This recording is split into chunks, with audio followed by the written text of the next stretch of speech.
The air inside the car smelled like stale coffee and the ozone scent of a dying air conditioner. It was 3:00 p.m. on a Tuesday, and the heat in the valley was a physical weight, a thick, shimmering curtain that made the asphalt look like it was melting into mercury. Elias kept his hands at 10 and 2, his palms slick against the cracked leather of the steering wheel. To his right, the GPS sat silent, its screen a dull gray void. It hadn't found a signal since he turned off the main highway 3 miles back. Ahead, the mountain didn't look like a mountain. It looked like a bruise on the horizon, a purple-black mass of granite and pine that swallowed the sun. And at the base of that bruise was the entrance to the Oakhaven Pass. It was a concrete archway, stained by decades of soot and moss, looking less like a piece of infrastructure and more like a throat. The sign above it was rusted, the letters peeling away like dead skin. OAKHAVEN Pass, reduce speed. Elias tapped the brakes. The transition from the blinding valley sun to the shadow of the tunnel was instantaneous. The light didn't fade, it snapped. One moment, the world was gold and overexposed. The next, it was charcoal and fluorescent. The tunnel was 2 lanes wide, lined with white tiles that had yellowed to the color of old teeth. Every fourth light fixture was dead, creating a rhythmic pulse of amber and shadow against the dashboard. Thump-hum, thump-hum. The sound of the tires on the expansion joints was the only thing filling the silence. He checked his rearview mirror. The entrance was a shrinking square of white light. He looked back at the road. The tunnel stretched forward, straight and unwavering, but the perspective felt wrong. The walls seemed to be leaning inward, just a fraction of a degree, as if the mountain were slowly exhaling. Then the first shift happened. It wasn't a sound or a sight. It was a sensation in his sinuses, a sharp, needle-like prick of cold. Elias reached for the climate control. He turned the dial all the way to the red, but the air coming out of the vents didn't change.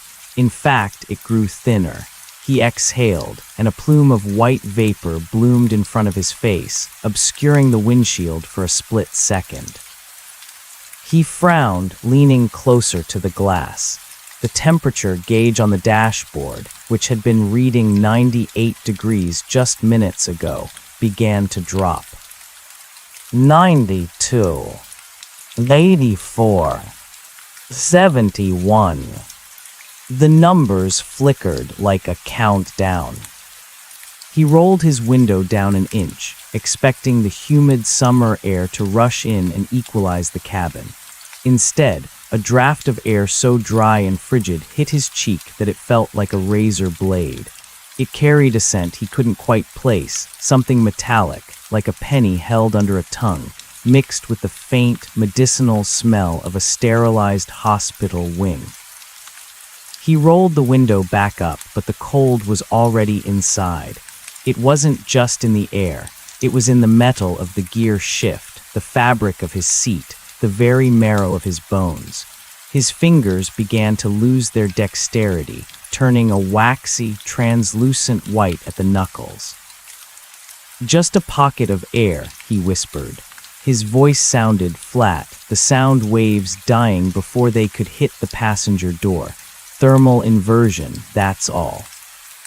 He looked at the speedometer. He was doing 45, but the tiles on the wall seemed to be moving slower now. He pressed the gas.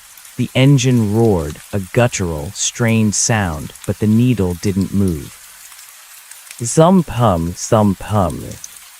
He glanced at the passenger seat. There was a thin layer of frost forming on the plastic of the glove box.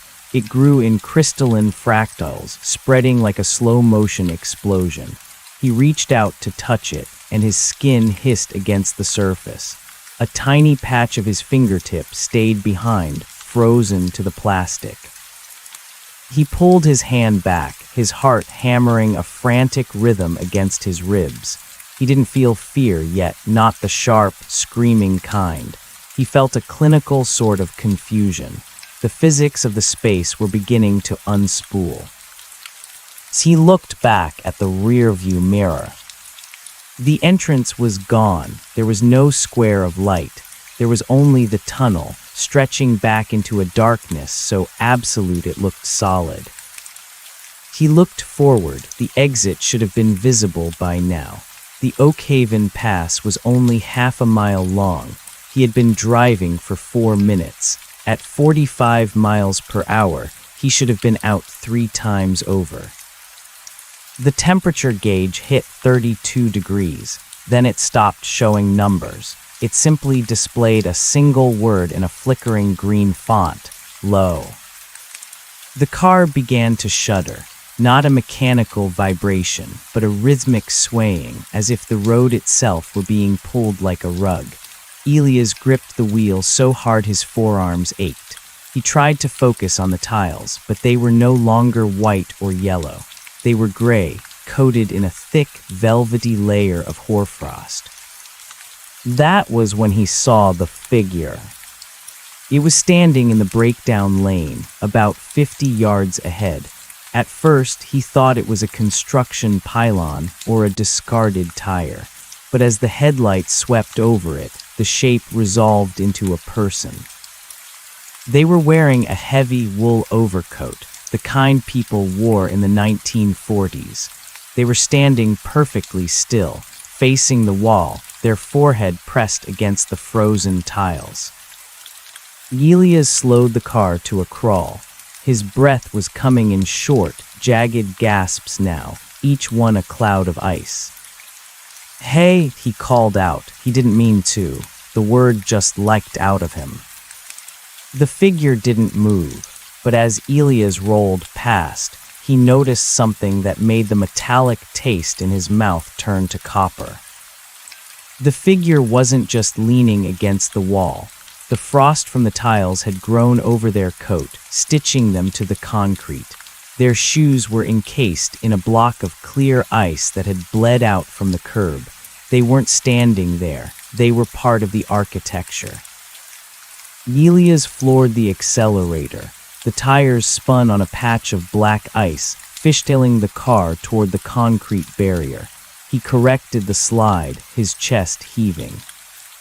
The temperature continued to plummet. He felt the moisture on his eyeballs beginning to crystallize. Every time he blinked, it felt like sand was being rubbed into his sockets. Then the lights in the tunnel changed. The amber pulse stopped. Every fixture for the next 100 yards flickered once and died. The darkness rushed in, thick and suffocating. Elias flipped his high beams on, but the light seemed to hit a wall of fog 10 feet in front of the bumper. The fog wasn't white. It was a dull, bruised purple. He looked at the clock on the dashboard. The red digital numbers were scrambling, spinning through hours and minutes that didn't exist. 1488, 2299, 0000. The ticking started then. It was a soft, rhythmic tapping coming from the roof of the car. Tap, tap, tap, tap. It sounded like fingernails or hailstones. He looked up. The fabric of the car's ceiling was sagging.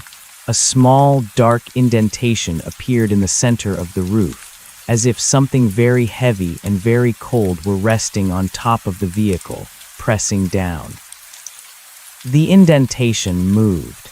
It dragged itself slowly toward the front of the car. Elias didn't scream.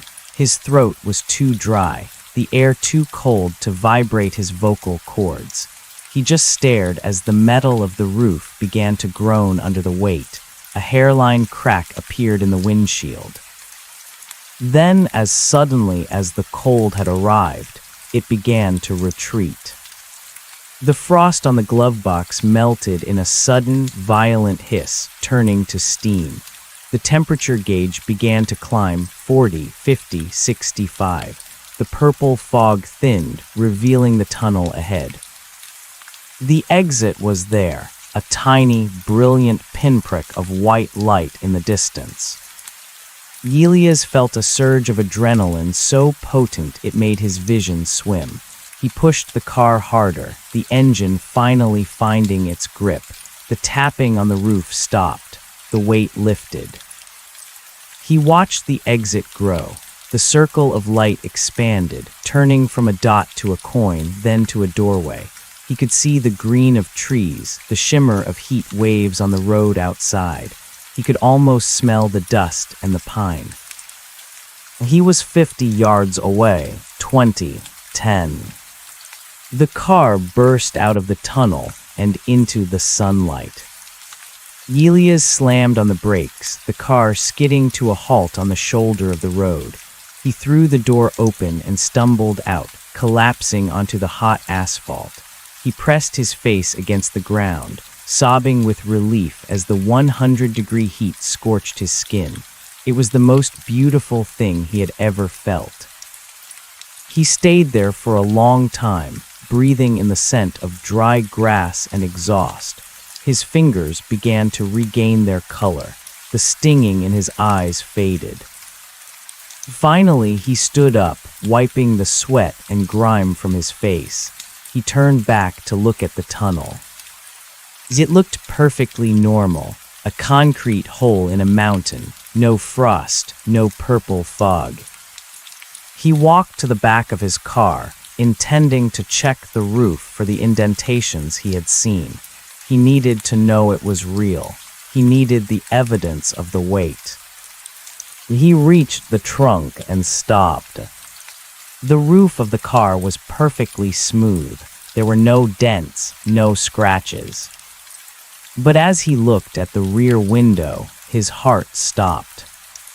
The glass was fogged over from the sudden change in temperature, and there, etched into the condensation on the inside of the glass, were 4 words written in a cramped, shaky hand.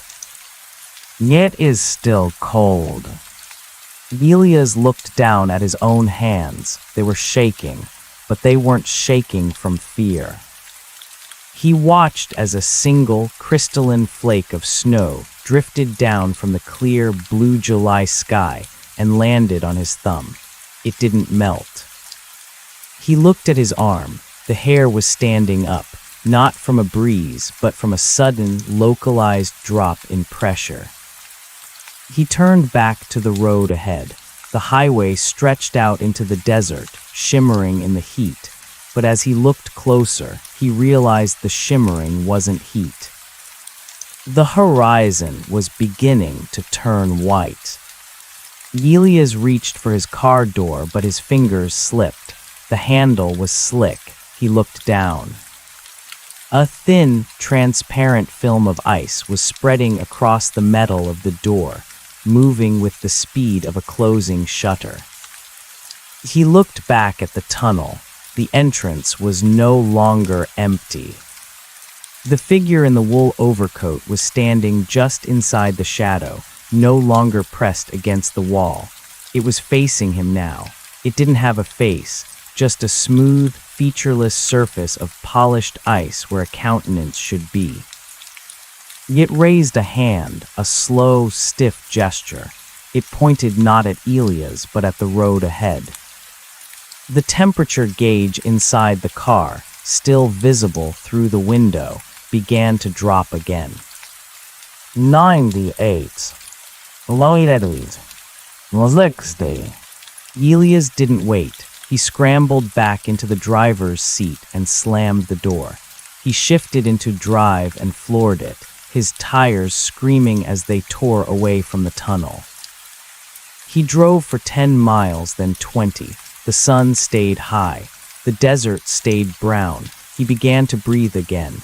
He turned on the radio, desperate for the sound of a human voice. Report of unusual weather patterns in the high desert today. The announcer's voice crackled through the static. Unseasonable, cold fronts appearing out of nowhere. Drivers are advised to stay off the Oak Haven Pass until. The radio cut to static. Elias looked at the GPS. It was back online. Recalculating, the voice said. It sounded different, lower, thicker. In 200 yards, enter the tunnel. Elias looked ahead. There was no mountain. There was only flat, open desert for 50 miles. But as he rounded a slight bend in the road, the asphalt began to change. The black tar turned to white tile. The sun overhead began to dim, turning from a golden orb to a flickering, amber fluorescent bulb. He tried to turn the wheel, but it was locked. He tried to hit the brakes, but the pedal was a solid block of ice. The car didn't slow down, it accelerated. The desert walls rose up on either side of him, turning from sand to concrete. The sky narrowed into a ceiling. He wasn't driving away from the tunnel. The tunnel was moving with him. And this time, the temperature didn't stop at 32. He felt his heartbeat slow. He felt the blood in his veins thickening, turning to a sluggish slush. He looked at the passenger seat. The figure in the wool coat was sitting there. It wasn't looking at him. It was looking at the dashboard. It reached out a frost-covered finger and touched the clock. The numbers stopped scrambling. They settled on a single, static time. 0000. Almost there, the figure whispered. The voice didn't come from its mouth. It came from the speakers of the car. Elias looked out the windshield. The exit was gone. There was only the white tile, the amber light, and the sound of the tires. Zum-pum, zum-pum. He reached for the door handle, but his hand wouldn't move. He looked down. His arm was white, not the white of pale skin, but the translucent, crystalline white of a glacier. He tried to blink, but his eyelids were frozen open. He watched as the frost crawled up the steering wheel, over his chest, and toward his throat. He wasn't cold anymore. That was the most terrifying part. He felt warm, a deep, inviting heat that made him want to close his eyes and sleep. Don't, the figure said. The middle is the warmest part. Wait until we reach the end. Elias watched the tiles. He began to count them. 1, 2, 3. By the time he reached 400, he couldn't remember his own name. By the time he reached 1,000, he couldn't remember what the sun looked like. He just sat there, a statue of ice behind a wheel of frozen leather, driving deeper into a mountain that didn't exist, through a winter that would never end. The car slowed, the engine died.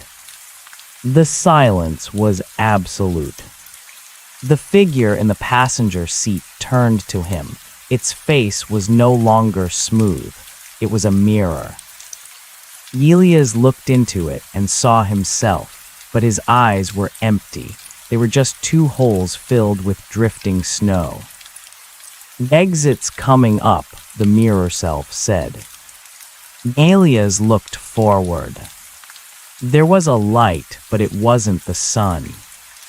It was the glare of a pair of headlights, coming from a car that looked exactly like his own, driven by a man with terrified eyes and slick palms.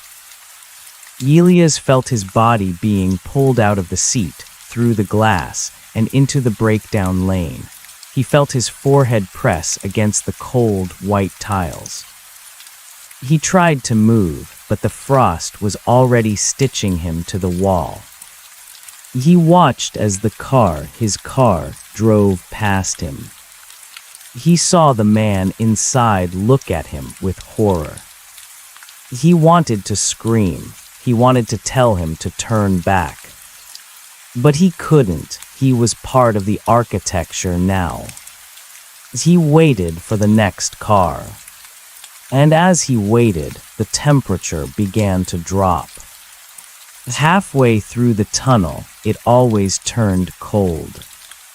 But eventually, you stopped feeling it. Eventually, you were the cold. The stillness of the concrete was not a lack of motion, but a suspension of it. Elias felt the vibration of the passing car through the soles of his shoes, a rhythmic thrumming that resonated in his frozen marrow. He watched the taillights of his own sedan, or the sedan that used to be his, dwindle into the artificial twilight of the Oakhaven Pass. The red glow bled into the amber overheads, then vanished, leaving him in the oppressive, antiseptic silence of the tiles. He tried to pull his hand away from the wall. The skin didn't tear. It didn't even register the sensation of being stuck. There was no pain, only the clinical realization that the boundary between his physical form and the mountain had dissolved. He was a pillar of salt in a cathedral of frost. Minutes passed, or perhaps hours. In the tunnel, time didn't flow linearly. It pooled like stagnant water in the low spots of the road. He found that if he concentrated, he could see the air. Not just the vapor of a breath, but the actual molecules of oxygen and nitrogen, slowed by the absolute zero of the environment until they hung like suspended dust motes in a shaft of light. They were jagged, crystalline things, beautiful and lethal. A sound began to grow in the distance. It wasn't the roar of an engine. It was a high-pitched, metallic screech, like a needle being dragged across a vinyl record. It came from the direction of the entrance that should have been miles behind him, but now felt as though it were just around the bend. Something was coming. It didn't use the road. It moved along the ceiling. Elias strained his frozen optic nerves, shifting his gaze upward without moving his head. At first, it looked like a shadow, a stain of deeper blackness against the soot-stained concrete. Then, the amber light caught the glint of something wet. It was a mass of discarded winter clothing, heavy wool coats, scarves, leather gloves, and thick boots, all stitched together by a webbing of translucent ice. It moved with the undulating grace of a centipede, its dozens of sleeves reaching out like limbs to grip the light fixtures and expansion joints. It didn't have a head, but as it passed directly above Elias, a dozen hollow hoods turned in unison to look down at him. A voice or a chorus of voices echoed through the tunnel. It wasn't a sound carried by air. It was a vibration in the stone. "Is it deep enough yet?" the voices asked. Elias couldn't answer. His jaw was a locked hinge of ice. The creature on the ceiling continued its slow, grotesque crawl. As it moved, it left behind a trail of hoarfrost that grew in intricate, fern-like patterns.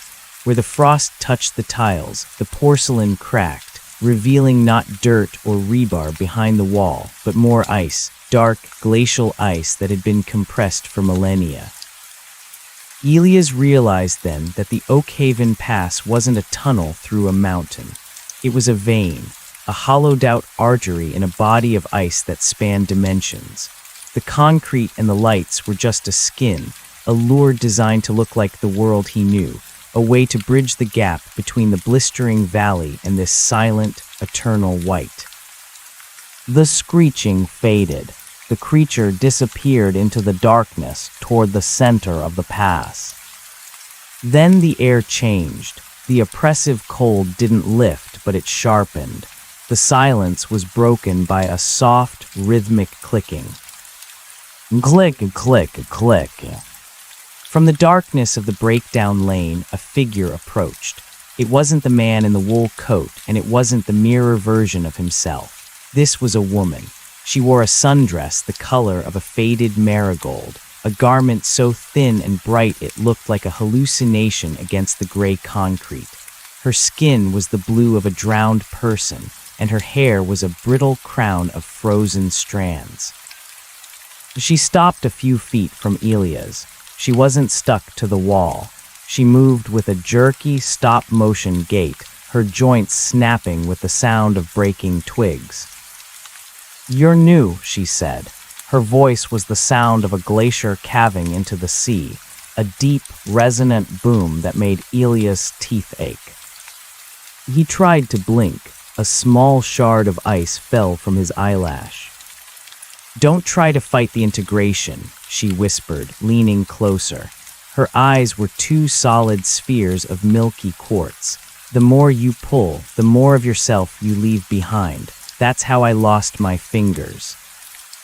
She held up a hand. The pinky and ring finger were gone, snapped off cleanly at the knuckle. The wounds didn't bleed. They were filled with the same clear, hard ice that encased Elia's feet. How long, Elias managed to think. The thought felt like a physical weight pushing against the inside of his skull. The woman laughed, a dry, rattling sound. "I came in for a hike in 1974, or maybe it was 1922. The heat in the valley was so bad that year. I just wanted a moment of shade, just a second to stop sweating." She stroked the frozen tile beside Elia's head. "The mountain is very good at giving you what you want. It just doesn't know when to stop." She looked back toward the entrance. "There's another one coming. Can you feel the pressure change?" Elias felt it, a subtle shift in his sinuses, a dull throb at the base of his neck. The air was being pushed. Something large was moving through the atmospheric vacuum of the tunnel. "This one is fast," she said, her voice tinged with a strange, predatory excitement. "Maybe this one will break the seal. Maybe this one will carry us out on the grill." She stepped back into the shadows of a maintenance alcove, disappearing with a final, brittle snap of her knees. Elias waited. The sound of the approaching vehicle grew. It wasn't the smooth hum of his sedan. It was the roar of a heavy engine, the scream of a machine pushed to its absolute limit. Light began to flood the tunnel, not the weak, flickering amber of the overheads, but the blinding, dual-sun glare of high-intensity halogen beams. A semi-truck rounded the bend. It was a massive, chrome-plated beast, its grille caked in frozen slush despite the 100-degree weather it must have just come from. The driver was leaning on the horn, a long, mournful blast that echoed like a dying wail. As the truck roared past Elias, the sheer displacement of air pulled at him. For a fraction of a second, the bond between his coat and the wall strained. He felt a moment of agonizing clarity, the sensation of his nerves being flayed as the ice tried to hold on to him. The truck didn't slow down. It hit a patch of black ice and began to jackknife. The trailer, a massive silver cylinder marked with hazardous material placards, swung out in a wide, lethal arc. It slammed into the tunnel wall 50 yards ahead of Elias, the sound of the impact like a localized earthquake. Concrete shattered, tiles exploded into white dust. The truck didn't stop, though. It ground along the wall, sparks flying in a spectacular, short-lived firework display before the cold extinguished them. The friction didn't create heat. The sparks were blue. The truck finally came to a halt, wedged diagonally across both lanes, blocking the tunnel completely.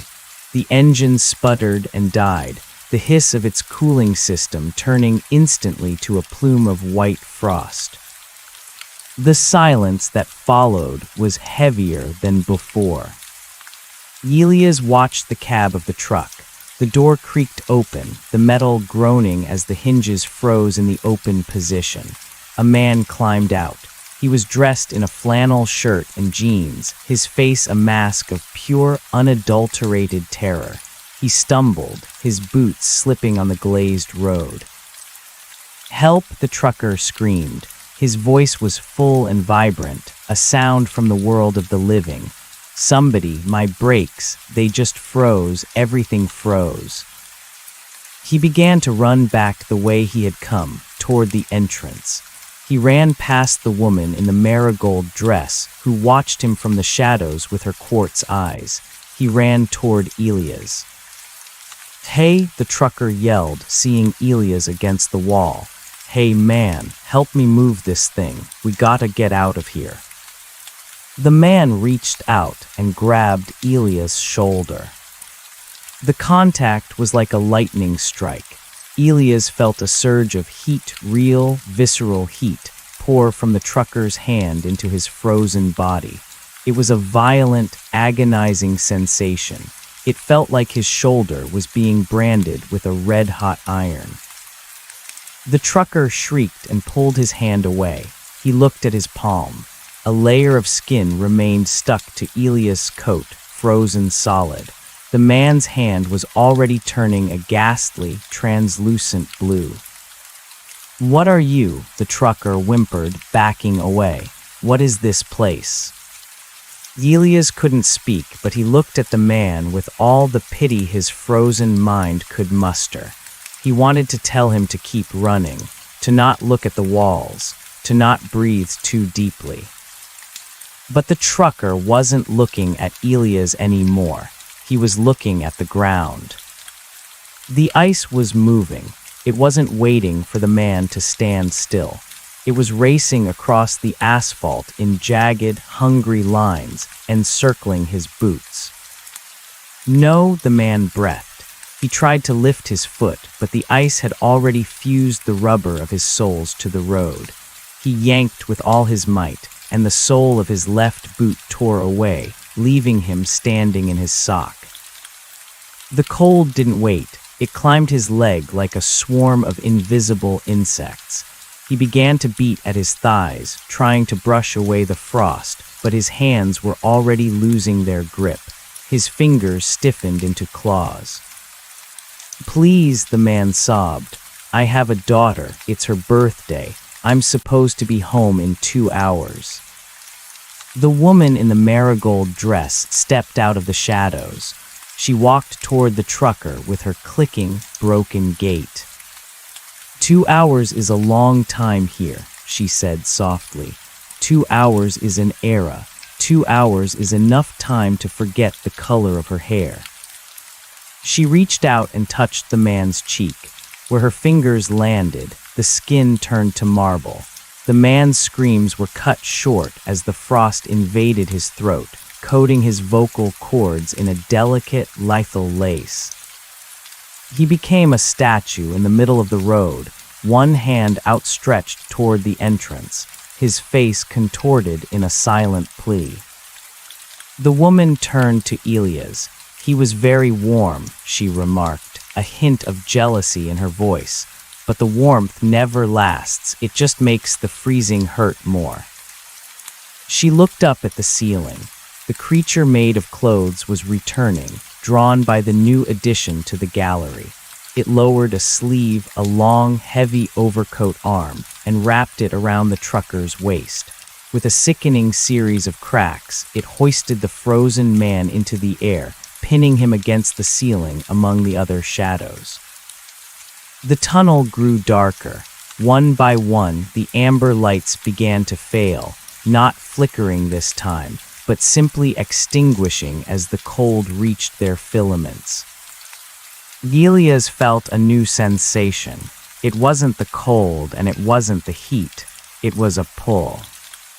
The mountain was exhaling again. The air began to move toward the center of the pass, a slow, steady draft that carried the scent of old, dead things. It pulled at Elias' hair, at the fabric of his clothes. It pulled at his very soul. He realized that the tunnel was a throat, and it was finally swallowing. The truck, the woman, the statues on the wall, they were all being drawn deeper into the dark. The concrete walls began to ripple, the perspective warping until the straight road looked like a spiral. Elias felt his hands slide, not away from the wall, but along it. He was being dragged deeper into the Oakhaven Pass. The ice that bound him to the tiles didn't break, It simply slid across the surface like a puck on a rink. He passed the wreck of the semi-truck. He passed the spot where the man in the wool coat had stood. He passed signs that no longer had English letters, but strange, geometric symbols that seemed to vibrate in his vision. The temperature gauge in his mind, the one that had been stuck on low, finally changed. The word vanished. It was replaced by a symbol, a circle with a dot in the center, the symbol for the sun. But it was black. The draft became a gale. The sound of the wind was a scream that never ended, a frequency that bypassed the ears and vibrated directly in the brain. Elias saw the end of the tunnel. It wasn't a white light. It wasn't the desert. It was a vast, open cavern of ice, lit from within by a pale, bioluminescent glow. The ceiling was miles high, draped with stalactites the size of skyscrapers, and in the center of the cavern sat a city. It was a city of glass and frost, a sprawling metropolis of spires and arches that looked like they had been grown rather than built. There were no lights in the windows, no smoke from chimneys. There was only the flicker of the aurora borealis trapped within the walls of the buildings. Elias felt himself being deposited at the edge of the cavern, his feet touching a floor of solid black ice.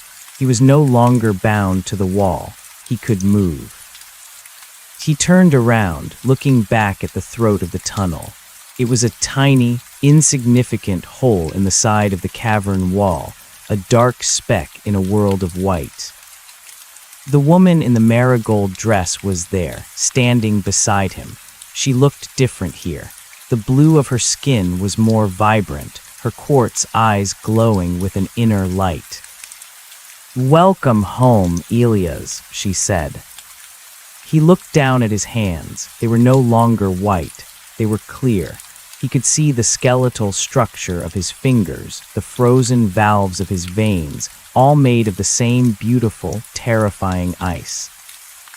He looked toward the city.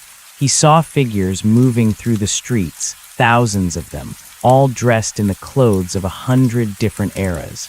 They moved with a slow, stately grace, their bodies reflecting the light of the trapped aurora. "What do we do here?" Elias asked. His voice was no longer a vibration in his head.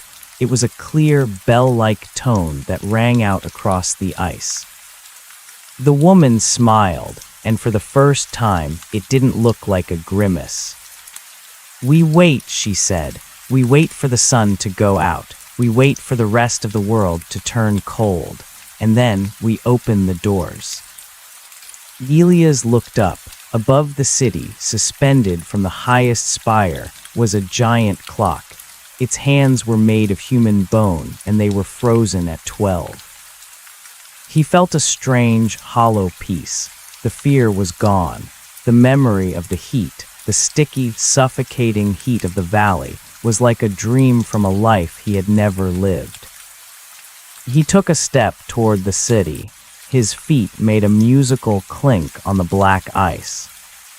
Behind him, deep within the throat of the mountain, he heard the faint, distant sound of a car engine. Another traveler, another soul seeking shade. Elias didn't turn back. He didn't need to. He knew exactly what was happening. The car would slow down. The driver would see the frost on the dashboard. They would see the figure in the breakdown lane. And they would wonder why the air had turned so cold. He walked into the city of glass, his translucent coat fluttering in the perpetual, freezing wind. He was no longer Elias, the man who drove a sedan through the Oakhaven Pass. He was a citizen of the stillness. As he crossed the threshold of the first great arch, the black sun in his mind began to pulse. The tunnel had finished turning cold. Now it was time for the rest of the world to follow. The city did not have a name, or if it did, The syllables were too jagged for a human tongue to carry without shattering. Elias walked through the first great arch, a structure composed of frozen tears and pressurized exhales, and felt the weight of his previous life slew off like dead skin. The marigold woman walked beside him, her clicking gait smoothed out now that she was no longer fighting the friction of the mundane world. Here, in the heart of the absolute zero, the laws of physics had been rewritten by a cold, so profound it functioned as a form of gravity. The streets were paved with crushed diamonds and the compacted memories of the lost. As Elias moved deeper into the metropolis, he realized the buildings weren't just structures, they were archives. Every window was a pane of translucent ice, and behind each one, a silhouette was frozen in a moment of domesticity. A family sitting at a dinner table, their forks poised midair, their expressions fixed in a permanent, crystalline joy. A man reading a newspaper that had been printed in a language of frost. A child chasing a hoop that would never touch the ground. "Are they alive?" Elias asked, his voice echoing like a silver flute against the spires. "Alive is a word for things that rot," the woman replied. She didn't look at him. Her quartz eyes were fixed on the great clock at the city's center. "They are preserved. They are the perfect versions of themselves, stripped of the messy heat of emotion and the slow decay of time. In the valley, you were dying from the moment you were born. Here, you simply are." Elias looked at his own reflection in the side of a towering needle of ice. He was becoming beautiful. The rough edges of his face, the lines of stress around his eyes, the calluses on his palms, all of it was being smoothed over by a layer of diamond-hard frost. He looked like a statue carved by a god who feared the sun. They reached a plaza where the ground sloped downward toward a massive, circular pit.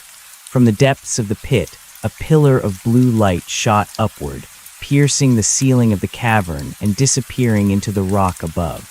It was the source of the aurora, a churning vortex of frozen energy that hummed with the frequency of 1,000 choir voices.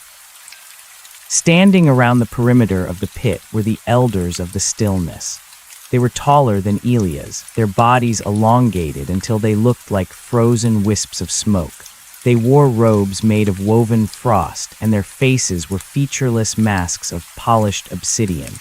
They did not speak, but as Elias approached, he felt their collective consciousness brush against his mind. It was a cold, indifferent touch, like the surface of a frozen lake. "The vessel has arrived," the thought rippled through him.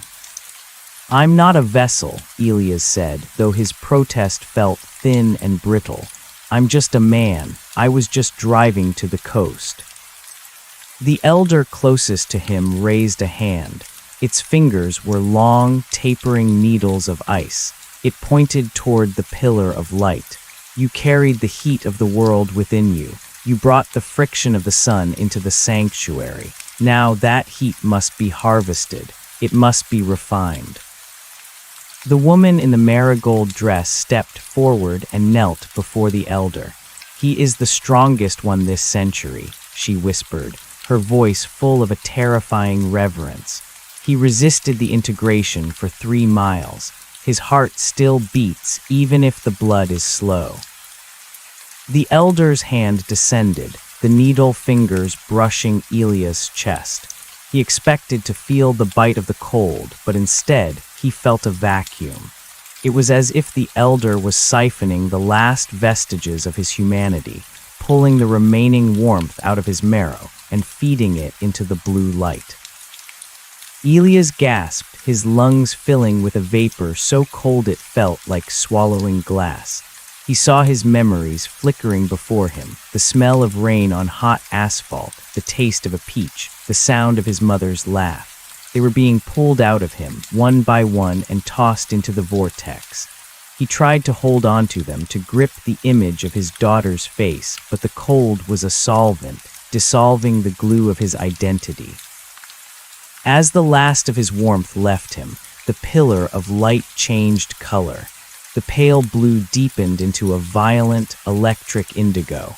The cavern groaned, the ice beneath his feet vibrating with a new, dark purpose. The seal is thinning, the elders projected in unison. The world above is heavy with fire. It burns with the fever of 1 billion souls. It screams for the silence we provide. Elias felt a sudden, piercing clarity. He wasn't just a prisoner here, he was a bridge. The Oakhaven Pass was a pressure valve, and he was the key that had just been turned.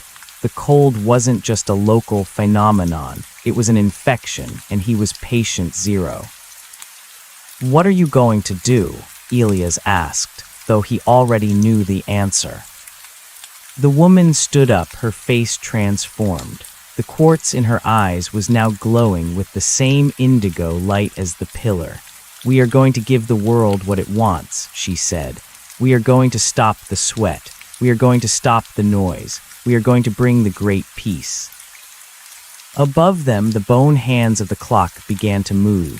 They didn't tick, they slid with a sound like a knife being sharpened. 12:01, 12:02. The ceiling of the cavern began to crack, not the random fissures of an earthquake, but deliberate geometric patterns that mirrored the streets of the city. Through the cracks, Elias could see the world above. He saw the shimmering heat haze of the valley, the parched earth, the cars crawling along the highway like ants on a hot plate. He saw the sky, a bruised and angry orange. And then the first flake of snow fell. It didn't fall from the clouds. It rose from the cavern, a tiny, jagged crystal of indigo ice. It drifted through the crack in the ceiling and ascended into the atmosphere of the world above. It was followed by another and another, until a reverse blizzard was pouring out of the mountain and into the sky. Where the indigo snow touched the ground, the heat didn't just dissipate, it vanished. The parched grass didn't wither, it turned to glass. The cars on the highway didn't overheat, their engines seized as the oil turned to solid blocks of ice. Elias watched through the rift as the infection spread. He saw a gas station in the distance. A man was standing by a pump, wiping sweat from his brow. A single indigo flake landed on his shoulder. Within seconds, the man was a statue, his hand still gripping the nozzle, his expression one of mild confusion.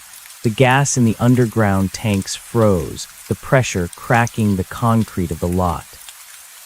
"It's beautiful, isn't it?" the woman whispered, standing at Elias' side. Elias didn't answer. He couldn't. His vocal cords had finally turned to ice. He was no longer a man. He was a part of the architecture of the stillness. He felt the city around him, felt the lives of the frozen archives, and for the first time he understood their joy. There was no more pain, no more hunger, no more fear of the ticking clock. But as he watched the world above turn white, a small, stubborn part of his mind, a tiny ember that the elders had missed, flickered with a final, desperate thought. He remembered the trucker, the man with the daughter, the man who was supposed to be home in 2 hours. Elias looked up at the ceiling of the cavern, searching for the mass of discarded clothing. He found it. The creature was perched near the rift, its dozens of sleeves reaching out to catch the indigo flakes. Among the coats and scarves, Elias saw a familiar flannel shirt. The trucker was there, his body stitched into the mass, his frozen face looking down at the world he would never return to. The creature's hollow hoods turned toward Elias. A vibration rolled through the stone, a question that had been asked for eons and was finally being answered. "Is it deep enough yet?" Elias looked at the world above, where the indigo snow was now a blinding curtain, erasing the mountains, the valleys, and the sea. The orange sky was fading into a pale, eternal gray. The roar of the world's heat was being replaced by a silence so absolute it was deafening. Yes, Elias thought, the word echoing through the city of glass. It's deep enough. The elders turned away from the pit, their task complete. They began to walk toward the great arch, their translucent robes trailing behind them like frozen mist. The woman in the marigold dress took Elias' hand. Her grip was no longer terrifying. It was the only thing that felt real in a world that was rapidly becoming a dream. Come, she said, there is so much to show you. The oceans are the best part. When the waves freeze mid-crash, they look like the wings of angels. Elias followed her. He walked past the archives, past the clock with the bone hands, and toward the outskirts of the city. As he walked, he felt his vision changing. He no longer saw the world in colors or shapes. He saw it in gradients of temperature. He saw the fading embers of the sun as a distant, dying spark. He saw the warmth of the Earth's core as a flickering candle in a vast, dark room. And he saw the other tunnels. Thousands of them, veins and arteries stretching out from the cavern, honeycombing the planet. They weren't just in Oakhaven. They were under the Alps, under the Andes, under the skyscrapers of New York and the sands of the Sahara. They were all opening now, their amber lights flickering to life, their frost-covered tiles beckoning the hot, tired world into the shade. He saw the people entering the tunnels. He saw the relief on their faces as the heat broke. He saw them stop to touch the walls. He saw them become pillars of salt. The stillness was no longer a city. It was the future. Elias stopped at the edge of a frozen cliff that overlooked a vast white plain. In the distance, he could see the ruins of a highway, the cars buried under drifts of indigo snow. The sun was a pale, indistinct disk in the sky, its light unable to penetrate the thick, freezing atmosphere. He reached into his pocket. His fingers, now clear as crystal, brushed against a piece of paper. He pulled it out.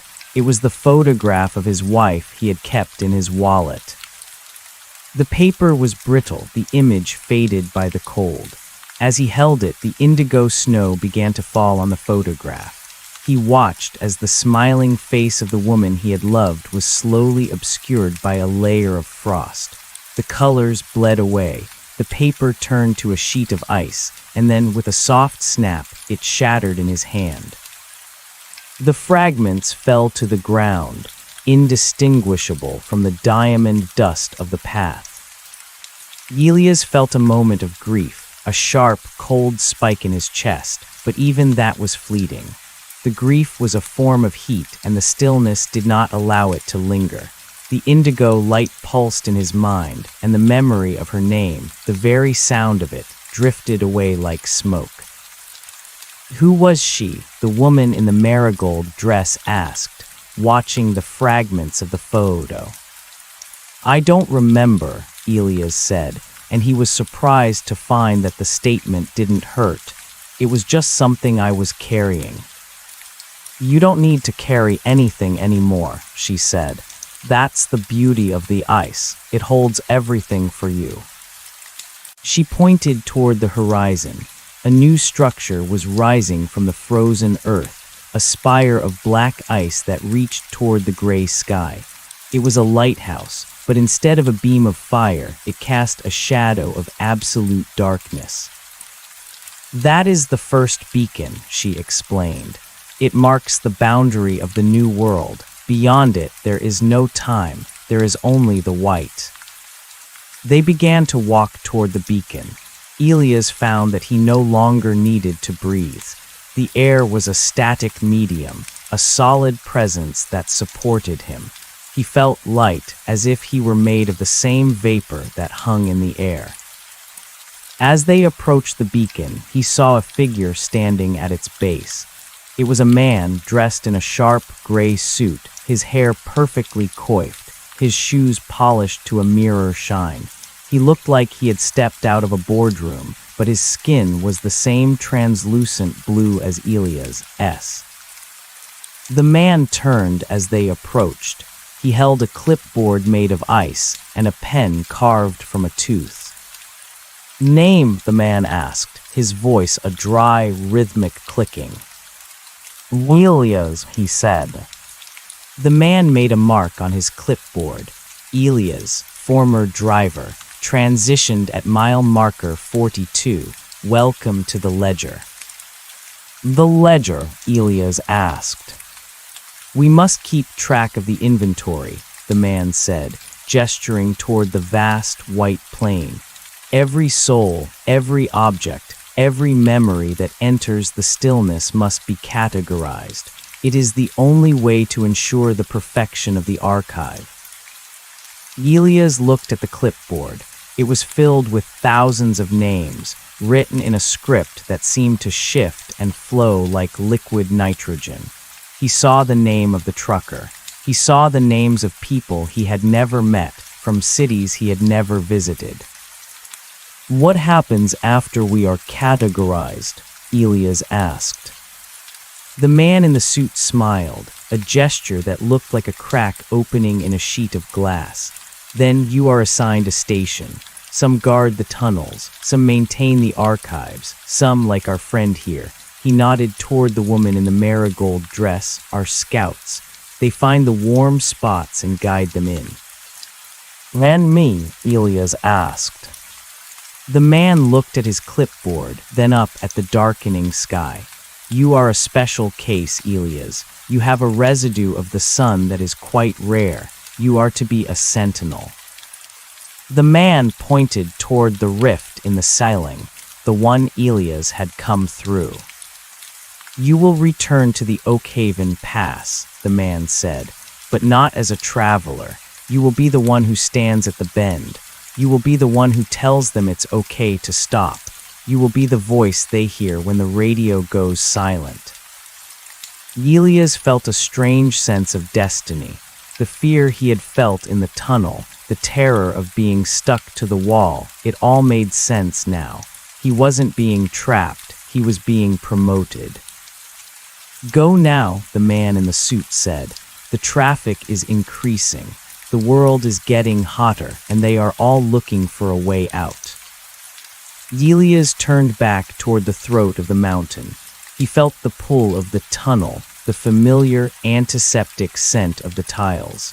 He began to walk, his steps faster now, his body humming with the indigo energy of the cavern. The woman in the marigold dress watched him go. "I'll see you at the next shift, Elias," she called out. "Don't let them pull too hard. It ruins the integration." Elias entered the tunnel. The transition was seamless. One moment he was in the vast, open cavern of the stillness, and the next he was standing in the shadows of the breakdown lane, just past the bend where the amber lights flickered. He looked at his hands. They were invisible in the dim light, two clear shapes that shimmered when the overheads caught them. He leaned against the wall. He didn't feel the tiles. He was the tiles. He waited. The sound of an engine began to grow in the distance. It was a small car, the engine laboring in the heat. Elias could feel the warmth of it approaching, a disgusting, oily heat that made his new skin crawl. The car rounded the bend. The headlights cut through the gloom, the beams shaking as the driver hit the first patch of ice. The car skidded, the tires screaming against the concrete, before coming to a halt just a few feet from where Elias stood. The door opened. A young woman stepped out. She was wearing a tank top and shorts, her skin slick with sweat. She looked around, her eyes wide with a mixture of relief and confusion. "Oh, thank God," she whispered, her breath turning to a plume of white vapor. "It's so cool in here." She looked toward the shadows where Elias stood.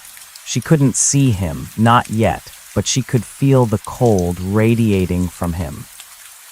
"Hello," she called out. "Is anyone there? My car. It just died. Everything just stopped." Elias stepped forward, just enough for the amber light to catch the glint of his frozen eyes. He didn't speak with his mouth, he spoke with the vibration of the stone. "Don't worry," he said, his voice a melodic, bell-like tone that filled the tunnel. "The heat is over. You can rest now." The woman blinked, her eyelashes already frosting over. She took a step toward him, her hand reaching out to touch the wall for support. "It's so quiet," she said, her voice growing soft and distant.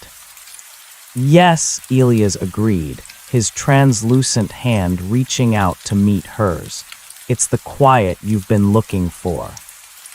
As her skin touched the frozen tile, Elias felt the familiar surge of heat.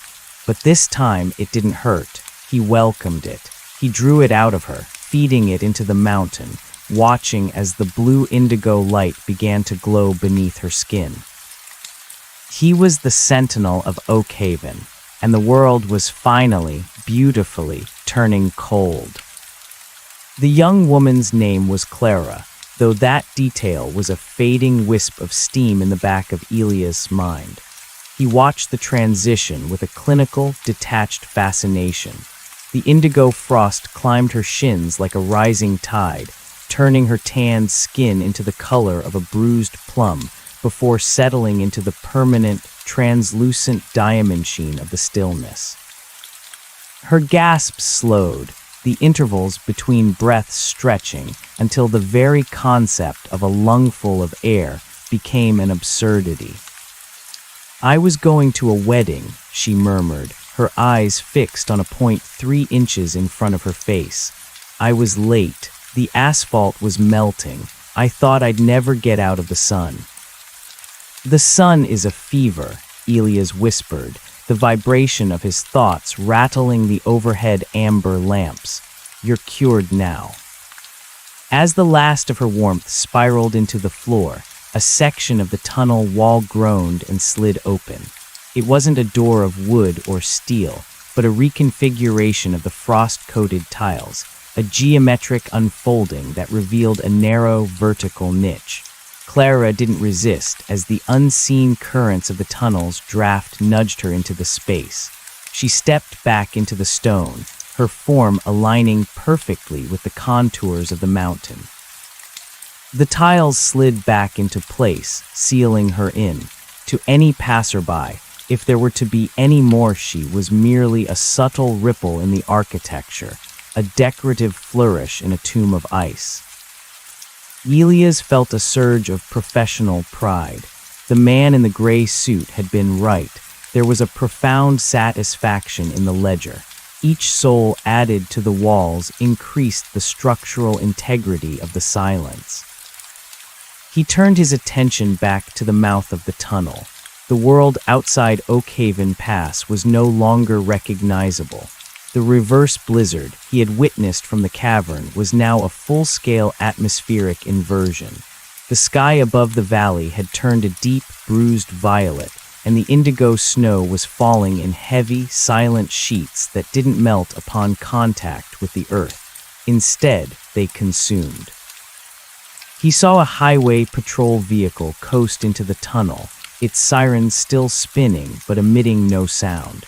The light from the red and blue bars was dull, stripped of its urgency by the thickening air. The officer inside didn't even try to get out. He sat behind the wheel, his hands gloved in frost, staring at the dashboard as the heater vents began to blow crystalline dust instead of air. Elias didn't need to approach him. The tunnel was hungry now. It had tasted the harvest and wanted more. The floor beneath the patrol car liquefied into a slush of crushed diamonds, swallowing the tires, then the wheel wells, then the chassis. The officer didn't scream. He simply leaned his head back against the headrest, a look of profound, blissful exhaustion washing over his features as the cold claimed his marrow. Efficiency, a voice rippled through Elias' consciousness. It was the elder with the needle fingers, its presence felt from miles below. The friction of life is a wasteful thing, Elias. See how they settle. See how the chaos of their molecules finds the perfect static rhythm. I see, Elias thought back, but the world is vast. There is so much fire left. The fire is a localized event. The universe is naturally cold, Elias. We are merely returning the Earth to its baseline. We are the correction. Elias felt a phantom itch in his chest, the place where his heart used to beat. He looked down at the patrol car, now almost entirely submerged in the floor. The metal was groaning, transitioning from steel to something more brittle and beautiful. Suddenly, a sound broke the silence. It wasn't the hum of the choir or the clicking of the ledgerman's pen. It was a jagged, rhythmic thumping. A heavy-duty truck, an old model with a mechanical diesel engine that resisted the initial electronic seizure of the cold, came roaring around the bend. It was draped in chains, its plow blades sparking against the frozen concrete. The driver was hammering on the horn, a desperate, discordant blare that felt like a physical assault on the sanctity of the tunnel. Elias felt a spike of irritation. The noise was heat. The noise was friction. It was an insult to the great peace. The truck didn't slow down. The driver, a man with a beard matted with frozen sweat and eyes bloodshot from terror, saw Elias standing in the shadows. He didn't see a savior. He saw a ghost. He swerved, the heavy plow blade catching the side of the submerged patrol car with a scream of rending metal. The sparks produced by the impact were a violent, angry orange. They showered the tunnel, and for a fleeting second the indigo frost retreated. The tiles hissed. The silence was bruised. Elias stepped out from the breakdown lane, his form shimmering. He raised a hand, and the air in front of the truck didn't just get cold, it became solid. The nitrogen in the atmosphere crystallized into a wall of invisible glass. The truck hit the barrier with the force of a falling moon. The front end crumpled, the engine block shattering like a porcelain vase. The driver was thrown forward, but before he could hit the windshield, the cold reached him. It froze the air in his lungs, turning his scream into a jagged shard of ice that tore through his throat. The truck came to a dead stop, its kinetic energy absorbed and neutralized by the stillness.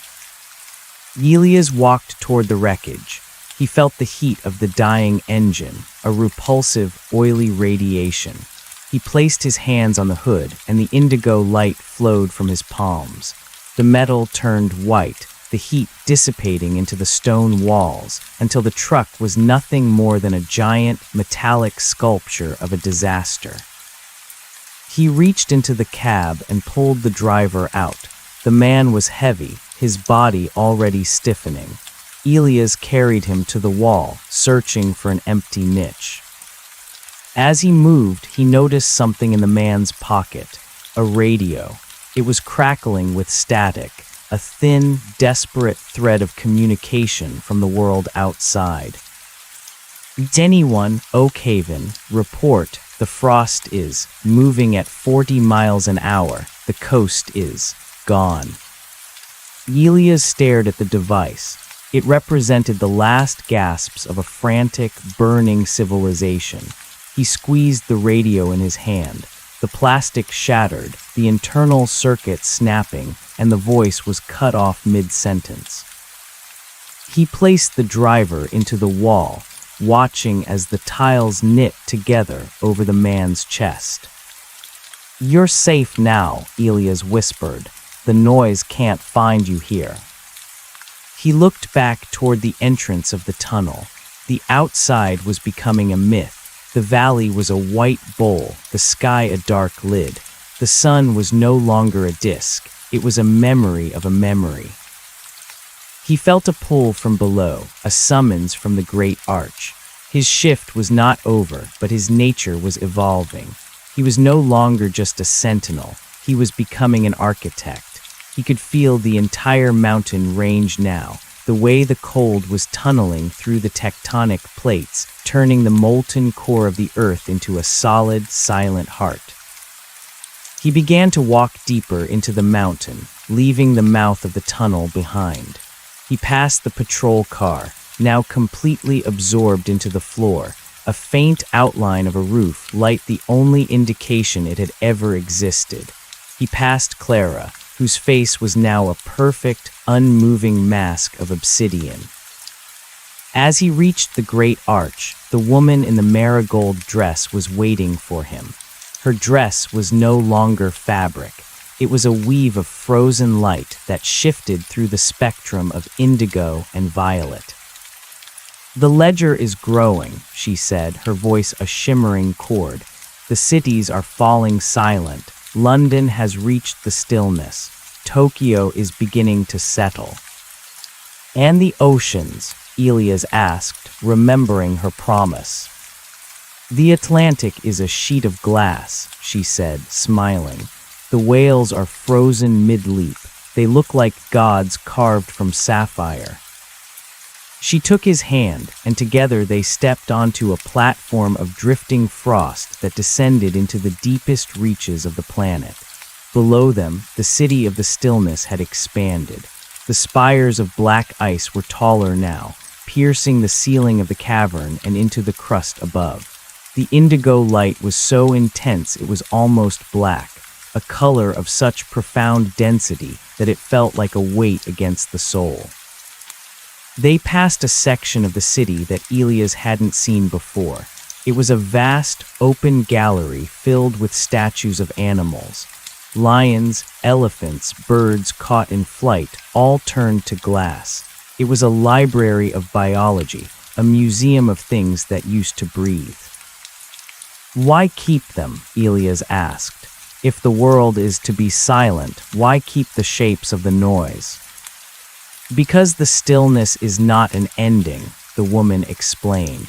"It is a perfection.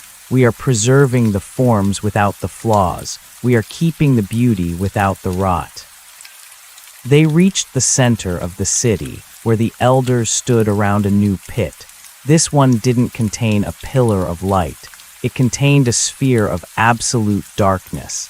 It was a vacuum, a point of zero-point energy that was drinking the remaining heat of the universe. The elder with the needle fingers turned to Elias. "The sentinel has returned. You have done well. The Oakhaven Pass is closed. The world above is now a tomb of white." "What happens next?" Elias asked. "Now," the elder projected, "we begin the great work. We extend the stillness to the stars. The sun is a stubborn fire, but it is finite. We will weave the frost across the vacuum. We will bring the peace to the heavens." Elias looked up, and for a moment, his vision pierced through the miles of rock and the thick, frozen atmosphere. He saw the stars. They were bright, angry sparks of friction in the dark. He felt a sudden, overwhelming desire to extinguish them, to reach out and pinch those tiny, burning candles between his frozen fingers until the entire universe was as quiet and beautiful as the tunnel. He felt the last of his human identity dissolve. The image of his daughter's face, which had been a flickering ember in the back of his mind, finally went out. It didn't leave a hole. It left a perfect, smooth surface. He didn't miss her. He didn't miss the smell of rain or the taste of a peach. Those were things of the heat. Those were things of the struggle. He was Elias, the sentinel, the architect, the breath of the void. He turned to the woman in the marigold dress. "Show me the oceans," he said. "I want to see the waves that don't move." They stepped off the platform and onto a bridge of solid air that stretched toward the horizon of the inner world.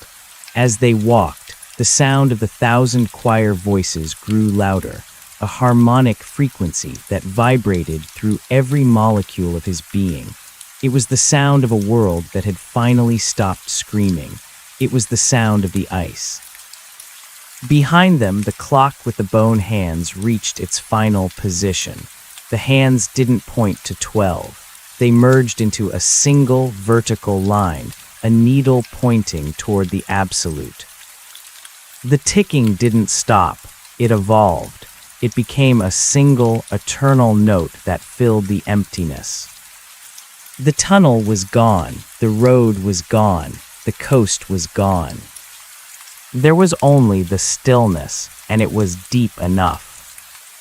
Elias walked into the violet dark, his footsteps leaving no tracks, his heart holding no rhythm, his mind a mirror reflecting the glorious, frozen end of all things. The transition was complete. The world had turned cold, and in the heart of the ice, Elias finally found the coast he had been looking for. It wasn't at the edge of the sea. It was at the edge of existence, where the waves were made of sapphire and the wind was a silent prayer. He reached out and touched the air, and the air turned to crystal. He breathed, and the world grew a little more silent. He was the frost. He was the dark. He was the peace that passes all understanding. The ledger was closed. The inventory was full. The great peace had begun. The bridge of solid air vibrated beneath Elias' feet, though the vibration was not one of movement, but of resonance. It felt as though he were walking across a tightened harp string that spanned the diameter of the world. Beside him, the woman in the marigold dress, whose name he now understood was not a name at all, but a frequency, moved with a fluid, terrifying grace. Her feet did not touch the bridge. She hovered a fraction of a millimeter above it, a testament to her mastery over the molecular repulsion that dictated the new laws of Oakhaven. The oceans are the hardest to calibrate, she said, her voice echoing the bell-like tones Elias had adopted. The salt resists the stillness. It clings to the old kinetic memory of the tides, but the deeps were always ours. They were cold before we arrived. We simply had to bring the cold to the surface. They moved through a forest of jagged obsidian pillars that rose from the cavern floor like frozen lightning. Within each pillar, Elias could see the silhouettes of things that had once been liquid, not just people, but the very essence of the valley's water cycle. Great, swirling vortices of rain were caught in mid-fall, looking like intricate glass sculptures of hurricanes. Schools of trout that had been navigating the mountain streams were suspended in blocks of indigo, ice so clear they seemed to be swimming through the air. As they reached the far edge of the central city, the cavern walls opened into a gargantuan aperture. The scale of it was impossible. Elias realized they were no longer beneath Oakhaven Pass in any geographical sense. They were in the fold, the space between the skin of the world and its soul. Beyond the aperture lay the Atlantic. It did not look like water. From their vantage point on the high, crystalline cliffs of the inner world, the ocean appeared as a vast, undulating sheet of hammered silver. The waves had been caught in the act of breaking, their white caps turned into jagged, immovable ridges of frost. The horizon was a sharp, violet line where the frozen sea met the bruised sky. There was no sound of surf, no cry of gulls, no smell of brine.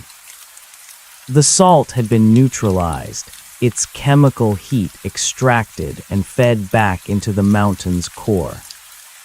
"Look there," the woman said, pointing toward a massive, dark shape protruding from the silver expanse several miles out.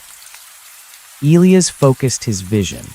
His eyes, now faceted like gemstones, could zoom and adjust to the dim, indigo light. The shape was a container ship, a leviathan of steel that had been steaming toward New York when the Great Peace arrived. It was tilted at a precarious angle, caught in the trough of a wave that would never collapse. The hull was coated in a layer of rime so thick it looked like the skin of an ancient white whale. He could see the figures on the deck. They were not running. They were standing at the railings, their postures relaxed, their heads tilted back as if they were basking in a sun that had long since gone dark. They were statues of peace, their last moments of terror having been scrubbed away by the sheer efficiency of the transition. "It's beautiful," Elias whispered. The word felt small, a relic of his former life, but it was the only one that fit the geometric perfection of the scene. "It is the only truth," she replied. The heat was a lie told by a young universe. Life was a friction, a temporary agitation of matter. We are the stillness that follows the storm. Elias felt a pull from the ocean. It wasn't the pull of the water, but the pull of the ledger. He could feel the millions of names being inscribed into the frost of the seabed. He could feel the whales, as she had promised, suspended in the lightless depths like gargantuan sapphires, their songs frozen into crystalline structures that would vibrate for eternity. He turned away from the ocean, his gaze drawn back to the great arch. Something was changing. The indigo light was beginning to pulse with a rhythmic, golden undertone. It was a foreign color, a discordant note in the symphony of the cold. "What is that?" Elias asked, a flicker of his old curiosity returning. The woman's expression didn't change, but her glow dimmed slightly. "The resistance. There are pockets of the old world that are deeper than we anticipated, places where the heat is not just physical, but systemic." "Where?" "The cities of the core, the places where they burn the earth to stay warm. They have retreated into the bunkers, into the geothermal vents. They think they can wait us out. They think the sun will return." "The sentinel must go." The voice of the elder with the needle fingers vibrated through the air. The Oakhaven Pass was but the gateway. The stillness must be delivered to the hearths. If they will not come to the cold must be carried to them. Elias felt a new weight in his limbs. It wasn't the heaviness of exhaustion, but the density of purpose. He was no longer just a watcher of the tunnel, he was an envoy. "How do I reach them?" Elias asked. The woman reached into the air and tore a hole in the violet light.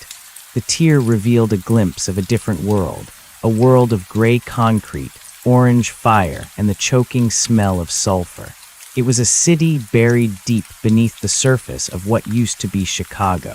He could see people huddled around glowing pipes, their faces smudged with soot, their eyes wide with a desperate animal hope. "You are the bridge, Elias," she said. "Your skin is the frost. Your breath is the void. You will go to them, and you will show them that the fire is a burden they no longer need to carry." Elias stepped toward the tear in the world. He looked back one last time at the city of the stillness, at the frozen ocean, and at the woman in the marigold dress. He felt a sense of profound belonging. He was the correction. He was the end of the fever. As he stepped through the portal, the indigo light of the cavern was replaced by the harsh, flickering orange of a dying civilization. He was standing in a maintenance tunnel, the walls dripping with oily condensation. The heat was physical, a disgusting, heavy blanket that tried to settle on his skin, but the frost within him pushed back. Where his feet touched the concrete, the oil froze into white stars. Where his breath met the air, the steam turned to snow. He heard voices. They were jagged, loud, and full of the friction of fear. "The pressure is dropping in Sector 4, someone yelled. "If we lose the steam, we lose the lights." "Keep the fires burning," another voice screamed. "Don't let the cold in." Elias began to walk toward the sound. He didn't hide in the shadows this time. He moved with the confidence of a winter storm. He passed a group of workers struggling with a massive, rusting valve. They didn't see him at first, their eyes focused on the hissing steam. But then the steam stopped hissing. It turned into a cloud of fine white powder. The valve, which had been glowing with heat, suddenly turned white with frost. The metal groaned, the molecular structure becoming brittle, until the handle snapped off in the worker's hand like a piece of dry candy. The men froze, not yet from the cold, but from the sight of him. Elias stood in the center of the corridor, his translucent skin shimmering in the orange light. His eyes were two pools of indigo depth, reflecting a peace they couldn't possibly understand. "The fire is over," Elias said, his voice a melodic chime that cut through the roar of the machinery. "You don't have to fight anymore." A man in a heavy, grease-stained coat stepped forward, a wrench clutched in his trembling hand. "What are you? What did you do to the steam?" "I brought you the quiet," Elias replied. He reached out and touched the wall. The indigo light flowed from his fingers, racing along the pipes, chasing the heat back toward the boilers. The orange glow of the lights began to shift, turning a pale, sickly violet before flickering out entirely. "Get him!" the man yelled, lunging forward with the wrench. Elias didn't move. He didn't need to. As the man entered the radius of Elias' presence, the heat of his anger was simply absorbed. The wrench fell from his nerveless fingers, shattering on the frozen floor. The man stumbled, his breath coming in short, white gasps. He looked down at his hands, watching as the blue indigo light began to glow beneath his fingernails. It's so," the man started, his voice losing its edge. "Quiet," Elias finished for him. The man sank to his knees, not in pain, but in a sudden, overwhelming release. The weight of his life, the years of struggling against the dark, the constant, grinding need to survive, it all evaporated. He leaned his head against the frozen pipe, a look of profound relief spreading across his face as the stillness claimed him. Elias moved through the bunker like a ghost through a fever dream. Every room he entered became a sanctuary of ice. He found the kitchens, where the stoves were turned to monuments of frost. He found the barracks, where the sleeping survivors transitioned from troubled dreams to eternal peace without ever waking up. He reached the central command hub, a room filled with screens and monitors showing the dying world above. He saw the maps of the continents, once vibrant with the heat signatures of billions, now dark and silent. Only a few flickering orange dots remained, the last holdouts of the fire. In the center of the room stood a woman. She was older, her face etched with the lines of a lifetime of command. She was holding a flare gun, the orange light of the phosphorus casting long, dancing shadows against the frosted walls. "I know what you are," she said, her voice raspy from the smoke. "We saw you coming on the sensors, a drop in entropy, a walking vacuum." "I am the Sentinel," Elias said. "I am here to help you put down the burden." "Help us," she laughed, a bitter, dry sound. "You're killing everything. You're turning the world into a graveyard." "A graveyard is a place of decay," Elias corrected gently. "This is a gallery, a preservation. Nothing will ever rot again. Nothing will ever be forgotten. Every soul is recorded in the ledger. Every life is a tile in the wall." "We're not tiles," she screamed, firing the flare gun. The ball of orange fire roared toward Elias' chest. He didn't flinch. He reached out and caught the flare in his hand. The phosphorus hissed, trying to burn through his palm, but the indigo energy was absolute. He squeezed his fingers, and the fire didn't just go out. It turned into a cold, hard lump of black glass. He let it fall to the floor, where it shattered into 1,000 harmless pieces. The woman stared at him, the flare gun slipping from her hand. The orange light in the room was fading, replaced by the steady, pulsing indigo of the mountain. "It's so cold," she whispered, her shoulders slumping. The cold is just the absence of noise, Elias said, stepping closer. He placed his hand on her shoulder. Her coat was thick, but the cold passed through it as if it were made of smoke. You've been shouting for so long. Don't you want to stop? She looked into his eyes, and for a moment she saw what he saw. She saw the silver ocean. She saw the sapphire whales. She saw the city of black ice where the choir sang the song of the stars. She saw the beauty of a universe that had finally found its rhythm. Yes, she breathed, I want to stop. Elias watched as the frost climbed her neck, turning her skin to diamond. He felt the surge of her life force entering the mountain, a final, bright spark of heat that he channeled into the deeps. She didn't fall. She simply became part of the room, her form merging with the command chair, a permanent fixture in the Museum of the End. He turned to the screens. One by one, he touched them, turning the glass to frost, silencing the data, erasing the last maps of a world that no longer existed. The bunker was quiet. The city of Chicago, buried beneath the ice, was now a suburb of the stillness. Elias felt a ripple of approval from the elders below. The great work was accelerating. The pockets of resistance were being snuffed out, not with violence, but with the irresistible logic of the vacuum. He walked back toward the portal, his footsteps echoing in the silent corridors. He felt a sense of completion, but also a new, vast hunger. The earth was nearly settled, but the earth was a small thing. The sun was still there, a vulgar, burning eye in the dark. The planets were still spinning, their orbits a form of friction that needed to be corrected. He stepped back through the tier and found himself standing on the cliffs overlooking the Atlantic. The woman in the marigold dress was waiting for him. The bunkers are silent, Elias said. Then we are ready, she replied. She pointed toward the sky. The violet clouds were parting, revealing the moon. It was no longer a pale, dusty rock. It was glowing with an intense indigo light.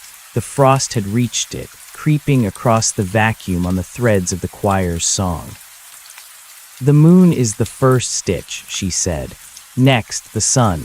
We will weave a shroud of indigo around it, cooling its core until it becomes a black diamond. And then, the stars. Elias looked at his hands. They were no longer just translucent. They were beginning to fade into the background of the universe itself. He was becoming the medium through which the cold traveled. He felt a sudden, sharp memory of the tunnel, the smell of the tiles, the flicker of the amber lights, the sound of the small car with the laboring engine. He remembered Clara, the girl who was going to a wedding. He realized now that the tunnel hadn't been a trap, and it hadn't just been a promotion. It had been an apprenticeship. He had learned how to handle the small souls so that he could eventually handle the large ones. He looked at the sun, which was beginning to rise over the frozen horizon of the Atlantic. It looked weak, its light filtered through the thick indigo atmosphere. It wasn't a king anymore. It was a guest that had overstayed its welcome. Elias raised his arms. He didn't need the mountain anymore. He didn't need the great arch. He was the sentinel of the all. Well, he began to sing. It wasn't a song of words, but a harmonic frequency that matched the vibration of the absolute zero. The sound rippled out from his chest, crossing the silver ocean, rising through the violet clouds, and reaching out into the cold, dark vacuum of space. In the distance, the sun flickered. A dark spot appeared on its surface, a blemish of indigo that began to spread like an ink stain in water. The woman in the marigold dress stood beside him, her own voice joining his. The choir below in the city of black ice rose in a crescendo that shook the foundations of the tectonic plates. The Great Peace was no longer a local event. It was a cosmic correction. Elias closed his eyes, his form finally dissolving into the indigo light. He was everywhere now. He was in the frost on the moon, he was in the heart of the dying sun, and he was in the silent, sapphire depths of the ocean. The world was cold, the universe was turning, and in the heart of the stillness, Elias finally found the absolute, beautiful, eternal quiet he had been looking for since the very first day he stepped into the tunnel. The sun did not die with a bang, but with a structural sigh. As Elias' song reached the solar crown, the violent, chaotic roars of nuclear fusion began to harmonize. The solar flares, once jagged lashes of plasma that whipped out into the void, slowed their frantic dancing.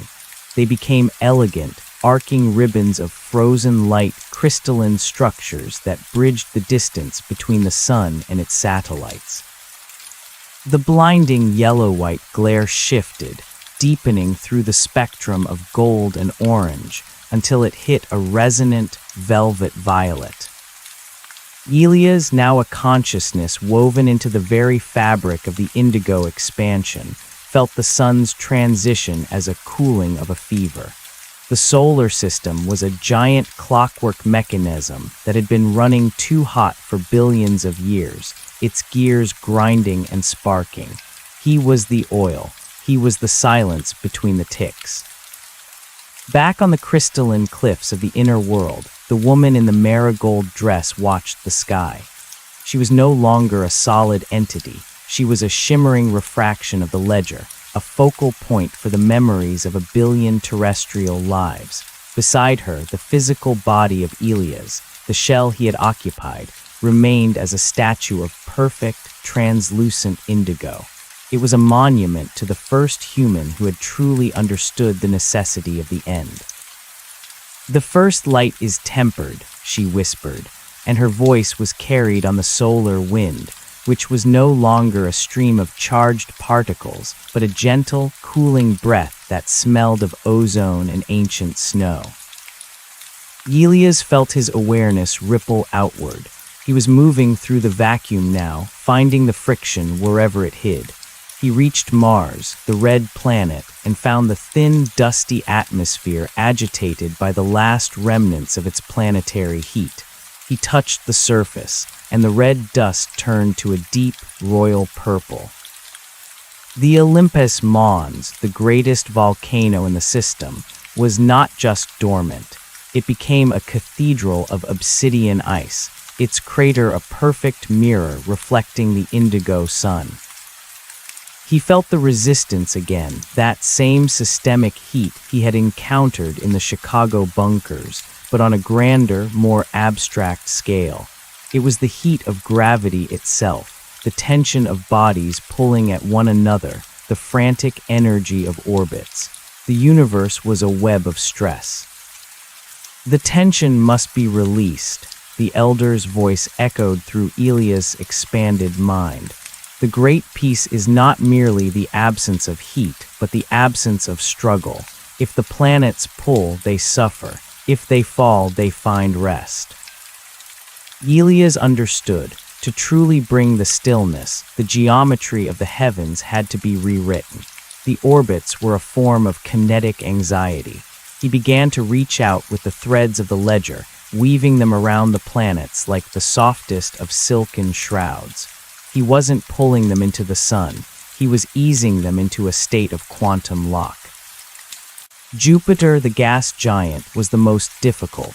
Its great red spot was a hurricane of heat and friction that had raged for centuries. Elias dived into the layers of metallic hydrogen, feeling the immense pressure that tried to crush his indigo essence. Here, the heat was a roar, a primal scream of matter being squeezed. He didn't fight the pressure, he infused it. He brought the memory of Oakhaven Pass, the cool, damp quiet of the tiles, the steady, rhythmic hum of the machinery. He showed the storm the beauty of the Atlantic frost. Slowly, the great red spot began to lose its color. The violent reds and oranges faded into a calm, translucent teal. The winds, which had screamed at hundreds of miles per hour, slowed to a rhythmic pulse. The entire planet began to crystallize, its gas layers turning into concentric shells of solid, glowing ice. Jupiter became a giant, faceted jewel, a lantern of stillness that illuminated the outer reaches of the system. As he worked, Elias felt the ledger growing heavier. It was no longer just a list of names from a mountain valley. It was a record of the very atoms of the solar system. Every hydrogen molecule in Jupiter's core, every grain of sand on the rings of Saturn, every frozen tear of a survivor in a bunker. They were all being catalogued, assigned a coordinate in the grand, static masterpiece. He returned his focus to Earth, or what remained of it. The planet was now a marble of violet and silver, a silent gallery of everything that had once been. He could see the great arch of Oakhaven from space, a needle of indigo light that anchored the world to the fold. He felt a sudden, sharp pang of something he hadn't felt since he was human, a sense of loneliness. But it was not the loneliness of a man. It was the loneliness of an artist who has finished his work and has no one left to show it to. "You are not alone," the woman's voice drifted up to him. "You are the all. To be alone is to be separate. You have erased the borders. You are the ocean and the ship and the frost that binds them." Elias looked back at the earth and saw the silhouettes of the millions he had saved. They were not just frozen bodies, they were nodes of light. He could see the worker from the Chicago bunker, the woman with the flare gun, the people on the container ship. They were all part of a single, vast nervous system of indigo. They were dreaming the same dream, a dream of a world where nothing ever broke, nothing ever aged, and nothing ever needed to change. But there was one node that was dark. Elias narrowed his focus, his indigo vision piercing through the crust of the earth, back into the folds of the Oakhaven Pass. Deep within the secondary tunnels, in a maintenance crawlspace that had been overlooked by the initial transition, something was still burning. It was a small, battery-operated heater, and beside it, huddled in a circle of moth-eaten blankets, was a child. She was perhaps 7 years old. She was holding a small plastic music box, the kind that played a tinny mechanical version of a lullaby. The music box was a source of friction, the tiny metal teeth plucking at the comb, creating sound, creating heat, creating a tiny, defiant pocket of entropy in the heart of the stillness. Elias felt a ripple of discord. The child's presence was a smudge on the glass, a crack in the perfection of the ledger. "The last spark," the elders hissed. "The sentinel must extinguish it. The silence cannot be complete while the music plays."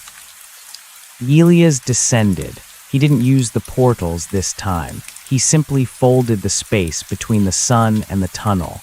He materialized in the crawl space, his indigo glow filling the cramped, dusty room.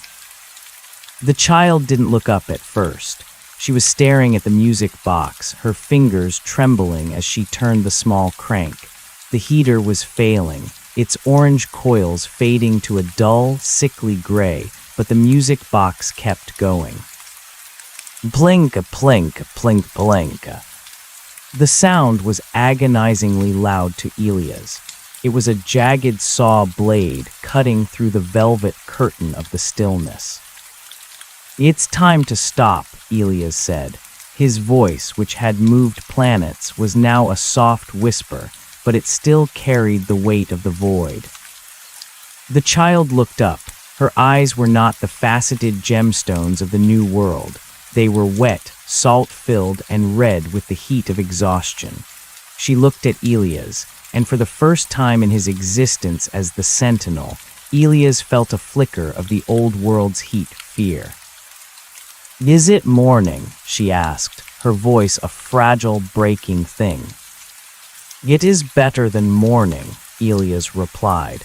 It is the end of the night. It is the end of all nights. He reached out his hand, his fingers shimmering with the indigo light of the sun. He intended to touch the music box, to turn its gears to ice and its melody to silence, but the child pulled it closer to her chest. "My mom gave me this," she said.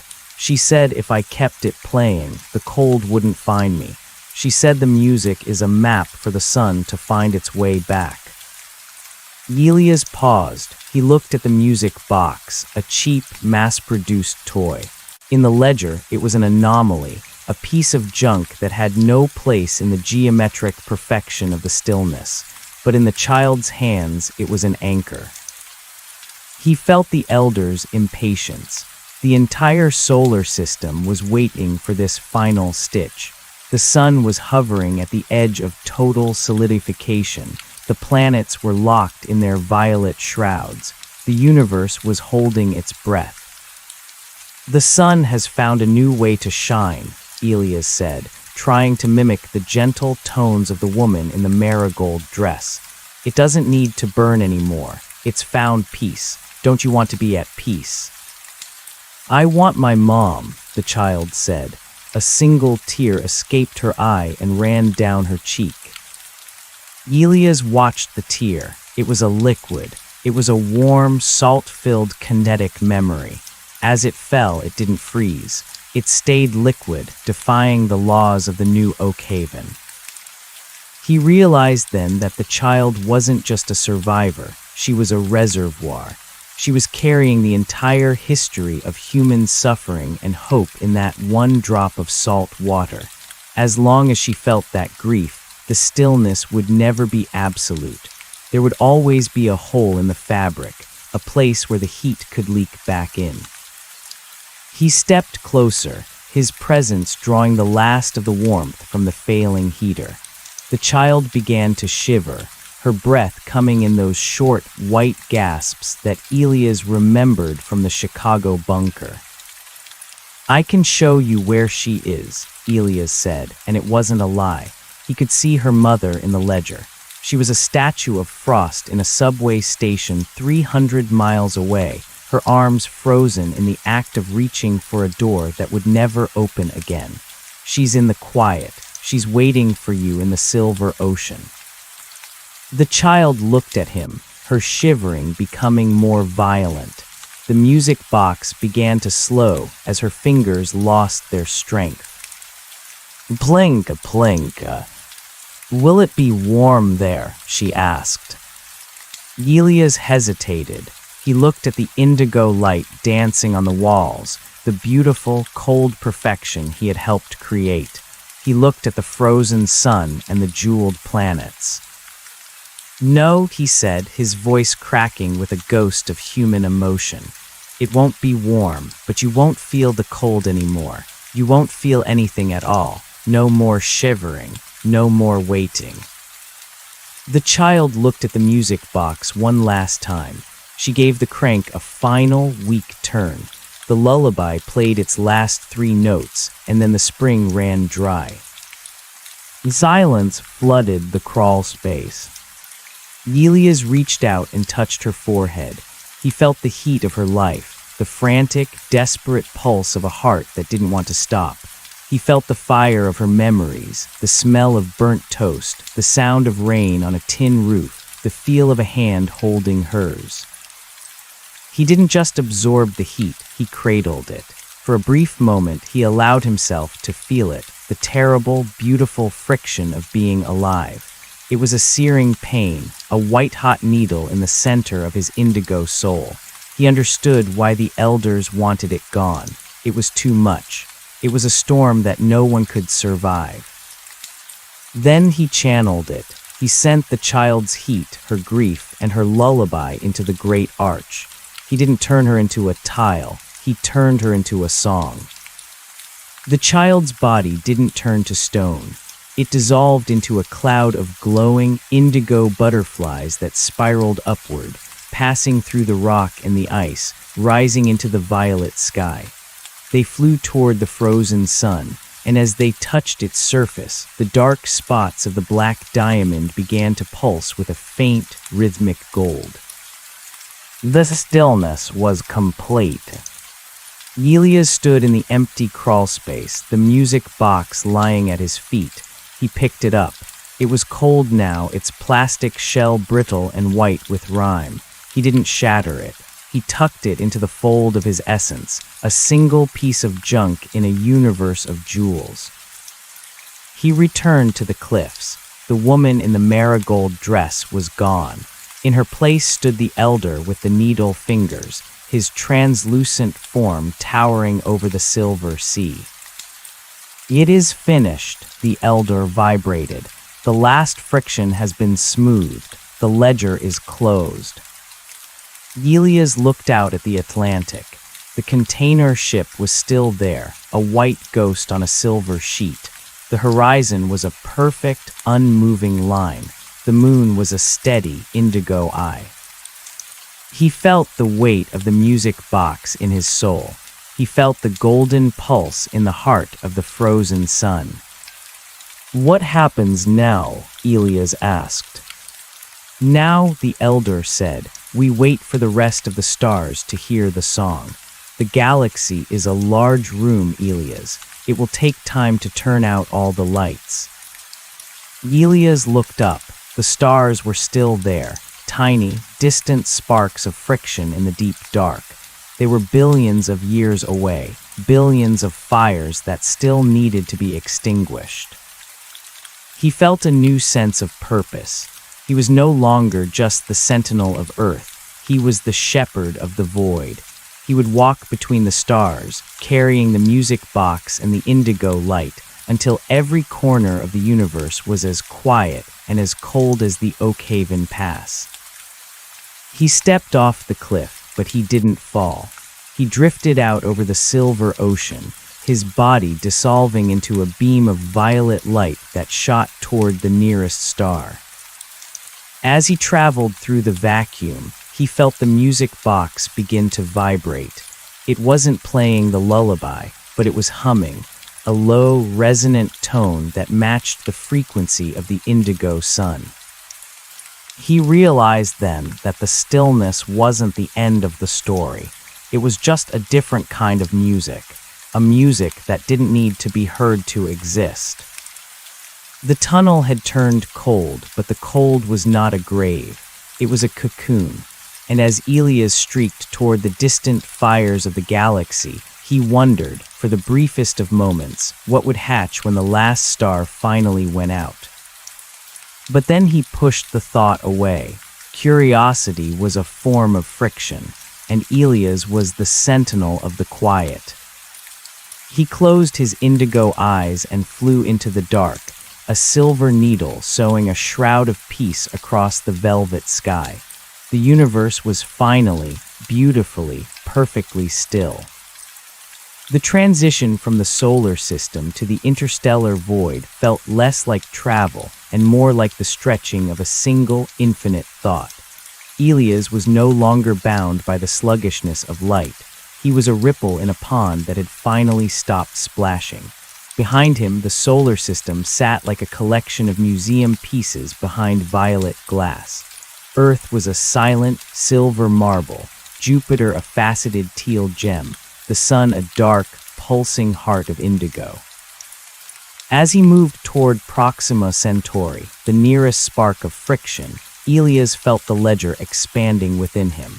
It was no longer a book or a list. It was a gravitational map of every sigh and every shiver left in the cosmos. He could feel the distant heat of nebulae, vast nurseries of gas and dust where stars were trying to be born. To the elders, these were blemishes. They were chaotic factories of light and noise that needed to be decommissioned. "The nurseries are the loudest," the elder's voice echoed, though the elder was now light years behind him. "They dream of fire. They dream of heavy elements and the clatter of evolution. You must bring them the lullaby of the void." Elias looked at the music box tucked within his essence. It was a physical impossibility in this state, yet it remained, a tiny, cold lump of plastic and metal that served as his compass. He wondered if the child's song was still inside it, or if he had become the song himself. He reached the boundaries of the Alpha Centauri system. Here, 3 suns danced in a complex gravitational braid. It was a masterpiece of kinetic tension, a 3-way tug-of-war that created a turbulent sea of radiation. To Elia's new eyes, it looked like a frantic, tangled knot of golden wire. He didn't hesitate. He dived into the heart of the primary star, Rigel Kentaurus. The heat here was unlike anything on Earth.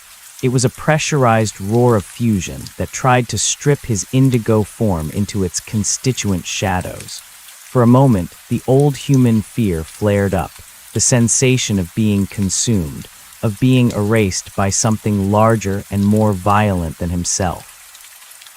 But then he remembered the tiles. He remembered the smell of the damp earth in Oakhaven and the way the frost had climbed the walls of the bunker, slow and inevitable. He opened the ledger. He didn't fight the star's gravity. He gave it a center. He began to weave the indigo light through the convection zones, threading the plasma with the stillness. He showed the hydrogen atoms the beauty of the crystal. He showed the photons the dignity of standing still. Slowly, the golden knot began to untie. The frantic orbits of the 3 suns slowed, their gravitational lashes softening into gentle, violet ribbons. The stars didn't explode. They imploded into a state of graceful density. They became 3 identical orbs of sapphire light, their surfaces smooth and unblemished by sunspots or flares. The planets surrounding them, rocky, hellish worlds of molten lead and gas giants with diamond rain, responded instantly. The heat fled from their cores, radiating away into the void as a final, shimmering ghost of infrared. They settled into their new, static positions, locked in a geometric harmony that would never decay. Elias stood on the surface of the innermost planet, a world that had once been a volcanic nightmare. Now, it was a plain of obsidian glass, reflecting the 3 sapphire suns in a triple dawn that would never end. He felt a sense of accomplishment, but it was hollow. The more he stilled the universe, the more he felt the absence of the things he had once been told were impurities. He thought of the child's tear. He thought of the way it hadn't frozen. Why did the tear stay liquid? He asked the void. There was no immediate answer from the elders. Perhaps even they were becoming victims of their own success, their consciousnesses merging into the very stillness they had cultivated. He looked back toward Earth, though it was now just a dim, violet speck among billions. He felt a sudden, sharp tug on his essence. It wasn't the pull of a star or the tension of an orbit. It was something deeper, something that shouldn't exist in a universe governed by the ledger. It was a signal. It wasn't a radio wave or a beam of light. It was a rhythmic vibration in the fabric of space itself. It was coming from the direction of the galactic center, the massive, churning heart of the Milky Way, where the supermassive black hole resided. Plinka, plinka, plink, plinka. Elias froze. The sound was identical to the music box, but it was massive, a subatomic thrum that shook his very foundations. Sentinel, the elder's voice returned, but it sounded distorted, as if it were being stretched over a great distance. The great friction is calling. The core is resisting. It is the source of the galaxy's fever. It is the engine of the great unrest. Elias turned his focus toward the center of the galaxy. He saw it now, not as a cluster of stars, but as a swirling vortex of white-hot agony.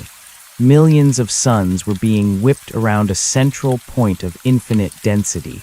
their light smeared into a blinding halo of desperation.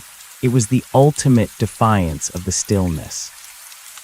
The black hole was not a hole at all. It was a hungry, screaming mouth that fed on time and space, turning everything into heat and noise as it tore matter apart. "If you still the center," the elder whispered, "the rest of the galaxy will follow. The spiral arms will stop their spinning. The stars will find their seats. The great peace will be absolute." Elias began the long journey toward the center. He moved through the crowded star clusters of the Sagittarian arm, passing through clouds of gas that he turned to curtains of frozen lace. He silenced pulsar after pulsar, turning their frantic lighthouse beams into steady, unmoving pillars of indigo light. As he drew closer to the core, the resistance grew. The space here was warped, twisted by the immense gravity of the central singularity. Time itself was beginning to break down. He felt memories of his life in Chicago leaking out of him, the taste of a cold apple, the sound of his mother's voice, the smell of rain on hot asphalt. These fragments of heat were being pulled toward the black hole, drawn into the furnace of the galactic center. He realized that the black hole was the ledger's opposite. While the ledger sought to categorize and preserve everything in a state of frozen perfection, the black hole sought to strip everything down to nothingness, turning information into chaos. They were both forms of the end, but they were rivals. Elias reached the event horizon of Sagittarius A. The scale of the violence here was beyond comprehension. A disk of gas and dust, millions of miles wide, was spinning at nearly the speed of light, glowing with a heat that could be felt across the universe. It was the ultimate friction. Elias didn't enter the disk. He hovered above it, his indigo form a tiny, defiant spark against the roaring white light. He reached for the music box. In this place, where gravity crushed atoms into nothing, the music box should have been pulverized. Instead, it began to glow. The plastic shell turned transparent, revealing the tiny metal drum and the delicate comb inside. Elias realized that the music box wasn't just a toy. It was a vessel. It contained the one thing the ledger couldn't account for, the will to endure. He didn't use the indigo light to still the black hole. He knew, instinctively, that it wouldn't be enough. You couldn't freeze a fire that burned with the weight of 4 million suns. Instead, he began to play the music box. He didn't turn the crank with his fingers. He used the gravitational waves of the black hole itself. He let the singularity pluck at the metal teeth of the music box. The sound that emerged was not a tinny lullaby. It was a roar of harmony that matched the frequency of the accretion disk. "What are you doing?" the elders screamed, their voices thin and panicked. "You are introducing resonance. You are feeding the friction." Elias ignored them. He saw the child's face in his mind, the way she had looked at him in the crawl space. She hadn't wanted the stillness. She had wanted her mother. She had wanted the messy, painful, warm world that the elders had stolen. As the music box played, the indigo light of Elias' form began to change. It didn't turn back to the yellow of the sun, but it didn't stay the violet of the void either. It became a shimmering, iridescent white, the color of all possibilities held in a single moment. He dived into the black hole. He passed through the event horizon, expecting to be crushed into a point of infinite density. But as he crossed the threshold, the music box reached its crescendo. The singularity wasn't a point of darkness, it was a mirror. Elias saw himself, not as the sentinel, not as the indigo statue, but as Elias Thorne, the man who had walked into a tunnel because he was tired of the noise. He saw every person he had saved, every tile in the great arch, every frozen soul in the bunkers. They weren't at peace, they were trapped. The stillness was not a gift, it was a cage. It was a world where nothing could ever happen again, a universe that had committed suicide to avoid a headache. Elias felt a surge of white-hot rage, the purest friction he had ever known.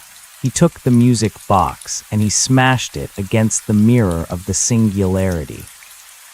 The explosion was silent, but it was felt in every corner of the galaxy. The indigo light didn't vanish, it shattered. The crystalline structures on Earth, the sapphire suns of Alpha Centauri, the frozen shells of Jupiter, they all began to crack. The stillness was breaking. But it wasn't a return to the old world. It was something new. The heat of the black hole flooded out through the cracks in the indigo universe, but it was tempered by the memory of the cold. The stars began to burn again, but their light was steady and soft, no longer the violent, chaotic fire of the past. The planets began to spin, but their orbits were no longer a struggle against gravity. They were a dance. Elias felt himself being pulled apart, his consciousness scattering across the stars. He was no longer the sentinel.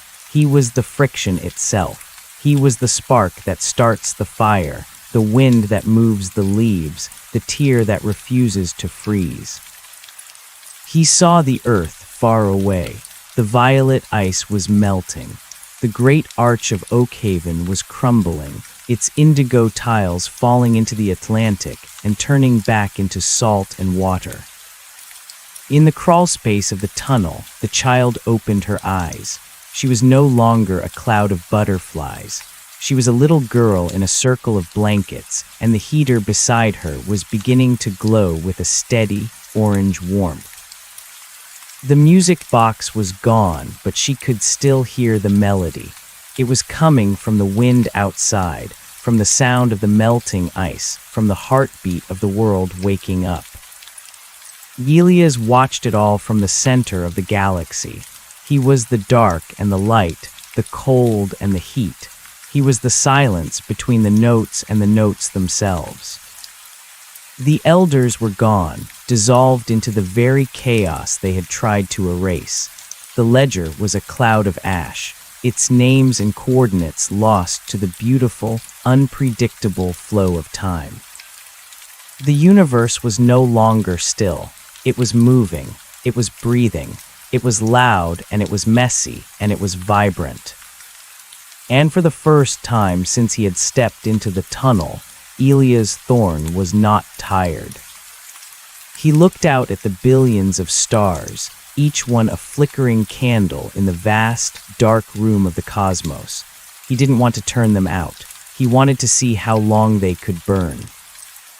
He drifted in the heart of the core, a ghost of a man who had tried to end the world and accidentally saved it. He closed his eyes, not to find the quiet, but to listen to the beautiful, eternal noise of everything happening all at once. The tunnel had turned cold, but the cold had been a winter. And winter, Elias realized, always had to give way to spring. The great peace was over. The great life had begun. Far away on a small, silver and green planet, a single tear fell from a child's eye. It hit the dusty floor of a tunnel, and instead of freezing, it soaked into the earth, a tiny, wet promise that the world would never be still again.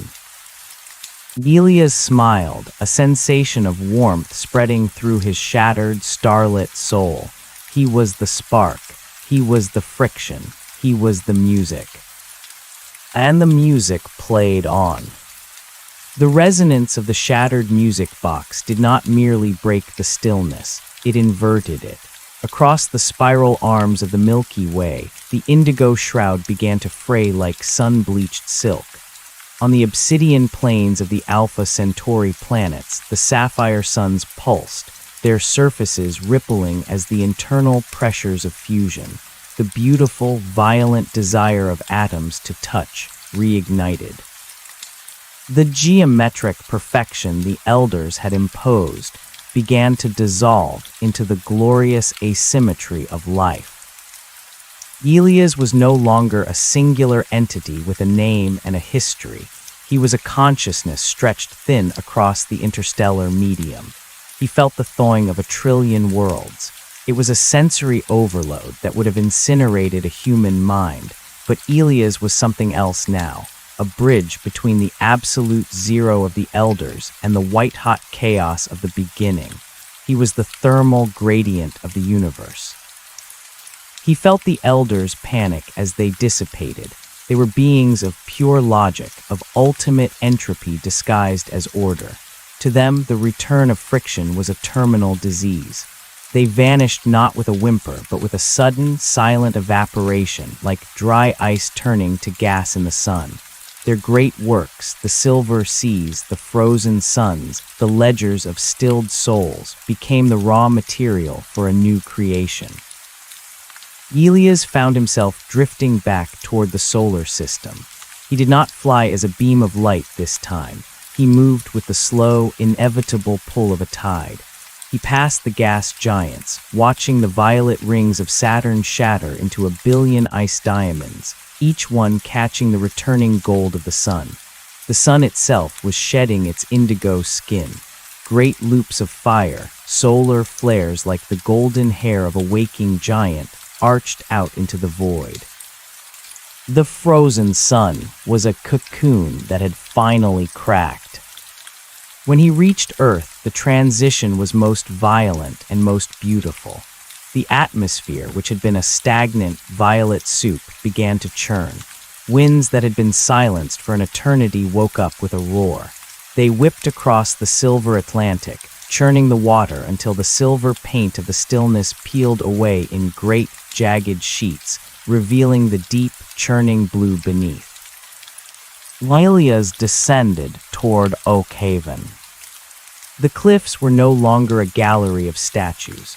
The people, the men in their suits, the woman in the marigold dress, the fishermen with their nets were stumbling. The transition from the stillness back into time was not easy. It was a physical shock, a pins and needles sensation magnified to the scale of the soul.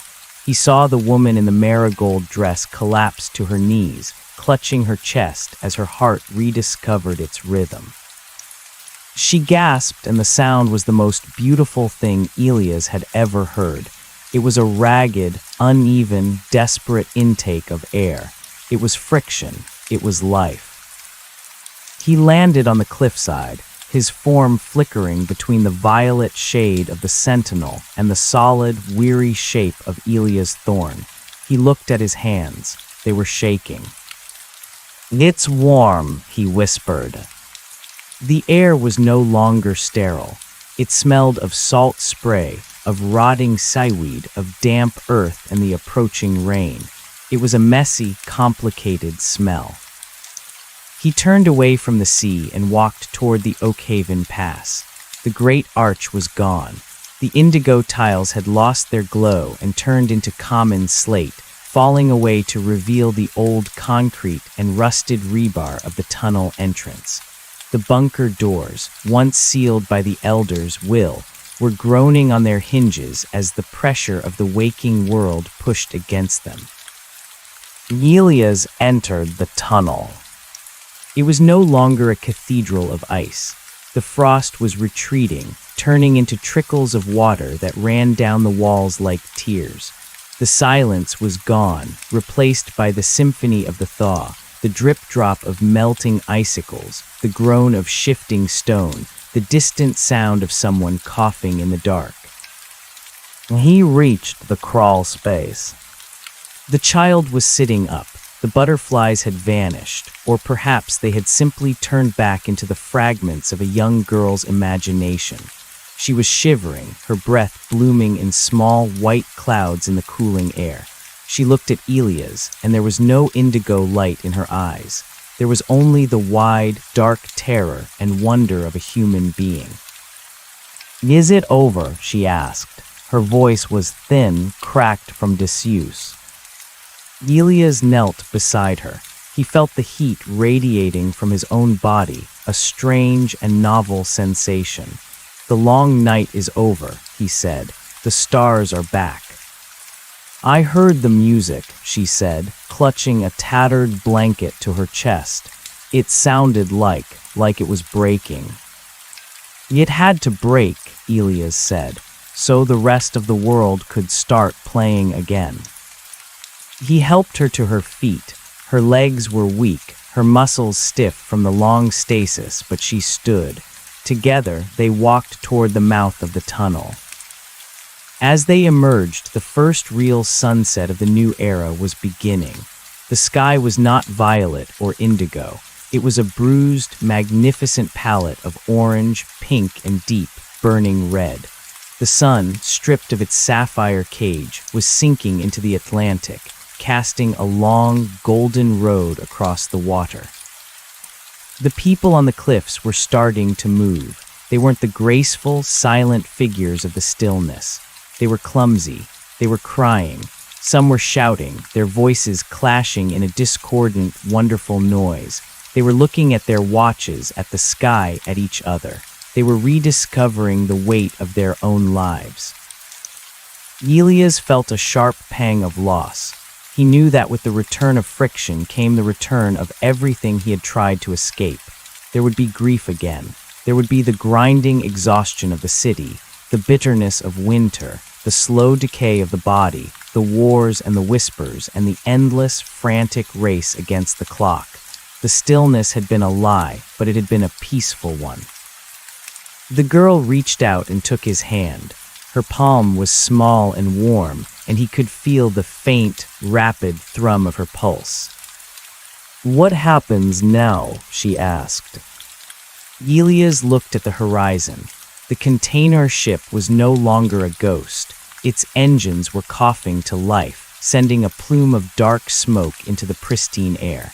The horizon was no longer a perfect line. It was blurred by the mist and the spray.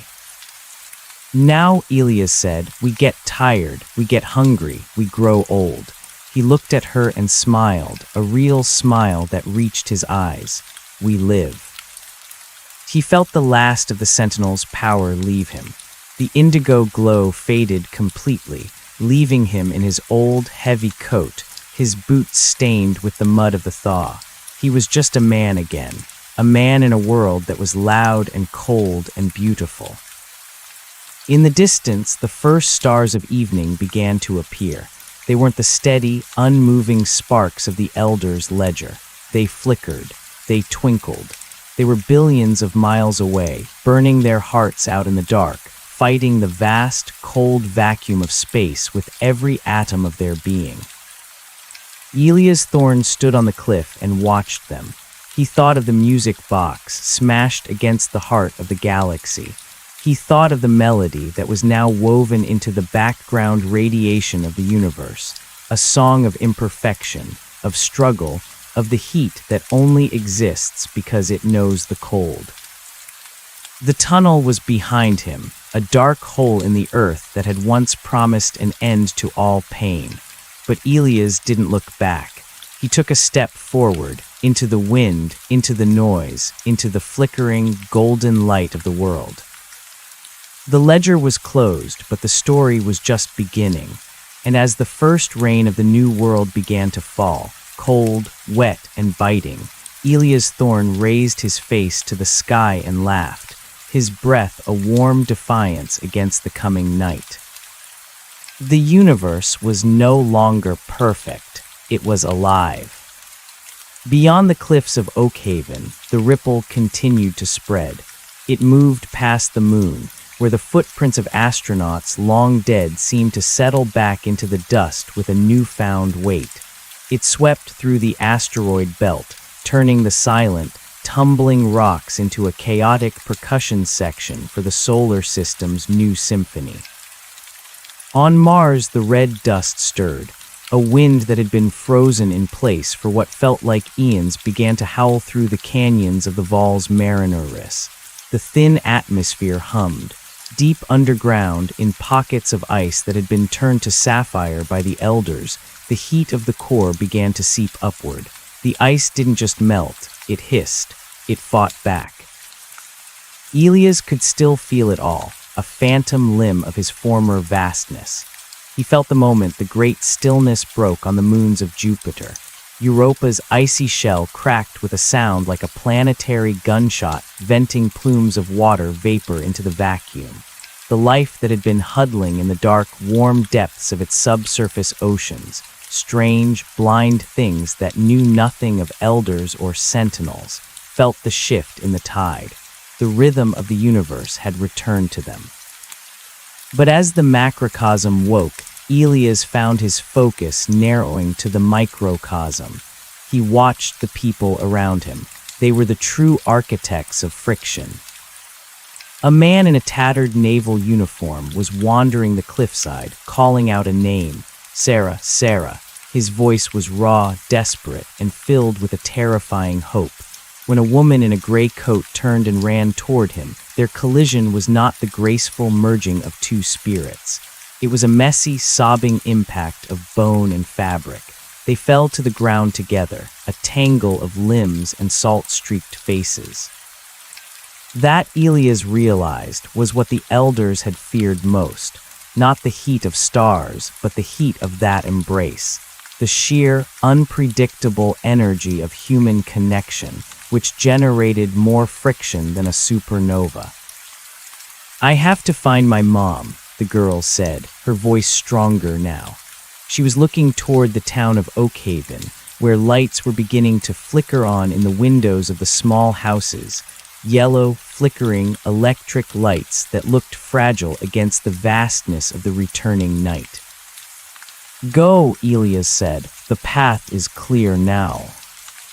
She hesitated, looking at him. To her, he was just a man who had been in the tunnel with her, but she seemed to sense the shadow of the indigo light that still clung to his memory. "Are you coming?" Elias looked at the tunnel entrance. He thought of the Chicago he had left behind, the gray cubicles, the endless hum of the expressway, the feeling of being a single, unimportant gear in a machine that was grinding him down. He had gone into the tunnel to find the stillness because the noise of the world had become an agony. But the stillness he had found was a graveyard. "In a moment," Elias said. "I just need to listen for a bit." The girl nodded, gave his hand one last squeeze, and then she was running. She ran with the reckless, uneven gait of a child who hadn't moved in 1,000 years, her silhouette bobbing against the darkening sky until she disappeared into the shadows of the town. Elias sat on a rock, his back to the tunnel. The Atlantic was no longer a silver sheet. It was a chaotic, white-capped mess. The tide was coming in, the waves slamming against the base of the cliffs with a rhythmic thud that vibrated in his chest. Each crash was a reminder, time, time, time. He reached into his pocket. His fingers brushed against something hard and cold. He pulled it out, expecting it to be a fragment of an indigo tile or a piece of the music box. It was a small, smooth stone. It was a common pebble from the floor of the Oakhaven Pass, the kind of thing a man might pick up and fiddle with while he was waiting for the end of the world. It wasn't glowing, it wasn't humming, it was just a rock.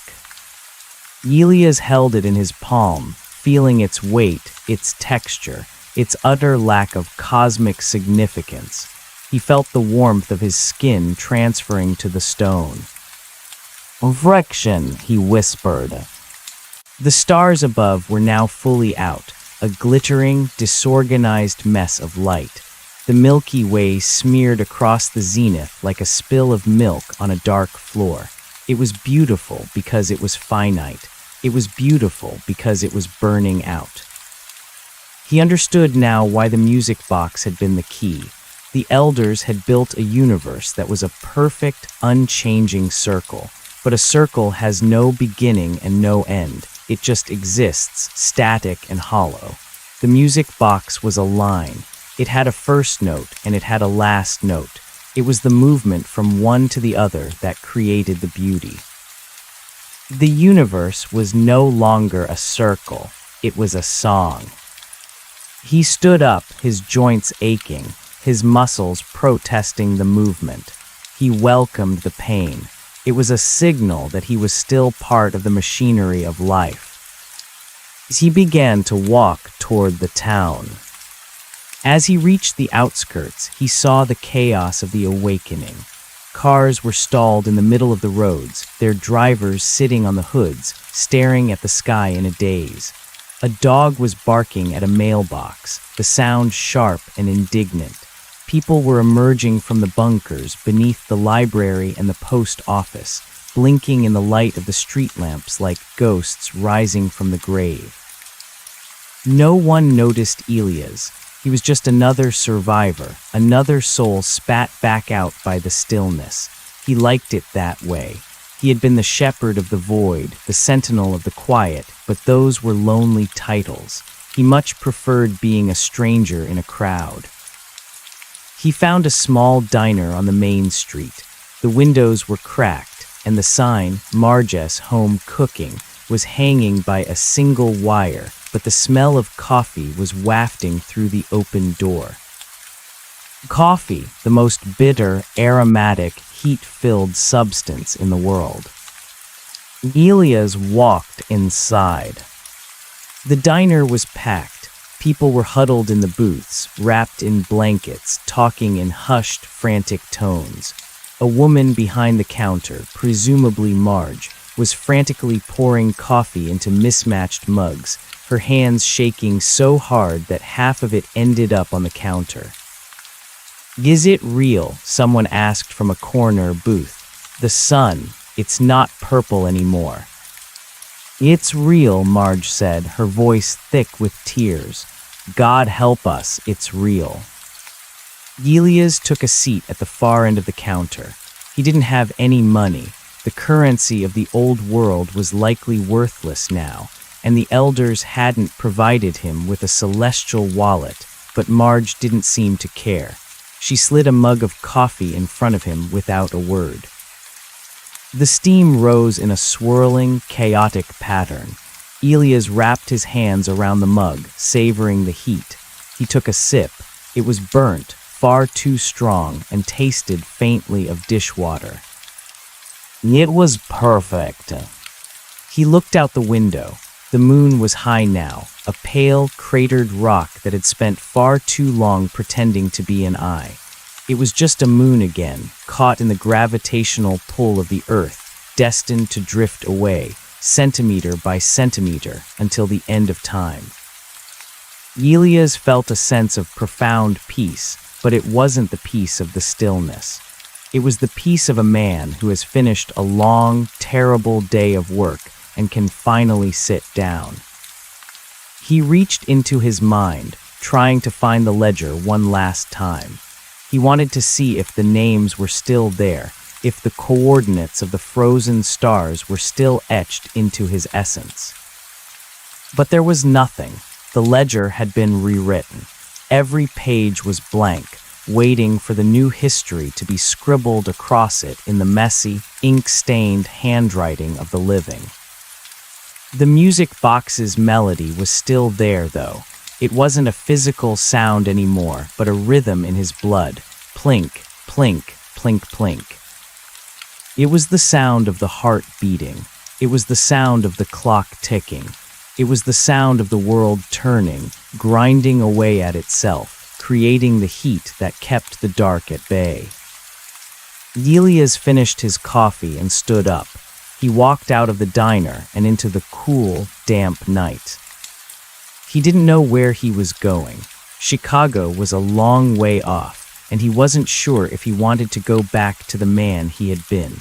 That Elias Thorne had wanted the world to stop. This Elias Thorne wanted to see how fast it could go. He started walking down the road that led out of Oakhaven, heading west. The road was cracked, the pavement buckled by the frost of the stillness, but it was a road nonetheless. Behind him, the Atlantic continued its restless, noisy labor.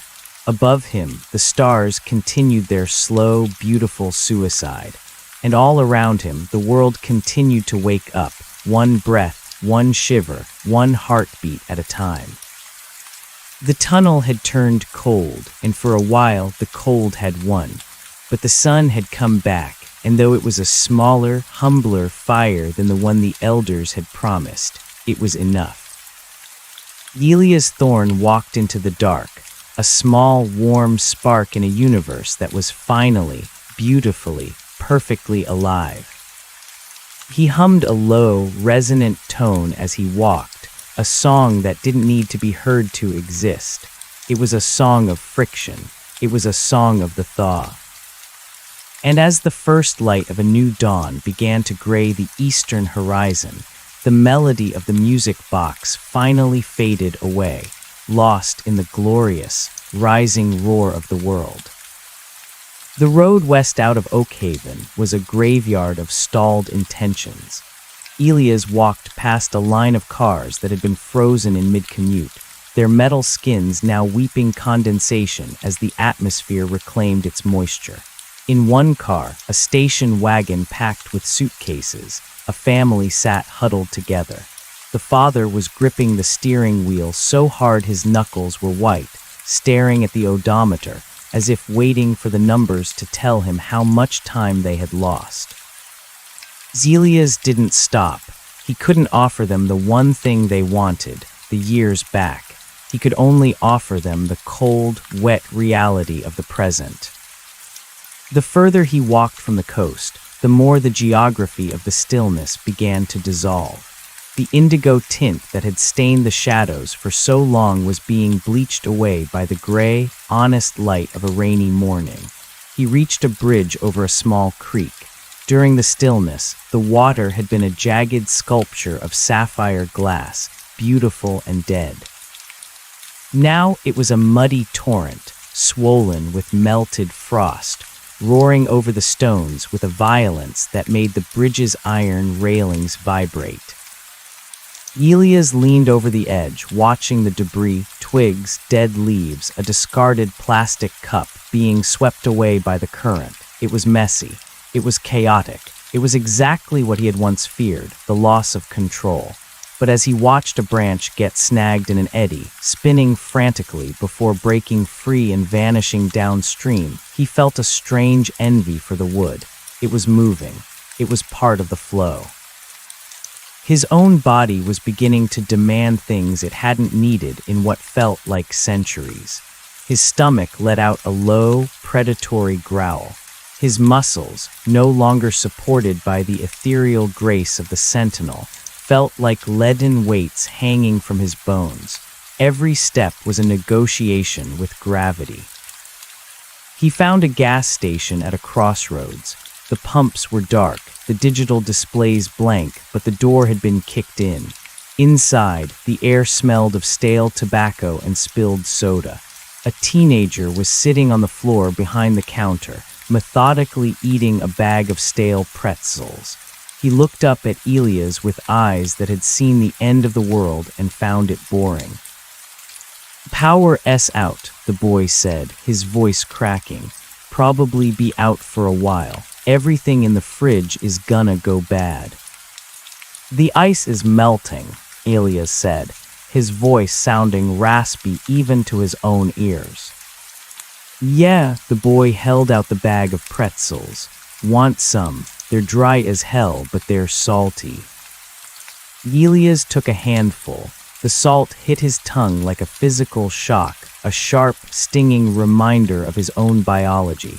He chewed slowly, savoring the dry crunch. "Where are you going?" he asked. The boy shrugged. "Nowhere. My mom's at the hospital in the next town over. She was there when the purple stuff happened. I guess I'll wait for the phones to work, or I'll start walking." He looked at Elias' heavy, mud-caked coat. "You look like you've been walking a long time." "I have," Elias said, "longer than you can imagine." You think it'll stay. The sun, I mean, the normal one. Elias looked out the shattered window. The clouds were thick and heavy, a bruised charcoal gray, but behind them he could feel the immense, indifferent heat of the sun. It'll stay, but it won't be easy. The sun doesn't care if we're warm, it just burns. The boy nodded, seemingly satisfied with that. Better than the purple. That stuff was creepy, like being inside a photograph. Elias left the boy with his pretzels and stepped back out into the rain. He felt a strange sense of displacement. He was the man who had broken the world's stasis, the thief who had stolen the elders' silence, yet here he was, just another wanderer in the mud. There was no grand procession, no chorus of angels, just the steady, relentless drip of water from the eaves of the gas station. As he continued west, the scale of the awakening became more apparent. He saw a farmer in a field, standing knee-deep in mud, staring at a tractor that had rusted in place during the long years of the stillness. The man wasn't crying. He was simply touching the rusted metal with a look of profound confusion. The elders had stopped time, but they hadn't stopped decay. They had only masked it under a layer of indigo light. Now that the light was gone, the rot of the world was visible again. Elias realized then that the transition wouldn't be a celebration. It would be a long, grueling labor. The world had to be rebuilt, not from the blueprints of the old world, but from the wreckage of the new one. He reached the outskirts of a larger town by midday. Here, the panic was more palpable. People were looting hardware stores for generators and wood. Others were gathered in circles on the pavement, praying to a god they hoped had finally come back from vacation. In the center of the town square, a man was standing on a fountain, shouting about the indigo plague and the return of the true fire. Elias walked past him, his head down. He didn't want to be a prophet. He didn't want to explain the ledger or the music box. They wouldn't understand the music anyway. They would try to turn it into a hymn or a weapon, and it was neither. It was just a song of friction. He found a park and sat on a bench that was half covered in moss. His legs finally gave out, a dull ache radiating from his hips to his ankles. He closed his eyes and listened. The sound of the world was a cacophony. He heard the distant sirens of emergency vehicles, the shouting of neighbors, the barking of dogs, the rustle of wind through the trees. It was a messy, disorganized symphony, a million different instruments playing a million different tunes. And yet, underneath it all, he could still hear the faint, ghostly echo of the music box. Plink, plink, plink, plink. It wasn't a melody anymore. It was a pulse. It was the sound of the universe's heart beating against the ribs of reality. He felt a presence beside him. He didn't open his eyes. "You look like a man who knows the secret of the tunnel," a voice said. It was an old voice, thin and dry, like parchment rubbing together. Elias opened his eyes. An old man was sitting on the other end of the bench. He was wearing a tweed jacket that was several sizes too large for him, and he was clutching a leather-bound book to his chest. His eyes were a startling, clear blue, untainted by the indigo light. "The tunnel is gone," Elias said. "It's just a hole in the ground now." The old man smiled, revealing a few yellowed teeth. "A hole in the ground is never just a hole, it's an invitation. I spent 30 years studying the Oakhaven anomalies before the stillness took us. I was a physicist, or a dreamer. Sometimes it's hard to tell the difference." "What did you find?" Elias asked, curious despite his exhaustion. "I found that the universe is a very loud place that desperately wants to be quiet," the old man said. "The elders, if that's what they were just the logical conclusion of entropy. They wanted to reach the end without having to do the work of living. They wanted the silence of the library without having to read the books. He tapped the book in his lap, but books are meant to be read. They're meant to be dog-eared and stained with coffee and have their spines cracked. Life isn't a state of being, it's a state of becoming, and becoming is a very noisy process. It's going to be hard, Elias said, looking at the chaotic town square. A lot of people won't survive the thaw. No, the old man agreed softly. They won't. Friction burns after all. But would you rather be a diamond in a vault or a spark in a forge? Elias looked at his hands. They were dirty, the fingernails broken and stained with earth. They were the hands of a man who had been working. I chose the spark, he said. Then you'd better get moving, the old man said, standing up with a groan. The forge is getting hot, and there's a lot of metal that needs shaping. He wandered off into the crowd, his tweed jacket flapping in the wind. Elias watched him go, feeling a strange sense of kinship. He wasn't the only one who had seen the gears of the universe.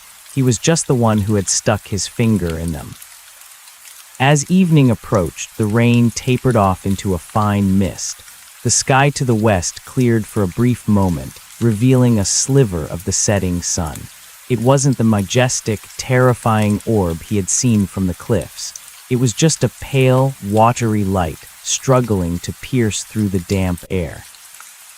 It was enough. Elias stood up and began to walk again. He didn't have a destination, but he had a direction. He would walk until his legs failed him, and then he would crawl. He would find a way to contribute to the noise. He would tell stories or dig ditches or simply sit in diners and drink burnt coffee and listen to the world complain about its aches and pains. He passed a house where a woman was hanging laundry on a line. The clothes were damp and heavy, and the wind was whipping them around, but she was working with a grim, determined focus. She caught his eye and nodded, a brief, acknowledging gesture of shared survival. Elias felt a sudden, sharp memory of his life before the tunnel. He remembered the feeling of the subway train beneath his feet, the smell of rain on hot asphalt, the way the light hit the skyscrapers in the late afternoon. He had hated those things once. He had seen them as symptoms of a terminal disease called time. Now he saw them as the cure. He reached the edge of the town, where the road stretched out into the dark, rolling hills of the interior. The street lamps here were still dark, and the only light came from the stars, which were now pulsing with a fierce, untidy brilliance. He thought of the sentinel, the violet being he had briefly become. That being could see the beginning and the end of all things. It could see the structure of the atom and the curve of the galaxy. It was a god of the vacuum. But the sentinel couldn't feel the bite of the wind. It couldn't taste the salt of a pretzel or the bitterness of coffee. It couldn't feel the ache in its knees or the hope in its heart. Elias Thorne, the man, could feel all of those things. And as he stepped out into the darkness, he realized that he wouldn't trade a single second of this messy, painful, finite life for an eternity of indigo silence.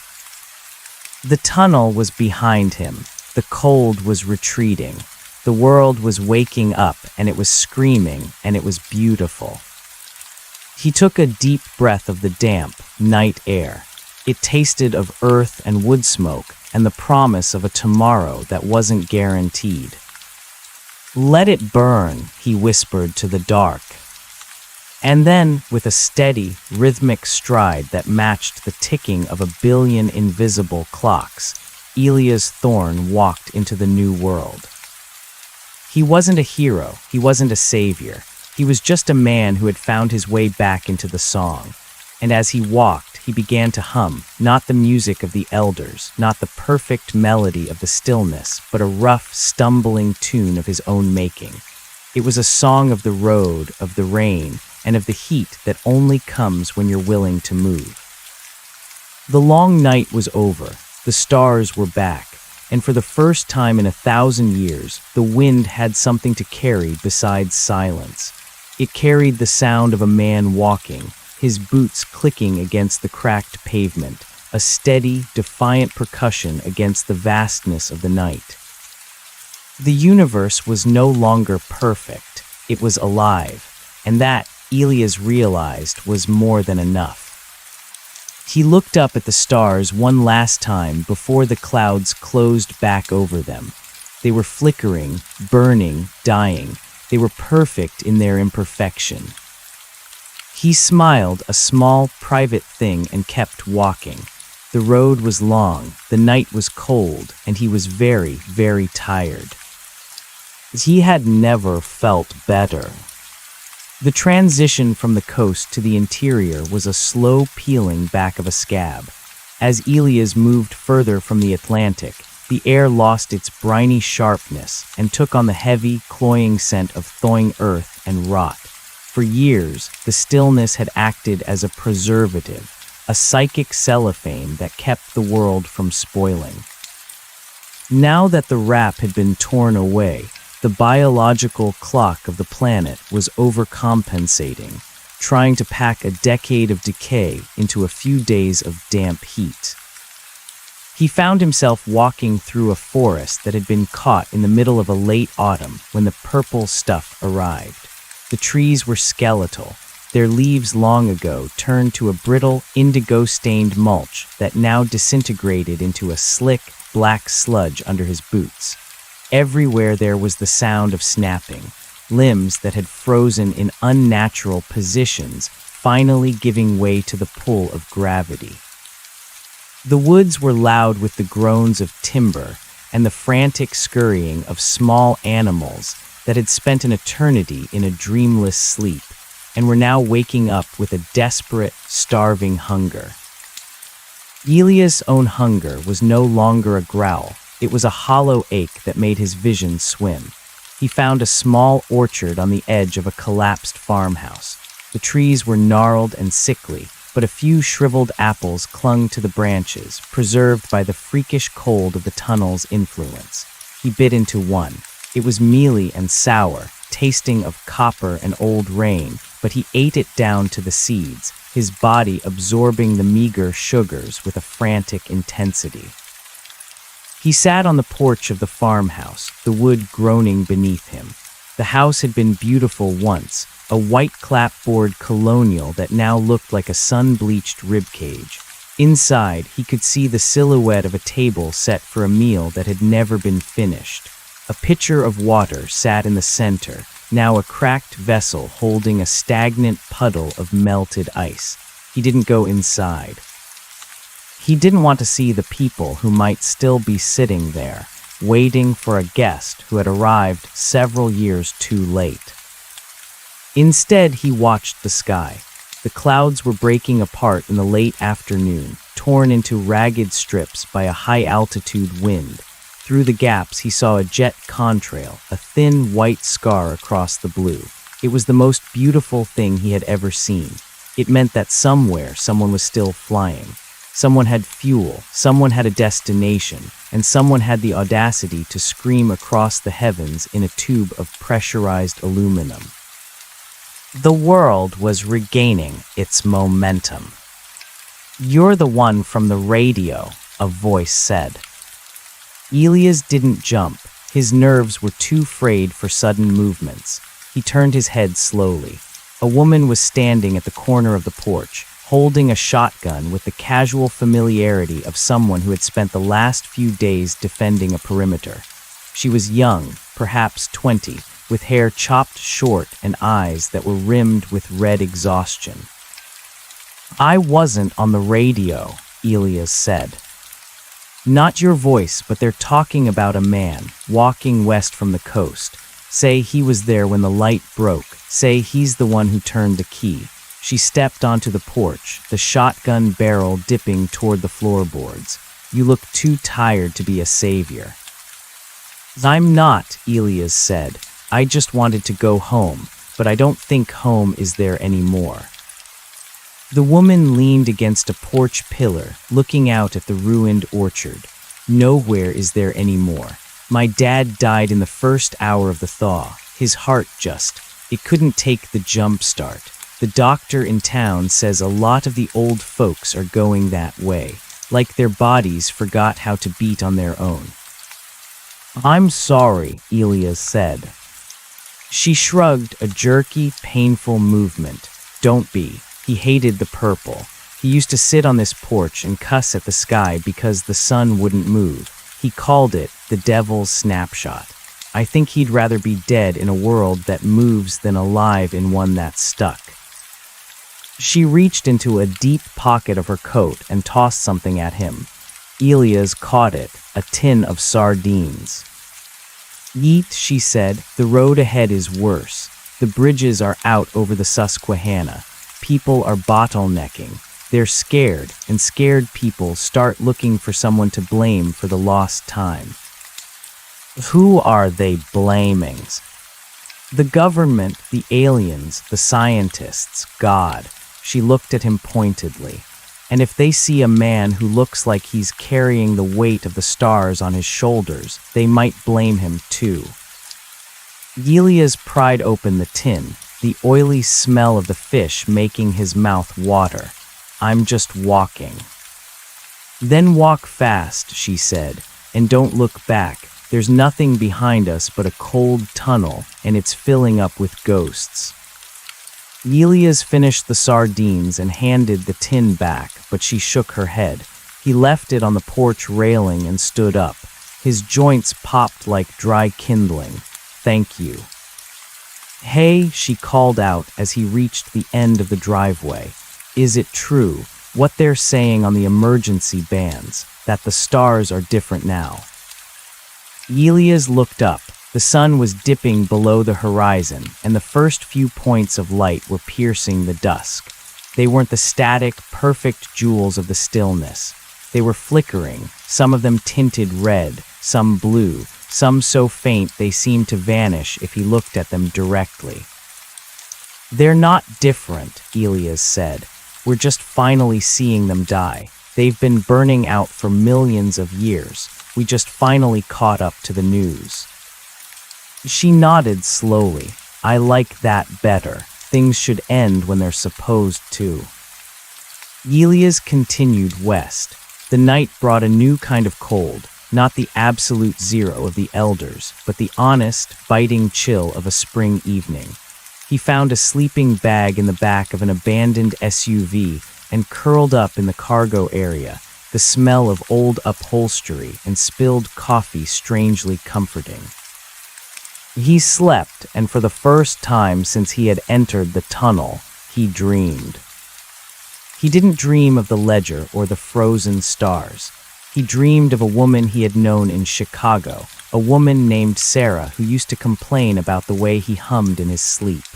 In the dream, they were standing on a street corner, waiting for a light to change. The city was loud, the screech of bus brakes, the chatter of 1,000 voices, the hum of the electric grid.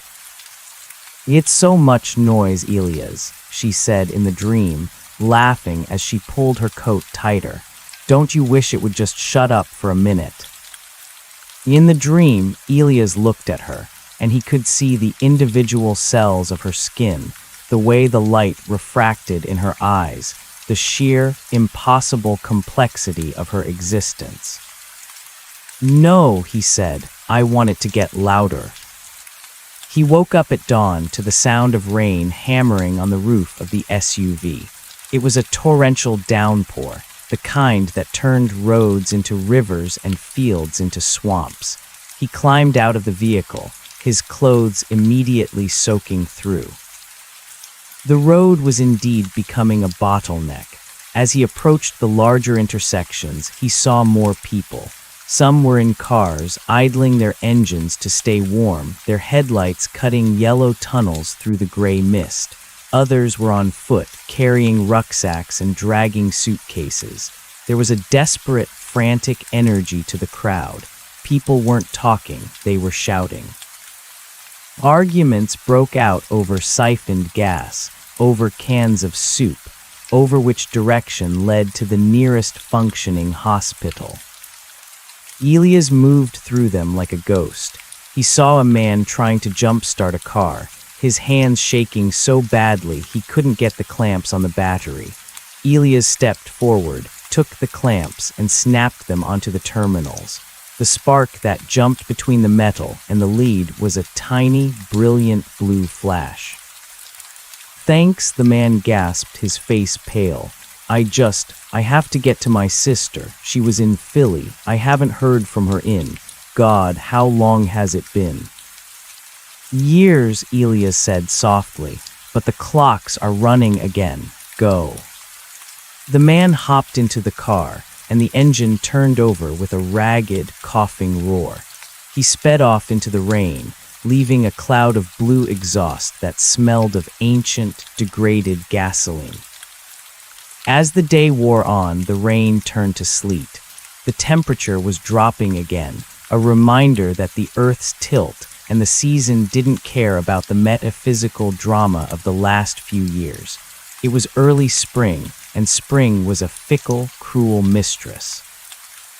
Elias found himself walking alongside a group of refugees, a young couple with a toddler and an older woman who walked with a cane.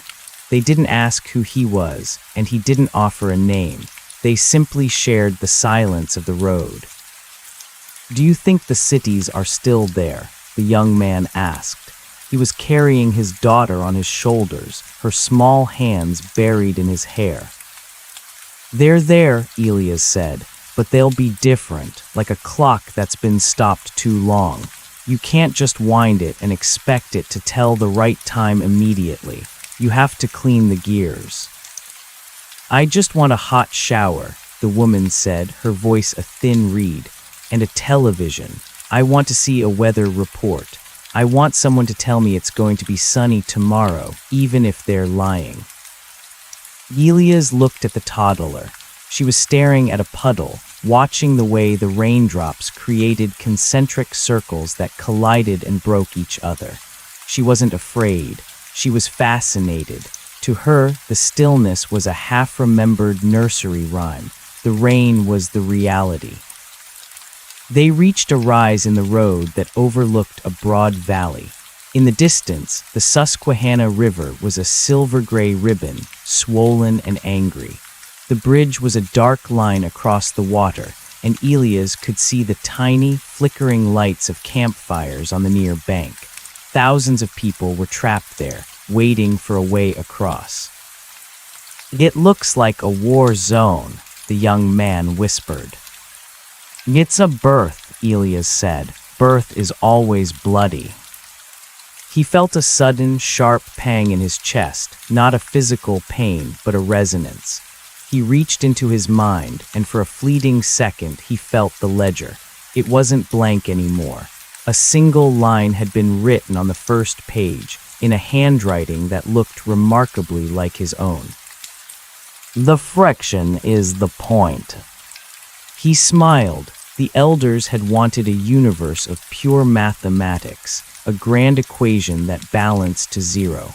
But they had forgotten that zero is the absence of everything.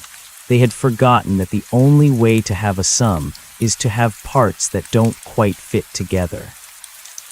As they descended into the valley, the sound of the crowd grew. It was a low, vibrating hum, the sound of 10,000 people breathing, crying, and hoping.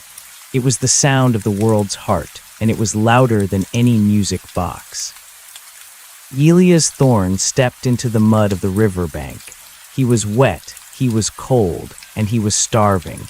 He was a man who had seen the end of time and had decided to walk back into the middle of it.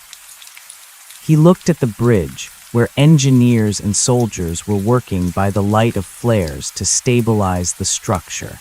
The orange light reflected in the churning water, creating a chaotic, beautiful dance of shadows. He took a step forward, his boots sinking deep into the mire. He didn't know if he would make it to Chicago. He didn't know if Sarah was still there, or if she would even recognize the man he had become. But as he joined the line of people waiting to cross the river, he felt the warmth of the person standing next to him. He felt the vibration of a truck engine nearby. He felt the sting of the sleet on his cheeks. He was alive. The world was cold, but it was turning. And as the sun began to set behind the western mountains, casting a long, jagged shadow across the valley, Elias Thorne closed his eyes and hummed. It wasn't a song of the stars. It was a song of the mud, and it was the most beautiful thing he had ever heard. The line at the bridge moved with the agonizing slowness of a glacier. As night fell, the sleet transitioned back into a heavy, drenching rain that turned the riverbank into a graveyard of abandoned vehicles and makeshift tents. Elias stood between a family in a rusted minivan and a man who spent 4 hours methodically sharpening a kitchen knife against a whetstone. The sound shhh-ching, shhh-ching was a rhythmic reminder that while the cosmic cold had vanished, the human chill was settling in. By midnight, the National Guard had set up floodlights. The beams were harsh and artificial, cutting through the downpour like white swords. They weren't the violet, ethereal glow of the elders. They were the dirty, flickering light of generators fueled by desperation. Elias watched the moths batter themselves against the hot glass of the lamps. Even they were frantic to feel the heat, even if it killed them. "Movement up front," someone yelled. The crowd surged. It wasn't a coordinated effort, but a collective heave of bodies. Elias felt the ribs of the man behind him pressing into his back. The young mother he had walked with earlier was clenching her daughter's hand so hard the child began to wail. That sound, high and piercing, seemed to snap something in the air. A man in a camouflage jacket pushed past Elias, his eyes wide and glassy. "They're closing it. They're saying the pylons are shifting." "Don't listen to him," another voice countered. "They're just rationing the crossings." Rumor was the only currency left that had any value, and it was inflating rapidly. Elias stayed silent, keeping his feet planted. He knew about shifting foundations. He had seen the very pillars of reality tilt and groan. A bridge made of steel and concrete was a simple thing by comparison. He looked at the bridge, a cantilever structure that looked like a rusted skeleton in the fog. It was swaying, yes, but it was a flexible sway. It was holding. When he finally reached the checkpoint at the foot of the span, a soldier with a surgical mask over his face held up a hand. The soldier's eyes were bloodshot, the skin around them gray with a fatigue that went deeper than sleep. "ID," the soldier barked. Elias reached into his sodden wallet. He pulled out his driver's license. The plastic was cracked. The photo showed a man with neatly trimmed hair and a professional smile. A man who lived in a world where the most important thing was the morning commute and the quarterly earnings report. The soldier looked at the card, then at Elias. He saw the beard, the hollowed-out cheeks, and the strange, lingering intensity in Elias' pupils, a residue of the indigo light that no amount of rain could wash away. "Chicago, huh?" the soldier said, his voice softening just a fraction. "Long walk, Thorne." "I've had some time," Elias replied. The soldier handed the card back. "Watch the gaps on the second span. The expansion joints are blown, and don't stop. If you stop, the people behind you will push you over the rail. They aren't being mean, they're just heavy." "I understand." Elias stepped onto the metal grating of the bridge.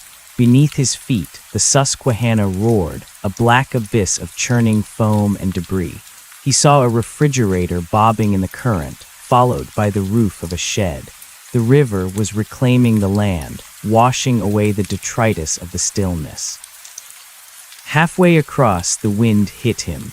It was a localized gale, funneled by the valley, and it threatened to peel him off the walkway. He gripped the cold iron railing. The metal felt real. It felt honest. It didn't try to tell him he was eternal. It told him it was rusting and that he was small. He looked back toward the east.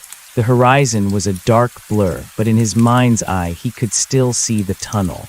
He could see the place where the world had stopped breathing. It felt like a dream now, a feverish hallucination born of a collective trauma. But the ache in his marrow told him otherwise. He was a carrier now, a host for the memory of the silence. He reached the western bank as the first hints of a gray, bruised dawn began to leak over the hills. The crowd here was thinner, dispersed into the woods and side roads. He found a gas station that had been looted down to the floorboards. The windows were shattered, and a layer of glass crunching under his boots sounded like breaking ice. He sat in the corner of the darkened garage, behind a stack of old tires. He needed to rest, but his mind was a hive of activity. The ledger, that psychic imprint of the universe's history, was still vibrating in the back of his consciousness. It was no longer a weight, it was a compass. It wasn't showing him north, it was showing him now. He realized then that the elders hadn't just been trying to save the universe from heat death. They had been trying to save themselves from the humiliation of being forgotten. By stopping time, they ensured their masterpiece would never be erased. They were artists who had frozen the paint on the canvas because they couldn't bear the thought of the colors fading. But Elias knew that a painting that never changes isn't art, it's a prison. He fell into a shallow, twitchy sleep. He dreamt of the subway again, but this time the train didn't stop. It sped through the stations, the lights blurring into a continuous streak of gold. He was standing on the platform, and as the train roared past, he saw the faces of everyone he had ever known looking out the windows.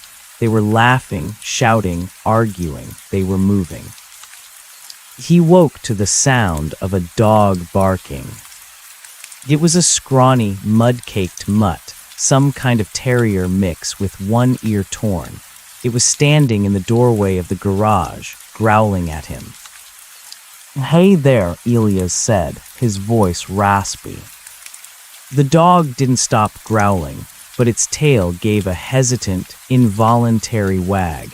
It was as conflicted as the rest of the world, torn between the instinct to protect itself and the desperate need for connection. Elias reached into his pack. He had a few crumbs of a protein bar left. He tossed them toward the dog. The animal lunged, snapping the morsels out of the air, and then looked at Elias with an expression of profound expectation. "That's all I've got, pal," Elias said. "We're both on the hunt." The dog trotted over and sniffed his boots. It seemed satisfied that Elias wasn't a ghost. It curled up a few feet away, its head resting on its paws, watching the rain. For the next hour, they sat together in the damp gloom, a man who had outrun eternity and a dog that just wanted a meal. By noon, the rain had tapered off to a fine mist. Elias stood up, and the dog followed suit. "You're coming with me." The dog tilted its head. "Fine, but I'm going to Chicago. It's a hell of a walk." They hit the road, heading west along Route 30. The landscape was a mosaic of the mundane and the apocalyptic. They passed a car dealership where the rows of vehicles were perfectly preserved, their paint shining under the gray sky, while just across the street, a grocery store had collapsed under the weight of its own neglected maintenance. He saw signs of life everywhere now, smoke rising from chimneys, a group of men in a field trying to hitch a horse to a plow, a child sitting on a fence playing a harmonica. The notes were sour and clumsy, but they carried across the damp air with a heartbreaking clarity. The new world wasn't a utopia, it was a mess. It was a scramble for resources, a struggle against the elements, and a reckoning with the lost years. But as Elias walked, he felt a strange sense of peace. The violet shadow was gone from the edges of his vision. The stars, when they appeared through the clouds, were just stars, distant, burning balls of gas that didn't care about his soul. On the third day after the bridge, he reached a small town called Chambersburg. It had been hit hard by the thaw. The local creek had flooded the main street, leaving a thick layer of silt on everything. People were out with shovels and buckets, working in a grim, rhythmic silence. Elias stopped at a communal kitchen set up in a church basement. He traded his labor, 4 hours of hauling mud-soaked carpets out of the sanctuary, for a bowl of watery beef stew and a piece of bread. As he ate, he listened to the talk around the table. "They say the power's back on in Pittsburgh," a man said, his face caked in dried mud. "They say they've got the mills running again." "Who cares about steel?" a woman replied. "I heard they found a warehouse of seed in Ohio. Real seed, not the genetically modified crap that won't take in this soil." "I just want to know what happened to the satellites," a third voice added. "My phone is a brick. My GPS is a brick. I don't even know what year it is." "It's the year of the wake," the woman said firmly. "And it's Monday. That's all you need to know." Elias looked at his hands. They were calloused, the fingernails broken and stained with earth. These were the hands of a man who existed in linear time. He felt a surge of gratitude for the dirt. He left the church and found the dog waiting for him by the steps. He had named it Static, a joke the dog didn't get, but seemed to appreciate the tone of. As they left the town limits, Elias noticed a man sitting on a stump by the side of the road. He was wearing a tattered suit and holding a clipboard. He looked like a census taker for a country that no longer existed. "Heading west?" the man asked as Elias approached. "In Chicago," Elias said. The man made a mark on his clipboard. "You're the 42nd today. Most people are heading for the plains. Think there's more room to breathe out there." "I have someone to find," Elias said. The man looked up, his eyes sharp and inquisitive. "Do you think she's the same person she was before the light turned purple?" The question hung in the air, heavy and damp. "No," Elias said. "I hope she isn't. I'm certainly not." The man nodded, satisfied. "Good, because the ones who are trying to go back to exactly how it was, they're the ones who are losing their minds. You have to be like the water, friend. You have to take the shape of the new channel." "I'm trying," Elias said. He continued his trek. The Appalachian Mountains loomed ahead, a formidable wall of dark green and gray. Crossing them would be the hardest part of the journey. The roads would be treacherous, the weather unpredictable, and the mountain passes likely inhabited by those who had retreated from the world long before the tunnel even opened. But Elias felt a strange confidence. He wasn't the sentinel anymore, but he carried a piece of that perspective with him. He understood that every struggle, every cold night, every blister on his heel was a data point in a grand, beautiful chaos. That night, camped in the lee of a massive limestone outcropping, Elias looked at the campfire he had managed to start with a handful of dry pine needles and a discarded lighter. The flames were orange and yellow, licking at the black air. He thought about the elders. He wondered if they were still out there, in the indigo silence, watching him. He wondered if they saw his fire as a blemish on their perfect vacuum, or if they were beginning to understand. He reached into his mind and did something he hadn't dared to do since leaving the coast. He called out, not with words, but with a feeling. He projected the sensation of the heat on his face, the smell of the wood smoke, the weight of the dog sleeping against his thigh. He projected the ache in his knees and the sour taste of the stew. This is what you missed, he thought. This is the texture of being. There was no answer, no violet flash, no humming in his ears. But for a second, just a heartbeat, the stars seemed to flicker with a renewed intensity, as if the universe itself was leaning in to catch the scent of the smoke. Elias smiled and lay back against the hard earth. The ground was cold, but beneath the surface, he could feel the faint, rhythmic thrum of the planet's core. It was a slow heartbeat, but it was steady. He was 300 miles from the coast. He had 700 more to go. The road was long, and the world was broken. "Perfect," he whispered to the dog. Static let out a soft huff of agreement, and together they drifted into the deep, messy sleep of the living. The next morning, the mountains were shrouded in a thick, white fog. Elias packed his meager belongings, whistled for the dog, and began the ascent.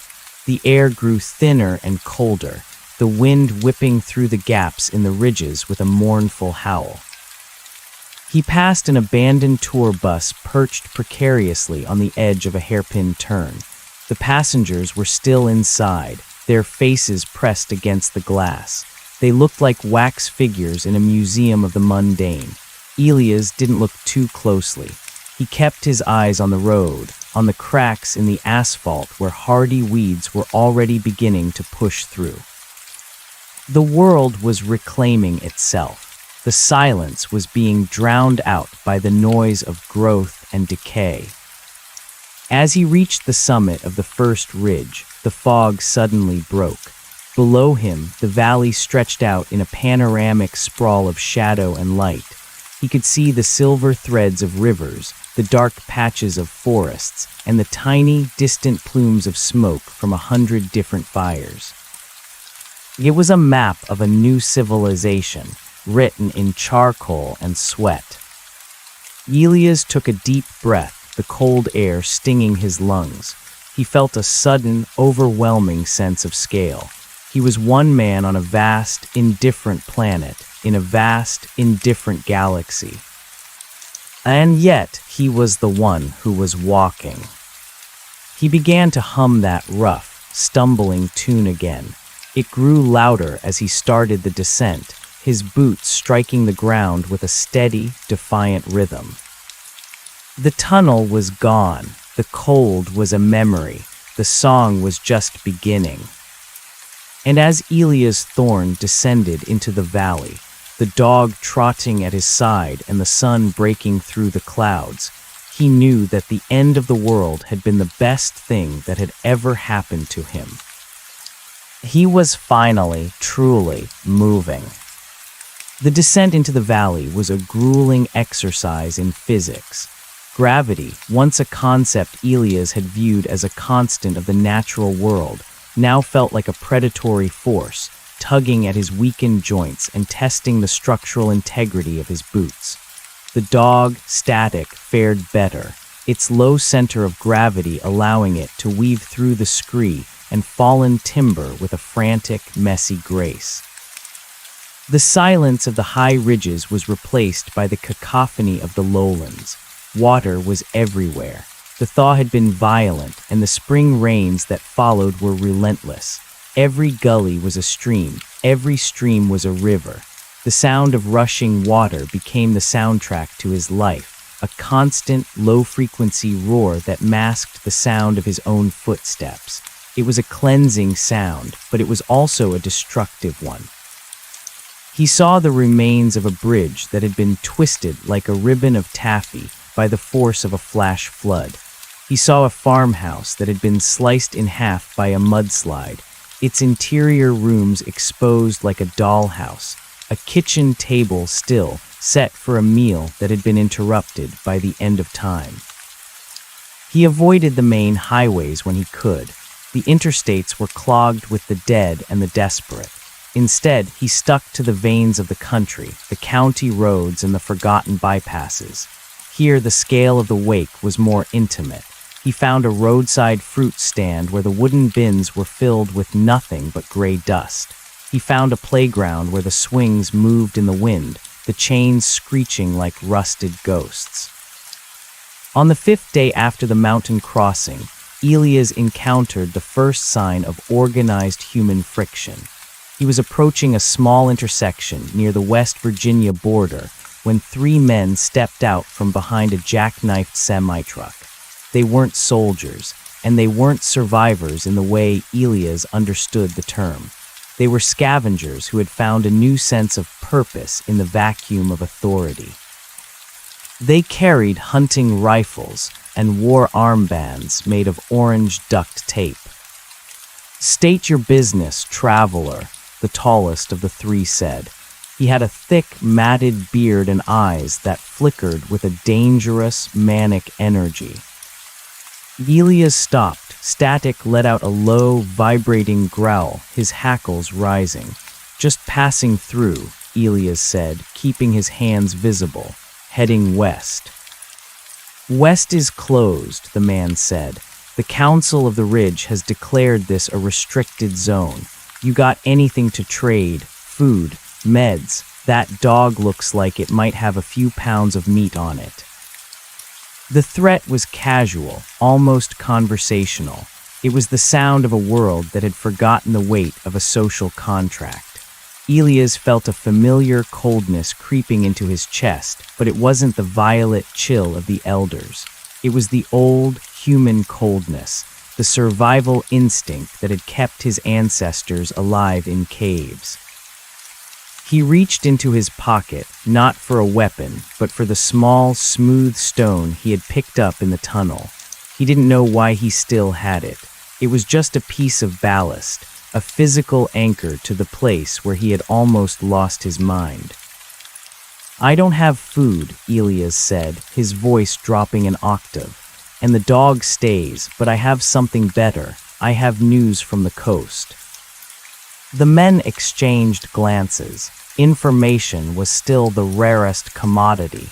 What news? "The bridges are open," Elias lied, or perhaps he was prophesying. "The National Guard is moving inland with supplies. They're looking for people to help rebuild the grid. They're paying in real currency, fuel and grain. If you stay here robbing travelers, you're going to miss the window. When they get here, they won't be looking for councils. They'll be looking for insurgents."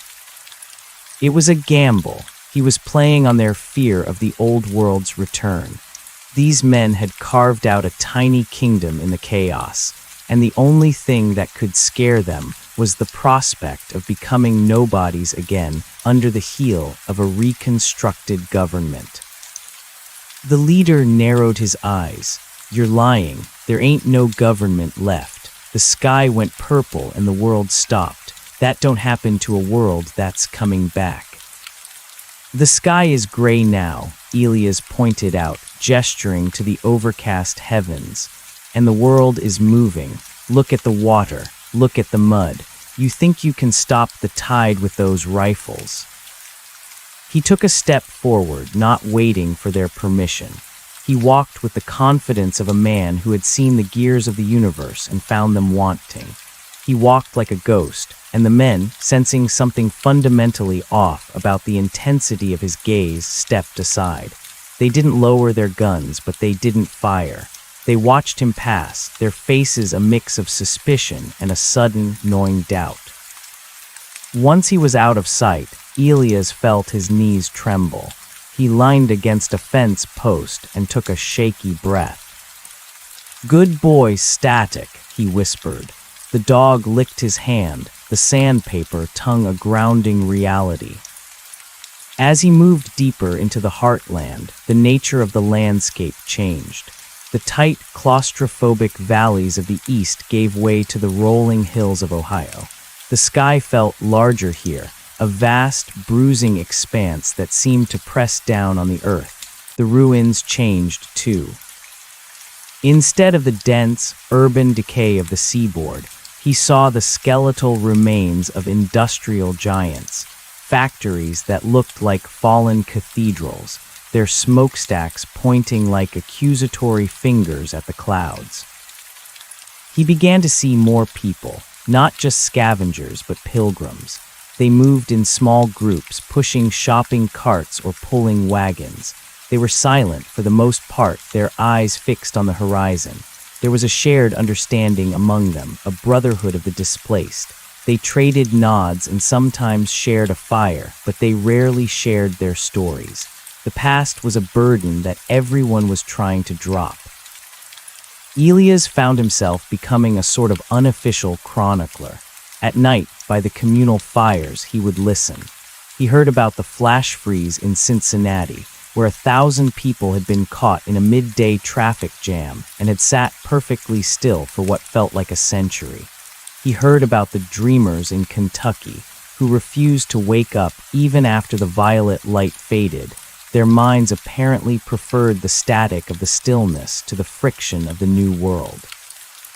"Why are you going to Chicago?" a young woman asked him one night. She was traveling with her younger brother, both of them wrapped in oversized wool blankets. "I'm looking for my wife," Elias said. It was the first time he had said the word wife out loud in years. It felt heavy on his tongue, like a stone. "Do you think she's waiting?" the woman asked.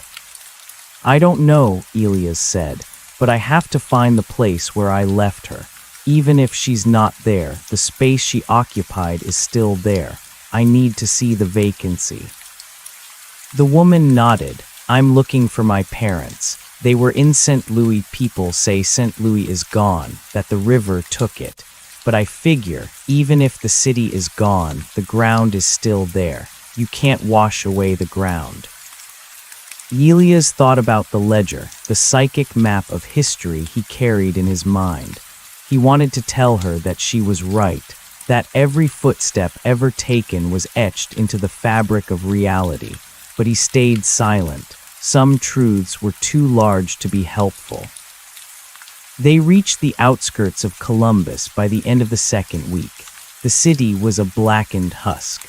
A fire had swept through the downtown core during the early days of the wake, or perhaps during the chaotic first hours of the thaw, and the skeletons of the skyscrapers were draped in soot. The smell was a mix of wet ash and stagnant water. Elias and Static navigated the debris-strewn streets. Here, the new world was at its most primal. Without the sun to provide a clear sense of direction, the city was a labyrinth. Elias relied on his internal compass, that strange, indigo-tinted intuition that had been gifted to him by the tunnel. He could feel the pull of the west, a magnetic tug in his solar plexus. In the ruins of a library, he found a map. It was a topographical survey of the Great Lakes region. He traced the line of the highway towards Chicago. It looked so short on paper, a few inches of ink. In reality, it was a gauntlet of broken pavement and flooded plains. He also found a book of poetry. Most of the pages were stuck together with mold, but he managed to peel one open. It was a fragment of Eliot. "This is the way the world ends, not with a bang but a whimper." Elias laughed, a dry, hacking sound that startled a flock of crows roosting in the rafters. "Wrong, T.S., he muttered. "The world ends with a hum, and it starts again with a growl." He tore the page out and put it in his pocket, next to the stone. The trek across Indiana was a descent into a different kind of purgatory. The state was a vast, flat mirror. The drainage systems had failed, and the spring rains had turned the farmland into a shallow inland sea. Elias spent days wading through knee-deep water, his feet perpetually pruned and aching. The horizon was a straight line where the gray water met the gray sky, and for long stretches he felt as though he were walking on a treadmill, making no progress at all. This was the middle place. The adrenaline of the escape had worn off, and the destination was still too far away to be real. This was where the mind began to eat itself. He started talking to Static more long, rambling monologues about his life before the tunnel. He told the dog about the smell of Sarah's shampoo, the way the light hit their kitchen at 7:00 a.m., the specific sound of the L train as it rounded the corner near their apartment. He was afraid that if he didn't speak the memories, they would be overwritten by the ledger. He didn't want to remember the birth of stars. He wanted to remember the price of a gallon of milk. She used to leave her shoes in the middle of the hallway, Elias told the dog as they huddled under a rusted billboard for a defunct insurance company. I used to trip over them every single morning. I used to get so angry. Can you believe that, Static? I was angry about shoes. Now I'd give my left arm to trip over a pair of scuffed-up heels. Static wagged his tail, his eyes reflecting the orange glow of their small stove. The dog didn't care about the past. He cared about the warmth and the half-can of salvaged tuna they had shared for dinner. On the 20th day, the water began to recede. The mud became thicker, more viscous, but the ground was finally rising. He reached a highway sign that had been bent nearly to the ground, Chicago, 50 miles. He stopped. He stood there for a long time, staring at the rusted metal. 50 miles, 2 days of hard walking, maybe 3, given the state of the roads. He felt a sudden, sharp pang of terror. As long as he was walking, Sarah was a possibility. She was a goal, a lighthouse in the fog. But once he arrived, the possibility would be replaced by reality. He might find a grave. He might find an empty lot. He might find a woman who looked like her but had eyes that were as cold and distant as the elders themselves. He looked at his hands. They were shaking. "What if we're not supposed to go back?" he whispered. The ledger in his mind hummed, a low, resonant frequency that felt like a rebuke. It wasn't about going back. There was no back. There was only the continuation. The universe didn't rewind. It just kept unfolding, layer after layer, a never-ending sequence of cause and effect. He adjusted the straps of his pack. "Come on, Static. Let's go see what's left." The final approach to Chicago was like entering a dream of the future as imagined by a Victorian architect. The skyline appeared on the horizon, a jagged silhouette of steel and glass rising out of the mist of Lake Michigan. But the city was changed. Without the constant hum of electricity, the towers looked like ancient monoliths, monuments to a civilization that had vanished overnight. There were no lights, no glowing beacons on the Sears Tower, no shimmering reflections in the water. The city was a dark, silent sentinel. As he crossed the city limits, the air changed. It became colder, carrying the sharp, metallic scent of the lake. The streets here were surprisingly clear. It seemed that the wind off the water had swept away much of the debris, leaving the boulevards wide and empty. He saw signs of life, real life. There were gardens planted in the median strips of the roads. He saw a communal laundry set up in a fountain in a public park. He saw people moving through the streets with a sense of purpose. They weren't refugees, they were citizens. He reached his old neighborhood in Lincoln Park as the sun was beginning to set. The trees were bare, their branches reaching up like skeletal fingers, but he could see the tiny, green nubs of new buds. The world was waking up, even here. He turned the corner onto his street. His heart was hammering against his ribs like a trapped bird. His apartment building was still standing. The brickwork was scorched in places, and several of the windows were boarded up, but the structure was intact. He stood on the sidewalk, looking up at the 3rd floor. The window to their bedroom was open. A thin, white curtain fluttered in the breeze. He didn't move. He couldn't. He was a statue again, caught in a different kind of stillness. Static sat down beside him, looking up at the building and then back at Elias, as if waiting for a command. "Is she there?" Elias whispered. The ledger was silent. The elders were gone. The stars were hidden behind the clouds. There was no cosmic guidance, no indigo light to show him the way. He took a step, then another. He reached the front door of the building. It was propped open with a brick. He walked into the lobby. The air smelled of dust and old mail. He began to climb the stairs. Each step felt like a mile. Each landing was a mountain peak. As he reached the third floor, he walked down the hallway to 3B. He stopped in front of the door. He could hear a sound from inside, a faint, rhythmic scratching. He reached out and knocked. The sound was small, pathetic in the vast silence of the city. The scratching stopped. Footsteps approached the door. They were slow, hesitant. The door cracked open.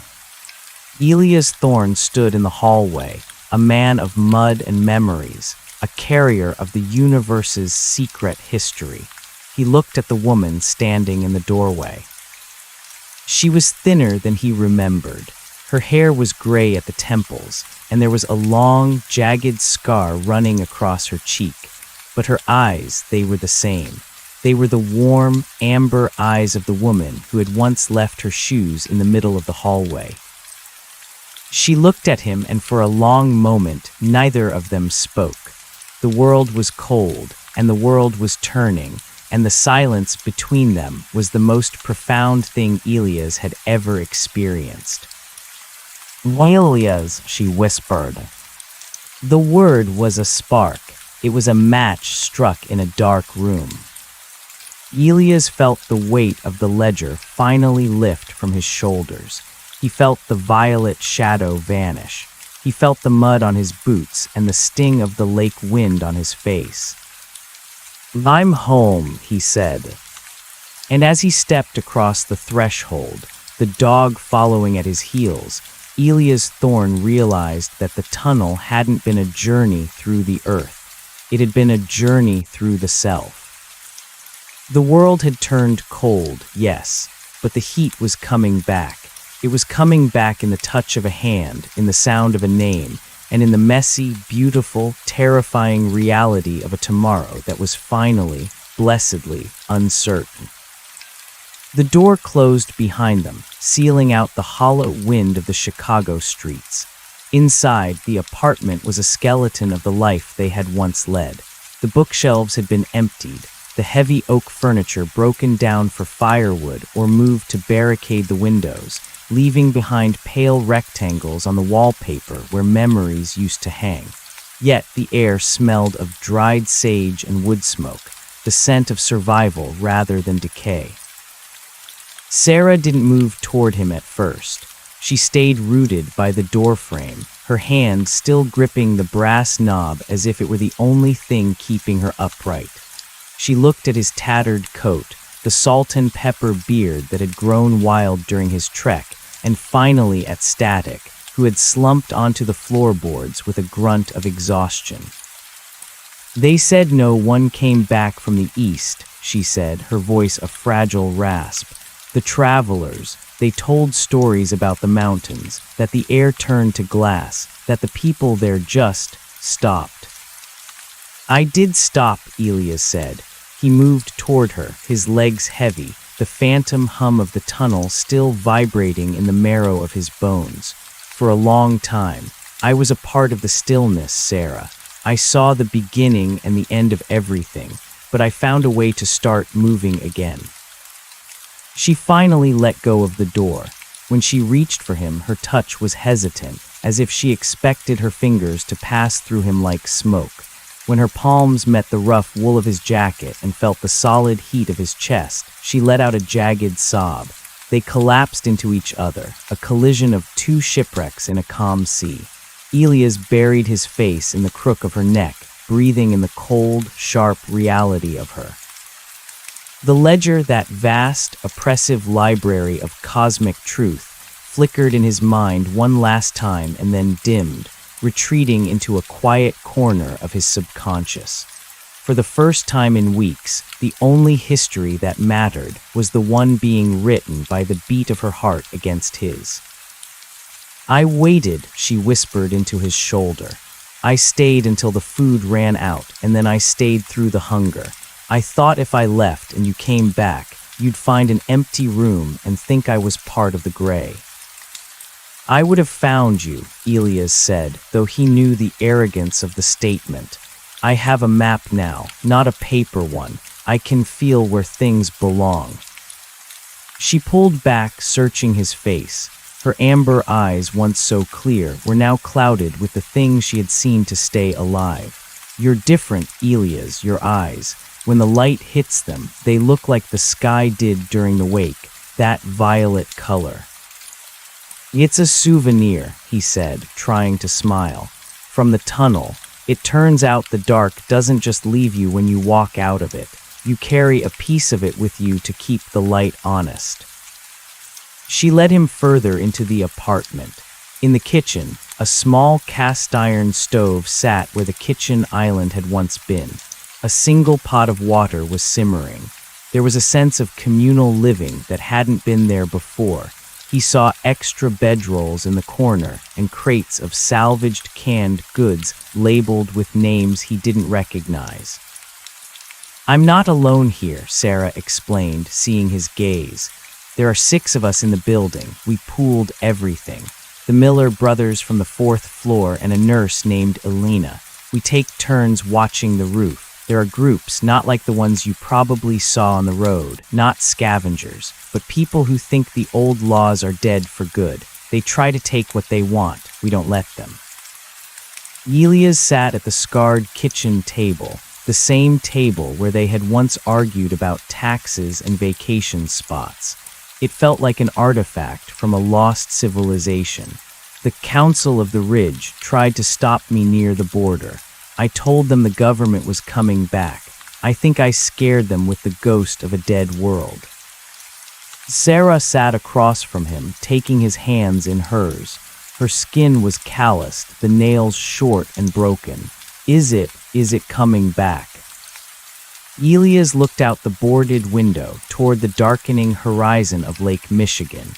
He thought of the elders, those vast, indifferent architects of the stillness.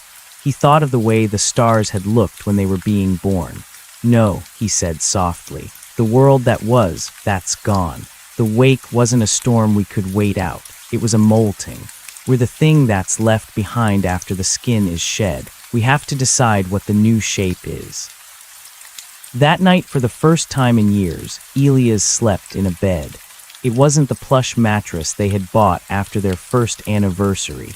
It was a collection of blankets and a thin foam pad on the floor of the bedroom, positioned away from the windows to avoid stray glass or drafts. But with Sarah's warmth beside him and Static's rhythmic breathing at his feet, it was a palace. Yet sleep did not bring peace. He dreamed of the tunnel. In the dream, he wasn't walking through it. He was the tunnel itself. He felt the weight of the Appalachian Mountains pressing down on his chest.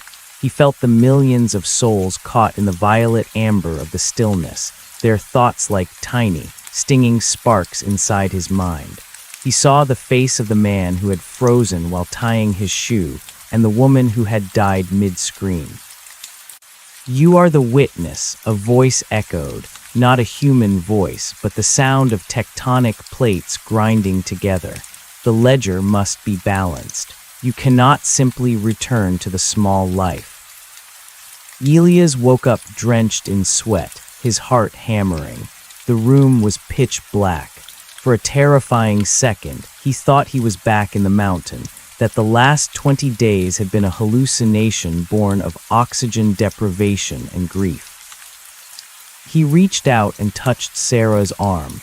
She stirred, murmuring in her sleep, and the reality of her skin grounded him.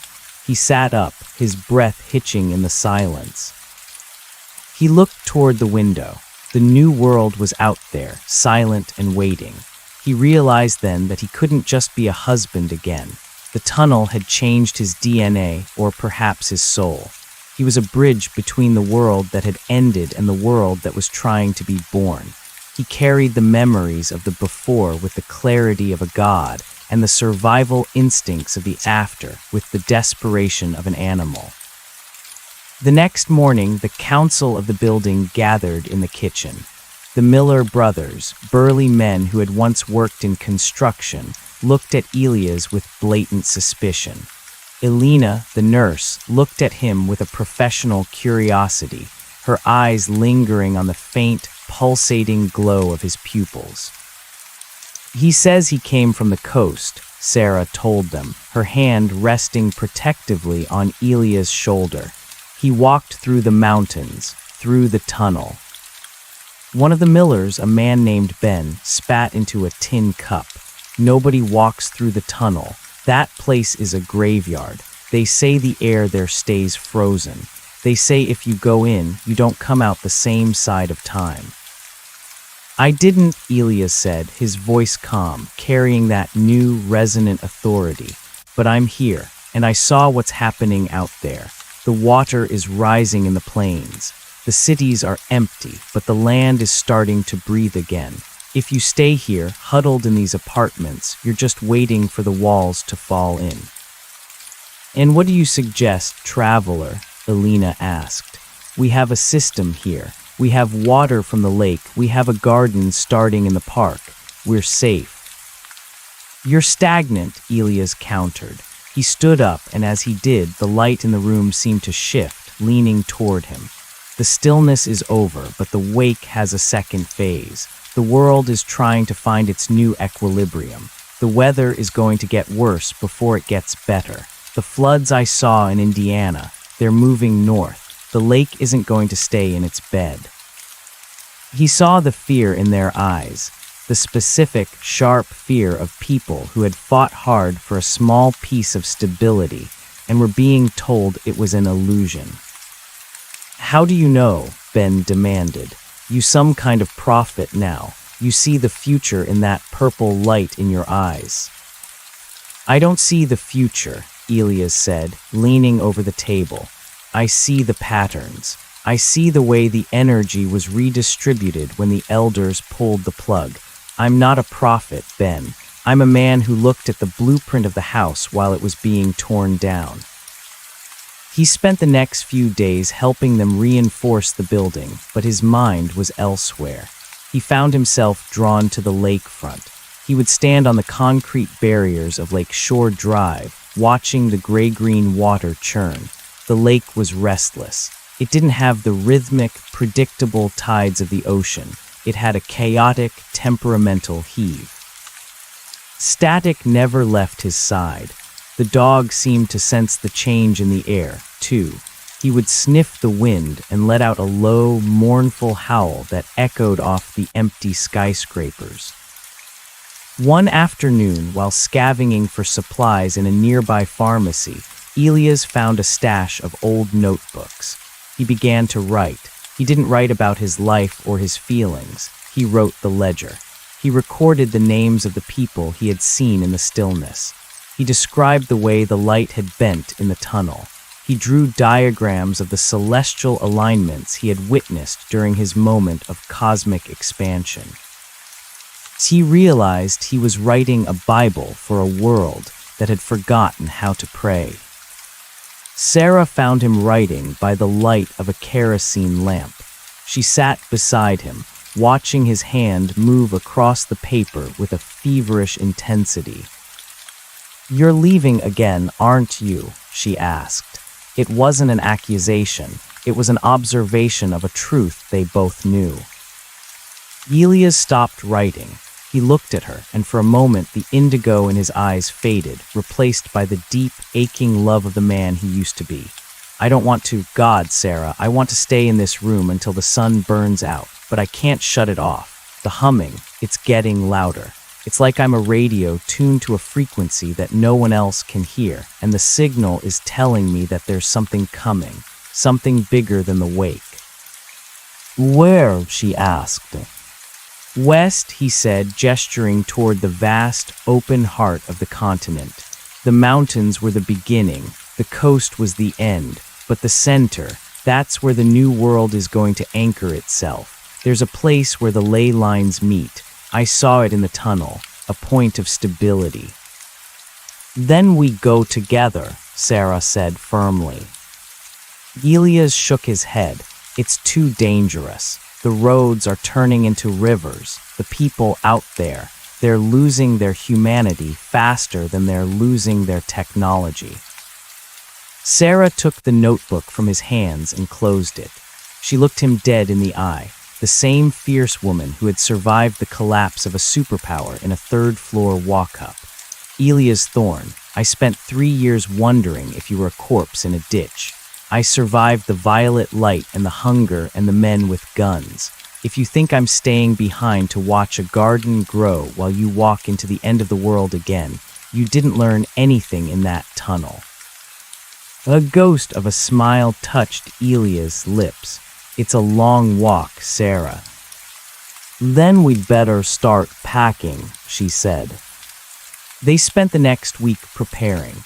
They traded Elias' knowledge of the roads for supplies, extra ammunition, high-calorie rations, and a sturdy cart for Static to pull when the terrain allowed. The Miller brothers were happy to see them go. Elias' presence had become a reminder of the instability they were trying to ignore. Elena, however, gave Elias a small kit of antibiotics and a look of profound sadness. "Find what you're looking for, Elias," she said, "and if you find a place where the world makes sense again, send a signal." "I'll try," he promised. On the morning of their departure, the sky over Chicago was a bruised, heavy purple, a callback to the colors of the wake.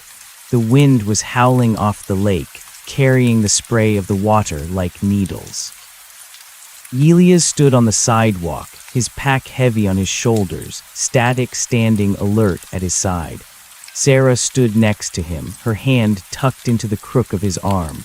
He looked up at their apartment window one last time. The white curtain was still fluttering, a small, pale flag of surrender to the past. They began to walk west, leaving the skeletal remains of the city behind.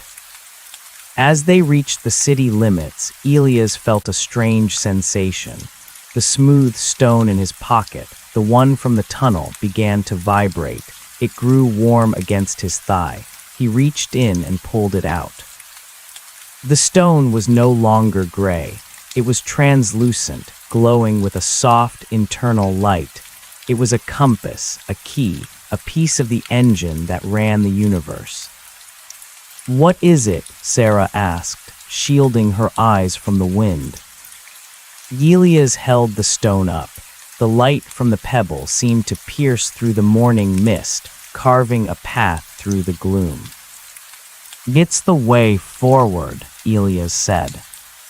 They stepped onto the highway, the asphalt cracked and buckled by the frost of 1,000 years compressed into a few months.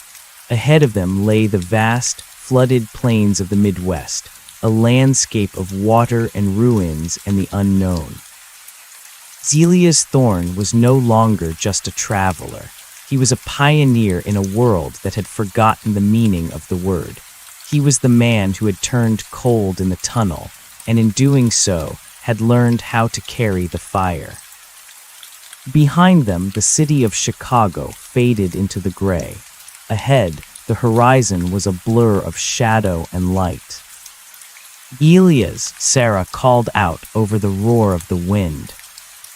"Yeah. Tell me a story, not about the stars, not about the elders. Tell me about the first time we met. I want to hear a story that belongs to us." Elias took a breath, the cold air filling his lungs, tasting of iron and hope. He began to speak, his voice steady and warm, a human melody against the backdrop of a silent world. and as they walked, the stone in his hand pulsed in time with his words, a small, glowing heartbeat in the vast, turning cold. The road out of the city was a graveyard of ambition. Hundreds of cars sat stalled in permanent gridlock, their metal husks rusted into a uniform shade of autumn orange.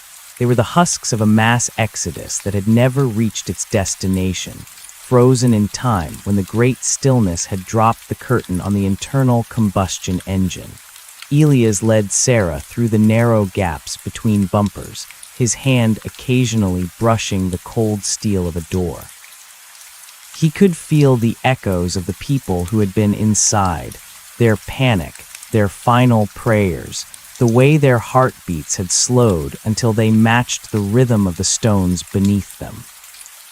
Static trotted ahead, his nose low to the ground.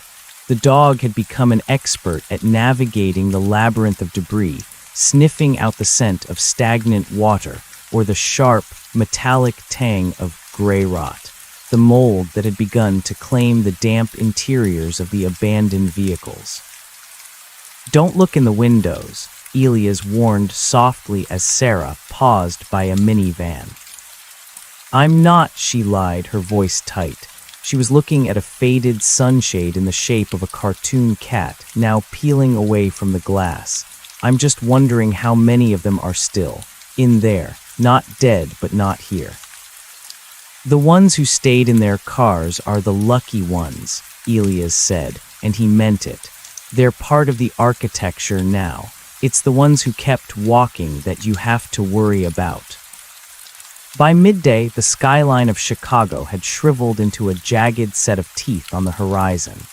The wind changed, losing the lake's damp chill and taking on the dry, dusty scent of the plains. The highway, Interstate 88, stretched before them like a long, gray ribbon torn by a giant's hand. In some places, the earth had heaved upward, creating miniature mountain ranges of asphalt. In others, the road simply vanished into stagnant lagoons where the drainage systems had failed.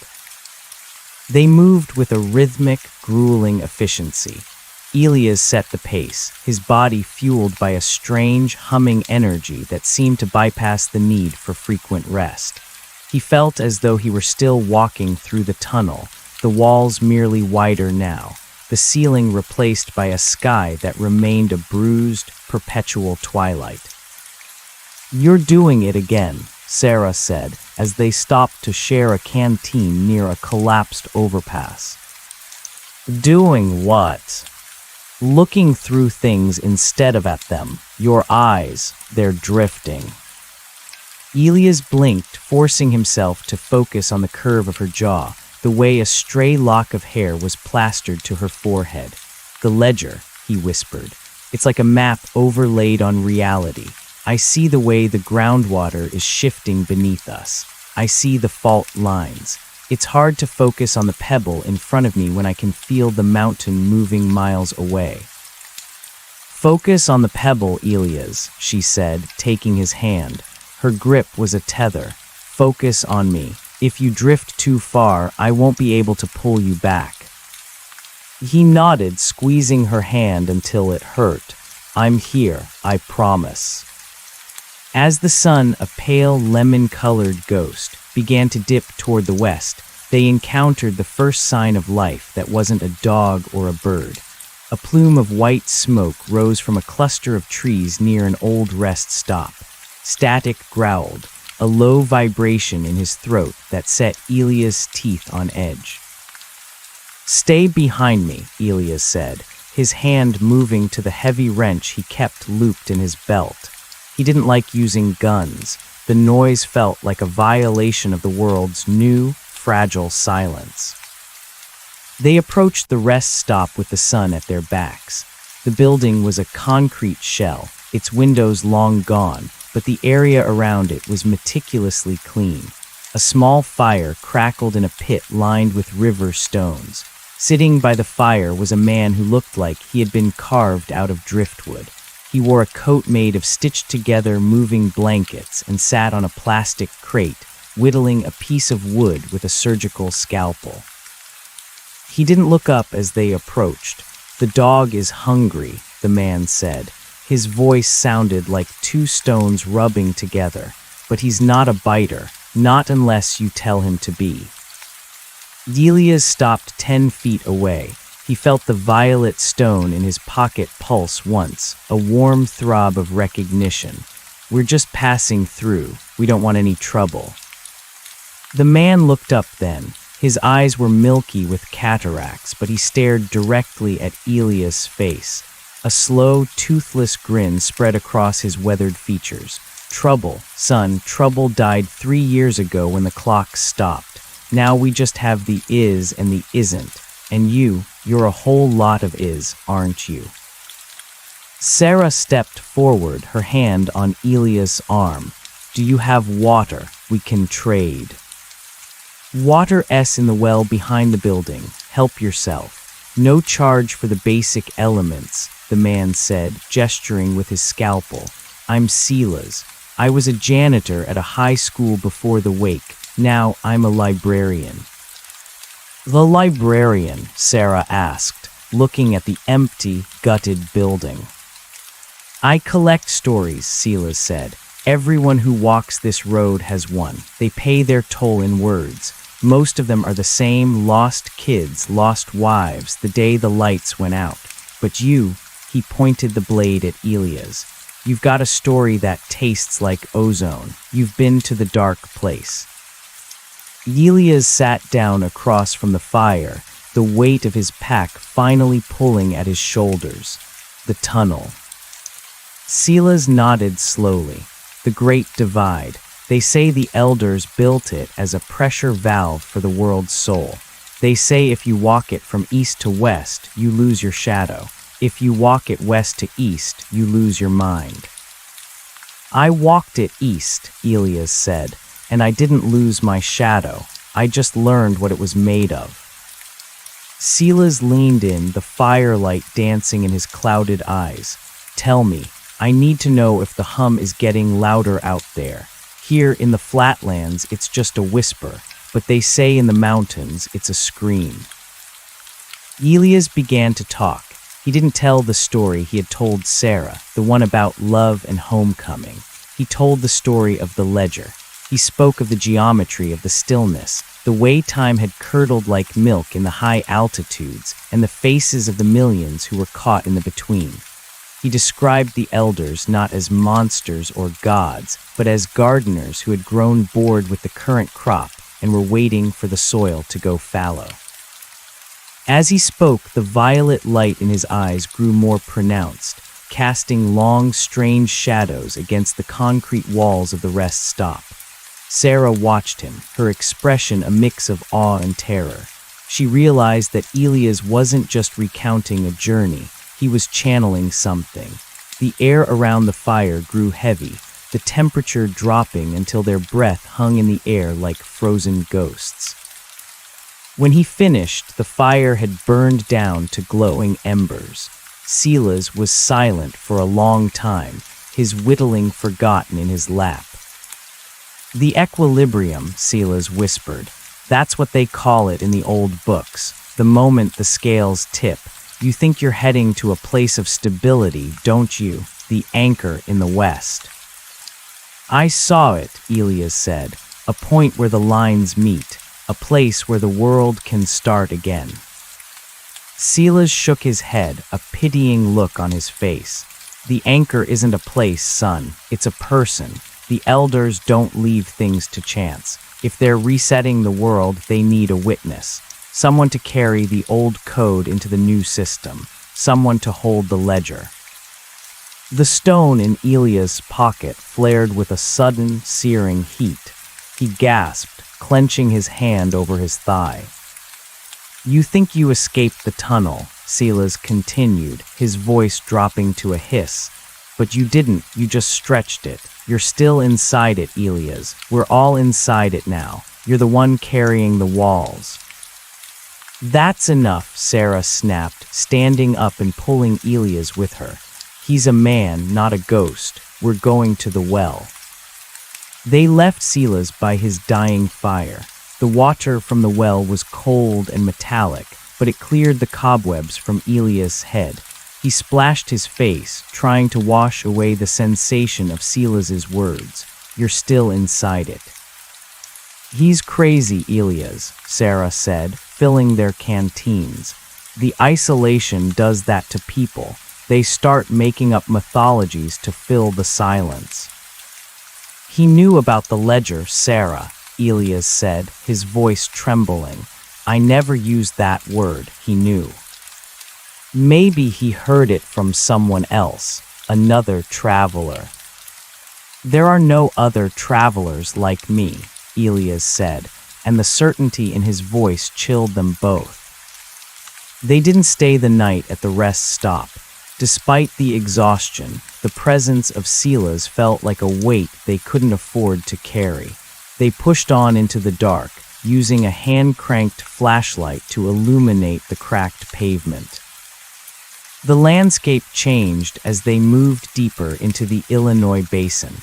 The flat cornfields, once the breadbasket of the world, were now vast, shallow seas. The wake had melted the polar caps and shifted the water tables, and the Great Lakes were beginning to spill their guts into the lowlands.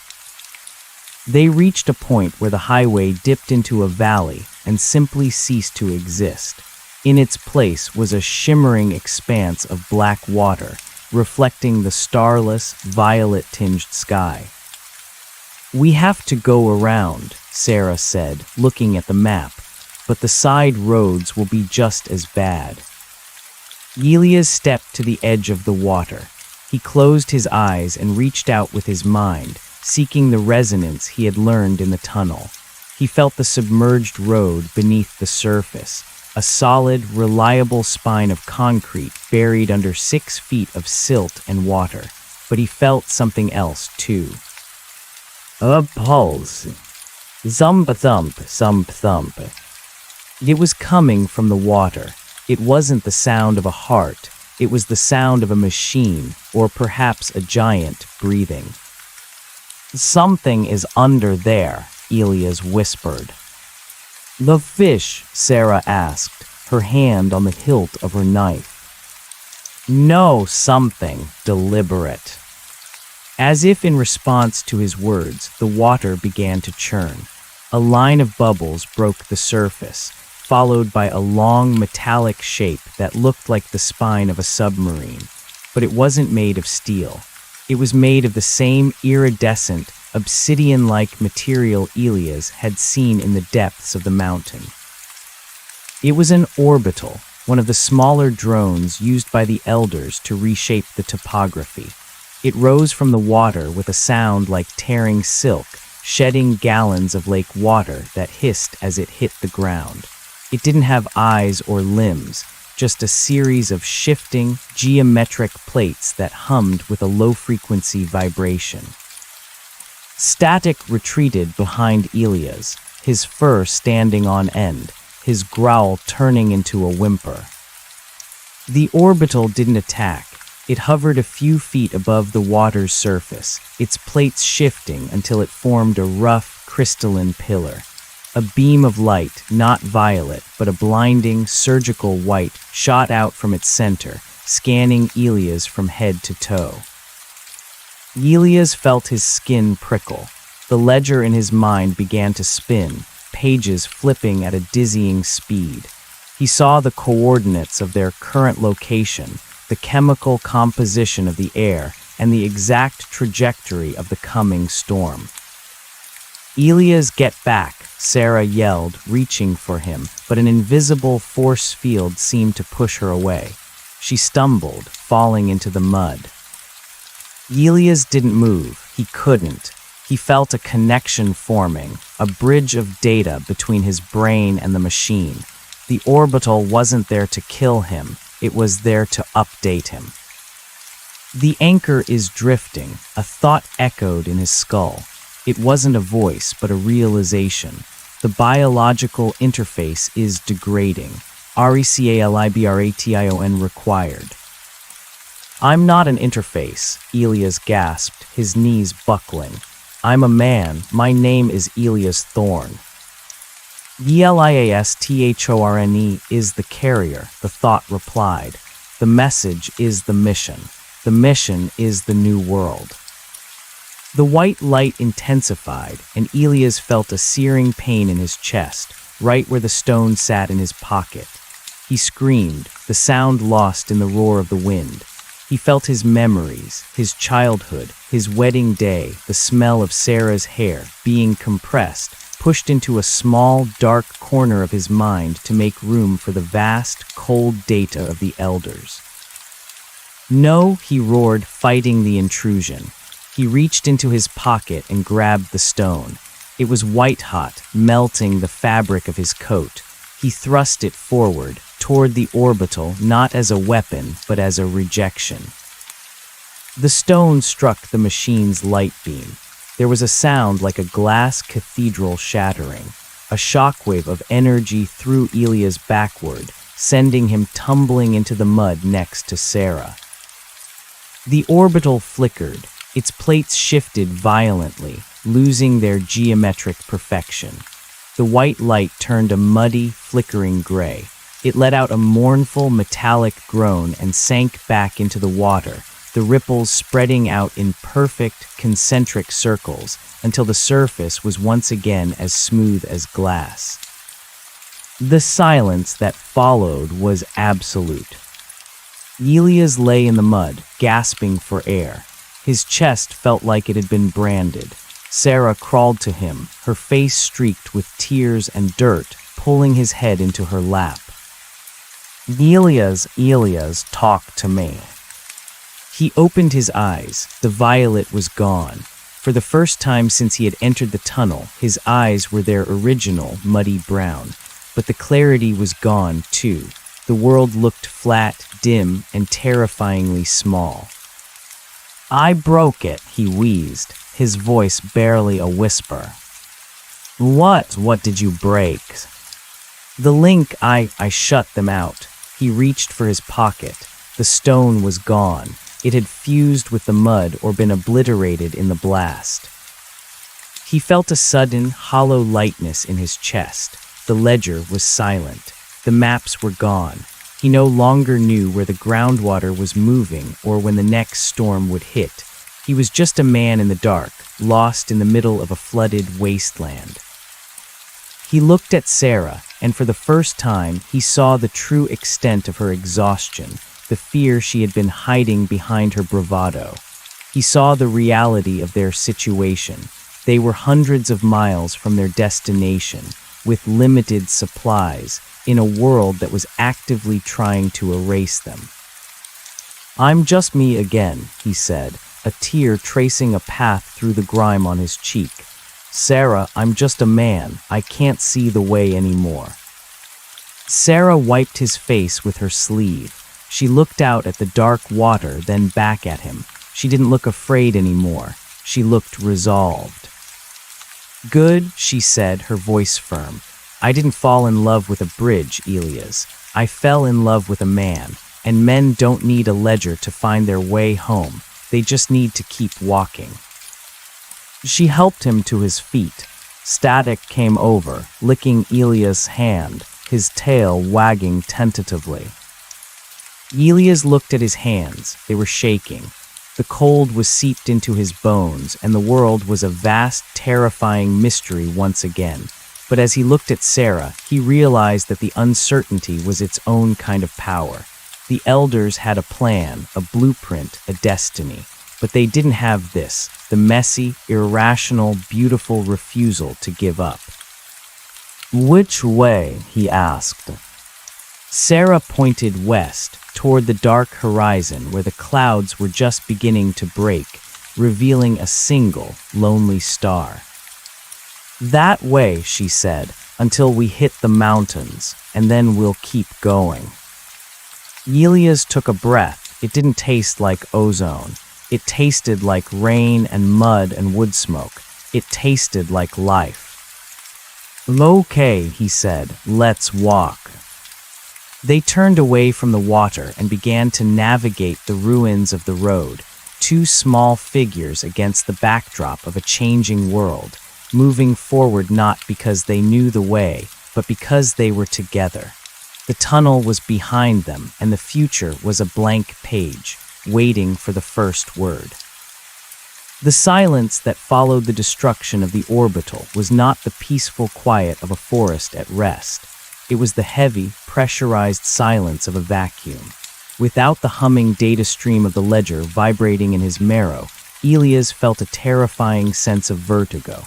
For weeks, he had navigated the world like a god viewing a tapestry from above, seeing the threads of gravity, heat, and history. Now he was back inside the tapestry, a single stitch lost in a sea of gray wool. They walked for 3 hours into the night, guided only by the rhythmic, mechanical click of Sarah's hand-cranked flashlight. The beam was weak and yellow, a pathetic challenge to the encroaching gloom of the Illinois basin. Every few minutes, the light would dim, and Sarah would crank the handle with a frantic, grinding sound that seemed to echo for miles across the stagnant water. "We need to find high ground," Sarah whispered. Her voice, usually so steady, had a jagged edge to it. "The water is rising. I can feel it hitting my ankles every time we step off the asphalt." Elias nodded, though he wasn't sure if she could see him. He felt blind. Not physically, his eyes adjusted to the dark, but spiritually. The is and isn't that Silas had spoken of were now blurred. He couldn't tell if the ground ahead was a solid bank of earth or a treacherous crust of silt over a deep channel. He reached out to touch the air, expecting to feel the familiar tingle of the fault lines, but there was only the cold, biting wind. "I can't tell where the road ends anymore," Elias admitted. The confession felt like a defeat. "I can," Sarah said, grabbing his elbow. "Follow my feet. If I sink, pull me back." They moved like a slow-motion funeral procession. Static, the dog, was their scout. He moved with a nervous, skittering energy, his nose low to the ground. Occasionally, he would let out a low, mournful howl, not at a predator, but at the sheer emptiness of the horizon. There were no crickets here, no frogs. The wake had sterilized the wetlands, leaving behind a world that was wet but lifeless. Around midnight, they stumbled upon an island of sorts, a highway cloverleaf that had been heaved upward by some tectonic shrug, leaving it 10 feet above the surrounding floodwaters. In the center of the concrete loop sat an overturned semi-truck, its trailer twisted like a discarded soda can. "In there," Sarah said, pointing to the cab of the truck. They scrambled up the embankment, their boots caked in a thick, sulfurous mud that smelled of ancient, disturbed rot. The cab of the truck was a cramped, metallic sanctuary.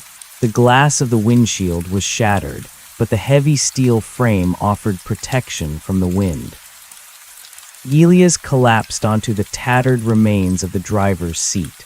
His body, no longer fueled by the ledger's artificial vitality, began to scream with the accumulated fatigue of the last 100 miles. His muscles cramped, and a feverish chill settled into his chest. Sarah sat opposite him, pulling a thermal blanket from her pack. She draped it over both of them, huddling close to share her warmth. For a long time, neither of them spoke. The only sound was the wind whistling through the truck's side mirrors and the distant, rhythmic slap-slap of water against the concrete. "Elias," she said softly. "Oh yeah. What did it feel like when the light hit you?" He closed his eyes, trying to find the words. It felt like being a book that someone was erasing and rewriting at the same time. I wasn't me. I was just a vessel, a battery. They didn't care about my name or my memories. They just wanted a place to store the coordinates. He shuddered, pulling the blanket tighter. Silas was right. I was carrying the walls of the tunnel with me. I was the bridge they were using to cross over into this world. "But you broke it," she reminded him. "You threw the stone." "I did, but now I'm empty, Sarah. I don't know how to get us to the anchor." I don't even know if the anchor exists anymore, or if it was just a lie the ledger told me to keep me moving. Sarah reached out, her fingers finding his hand in the dark. Her skin was rough, calloused, and real. We don't need a map to find the west. We just keep the sunset on our left and the North Star on our right. We're going to find a place where the ground doesn't shake and the water doesn't taste like pennies. Even if it's just a shack on a hill, we'll make it the center of the world. Elias drifted into a fitful sleep, haunted by visions of geometric shapes and white surgical light. He dreamt of the tunnel, but this time the walls were made of faces. Everyone he had ever known, their mouths open in a silent, collective scream. He saw his mother, his father, the neighbors from his childhood, all of them pressed into the cold obsidian, their identities being harvested to power the great machine of the elders. He woke up sweating despite the cold. The sun was rising, though rising was a generous term. The sky merely transitioned from a deep, bruised purple to a sickly, translucent gray. Sarah was already awake, peering out the shattered windshield. Elias, look. He pulled himself up, his joints popping. Below their concrete island, the floodwaters had receded slightly, revealing a landscape that looked like a graveyard of the industrial age. Dozens of cars, half buried in silt, were arranged in a perfect, concentric circle around the cloverleaf. They weren't there last night, Elias whispered. No, Sarah said. The water moved them, or something did. As they watched, a figure emerged from the fog. It wasn't an orbital, and it wasn't a monster. It was a person, then another, and another. They moved with a slow, mechanical gait, their clothes rags, their heads bowed. They were the walkers, the ones Elias had warned Sarah about, the ones who had stayed in the tunnel too long, or who had been caught in the wake without a shadow to hold them down. They weren't attacking, they were circling. Each of them carried something, a piece of scrap metal, a smooth stone, a length of rusted wire. They were placing these objects at the base of the cloverleaf embankment, building a crude, sprawling altar. Are they worshipping us? Sarah asked, her voice trembling. No, Elias said, a cold dread settling in his stomach. They're not worshipping, they're anchoring.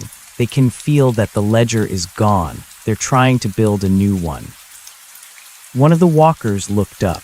His face was a blank mask of pale skin, his eyes clouded over with the same milky cataracts Sila's had. He pointed a finger at the truck. He didn't speak, but a sound vibrated in Elias' teeth, a low subharmonic hum that mimicked the sound of the orbital. We have to go, Elias said, grabbing his pack. Now. They scrambled out of the cab and down the opposite side of the embankment, away from the gathering crowd. The walkers didn't chase them. They simply continued their slow, rhythmic labor, piling stones and scrap metal in a desperate attempt to give the chaos a shape. They pushed through the knee-deep water, heading due west. The landscape began to rise, the flooded plains giving way to the rolling hills of what used to be Iowa. Here, the destruction was different. It wasn't the slow, drowning rot of the basin. It was the violent, explosive ruin of a landscape that had been torn apart by wind. Massive wind turbines, once the pride of the prairie, lay across the land like fallen giants, their blades shattered into lethal shards of fiberglass. The soil was stripped bare, the topsoil blown away to reveal the red, angry clay beneath. As they climbed a long, gradual ridge, the air grew thinner and colder. The wake had done something to the atmosphere here, creating pockets of low pressure that made Elias' ears pop and his lungs ache. By the third day after the encounter with the orbital, their food was nearly gone. They were living on handfuls of dried protein paste and sips of filtered rainwater that tasted of dust. Elias was growing weaker. the physical toll of the journey finally catching up to his unaugmented body. He limped, his left knee swollen from a fall in the mud, and his breath came in ragged, shallow gasps. "Rest," Sarah commanded, as they reached the crest of a hill overlooking a ruined farmhouse. "We can't," Elias wheezed. "The walkers, they're following. I can feel them. Not with the ledger, but with my skin. The air gets heavy when they get close." "They're miles behind us, Elias. Look." She pointed back toward the east. The horizon was a blur of gray mist, but there was no sign of the slow-moving crowd. "You're hallucinating from the hunger. We're stopping at that house. There might be a cellar, something the wind didn't catch." The farmhouse was a skeletal remains of timber and stone. The roof was gone, and the walls leaned at a precarious angle, but the cellar door, a heavy, slanted slab of oak, was still intact. Elias slumped against the cellar door while Sarah struggled with the rusted bolt. With a groan of protesting metal, the door swung open, revealing a dark, cool space that smelled of soil and fermented apples. They descended into the gloom. Sarah struck a match, the small flame revealing rows of dusty glass jars. "Canned peaches," she whispered, her voice cracking. "Elias, look, green beans, tomatoes, it's a gold mine." She cracked open a jar of peaches and handed it to him. The syrup was thick and cloyingly sweet, the first real sugar Elias had tasted in months. He ate with a desperate animal intensity, the juice running down his chin. For a few minutes, the terrors of the road faded, replaced by the simple, primal relief of a full stomach. But as the adrenaline of the find wore off, the silence of the cellar began to feel oppressive. Static sat by the stairs, his ears twitching, his gaze fixed on the darkness at the back of the room. "What is it, boy?" Sarah asked, holding the match higher. In the corner of the cellar, slumped against a crate of potatoes, was a skeleton. It wasn't old. The clothes, a flannel shirt and denim overalls, were still relatively intact. In its lap sat a heavy, leather-bound book. Elias froze, a peach halfway to his mouth. He knew that book. He didn't need the ledger to recognize the binding, the way the leather seemed to absorb the light rather than reflect it. "Don't touch it," Elias said, his voice a rasp. Sarah stepped closer, the match flickering in her hand. "It's just a journal, Elias. Maybe they left a map or a warning." "It's not a journal," Elias said, standing up on shaky legs. "Look at the edges of the pages." Sarah lined in. The pages weren't paper. They were thin, translucent sheets of something that looked like mica, etched with microscopic lines of silver. "It's a fragment," Elias whispered. "A piece of the original ledger. This wasn't just a farmer. This was a keeper." He approached the skeleton with a mixture of reverence and horror. The man had died with his hand resting on the book, his fingers curled around the spine as if trying to keep it warm. On the wall above him, written in charcoal, were 4 words. "The weight is too much." "He was like me," Elias said, reaching out to touch the leather. As his fingers made contact, a spark of static electricity jumped between him and the book. Suddenly, the cellar was gone. Elias was standing in a vast white void. There was no floor, no ceiling, only an infinite expanse of nothingness. Standing in front of him was the man from the cellar, no longer a skeleton, but a middle-aged man with tired eyes and a kind, weary face. "You're late," the man said. "Who are you?" Elias asked, his voice echoing in the void. "I was Thomas. I was the anchor for the 41st parallel, but the signal broke. The elders, they changed the frequency. I couldn't hold the line anymore." Thomas gestured to the void around them. This is what happens when a keeper fails. The reality around them unspools. This house, this hill, it's just a memory held together by my corpse. I don't want to be a keeper, Elias said. I threw the stone away. I broke the link. Thomas smiled, a sad, knowing expression. You didn't break it, Elias. You just muted it. The ledger isn't an object you can throw away. It's a virus. It's part of your DNA now. Why do you think you can still feel the walkers? Why do you think you found this cellar in a sea of ruins? I'm just a man, Elias insisted, his voice breaking. I have a woman who loves me. I want to find a home. Then you must find the true anchor, Thomas said, his image beginning to flicker like a dying candle. The one in the west. But be warned, Elias, the anchor isn't a place of salvation. It's a place of decision. You will have to choose between the world that was and the world that must be. And the elders, they don't like to be kept waiting.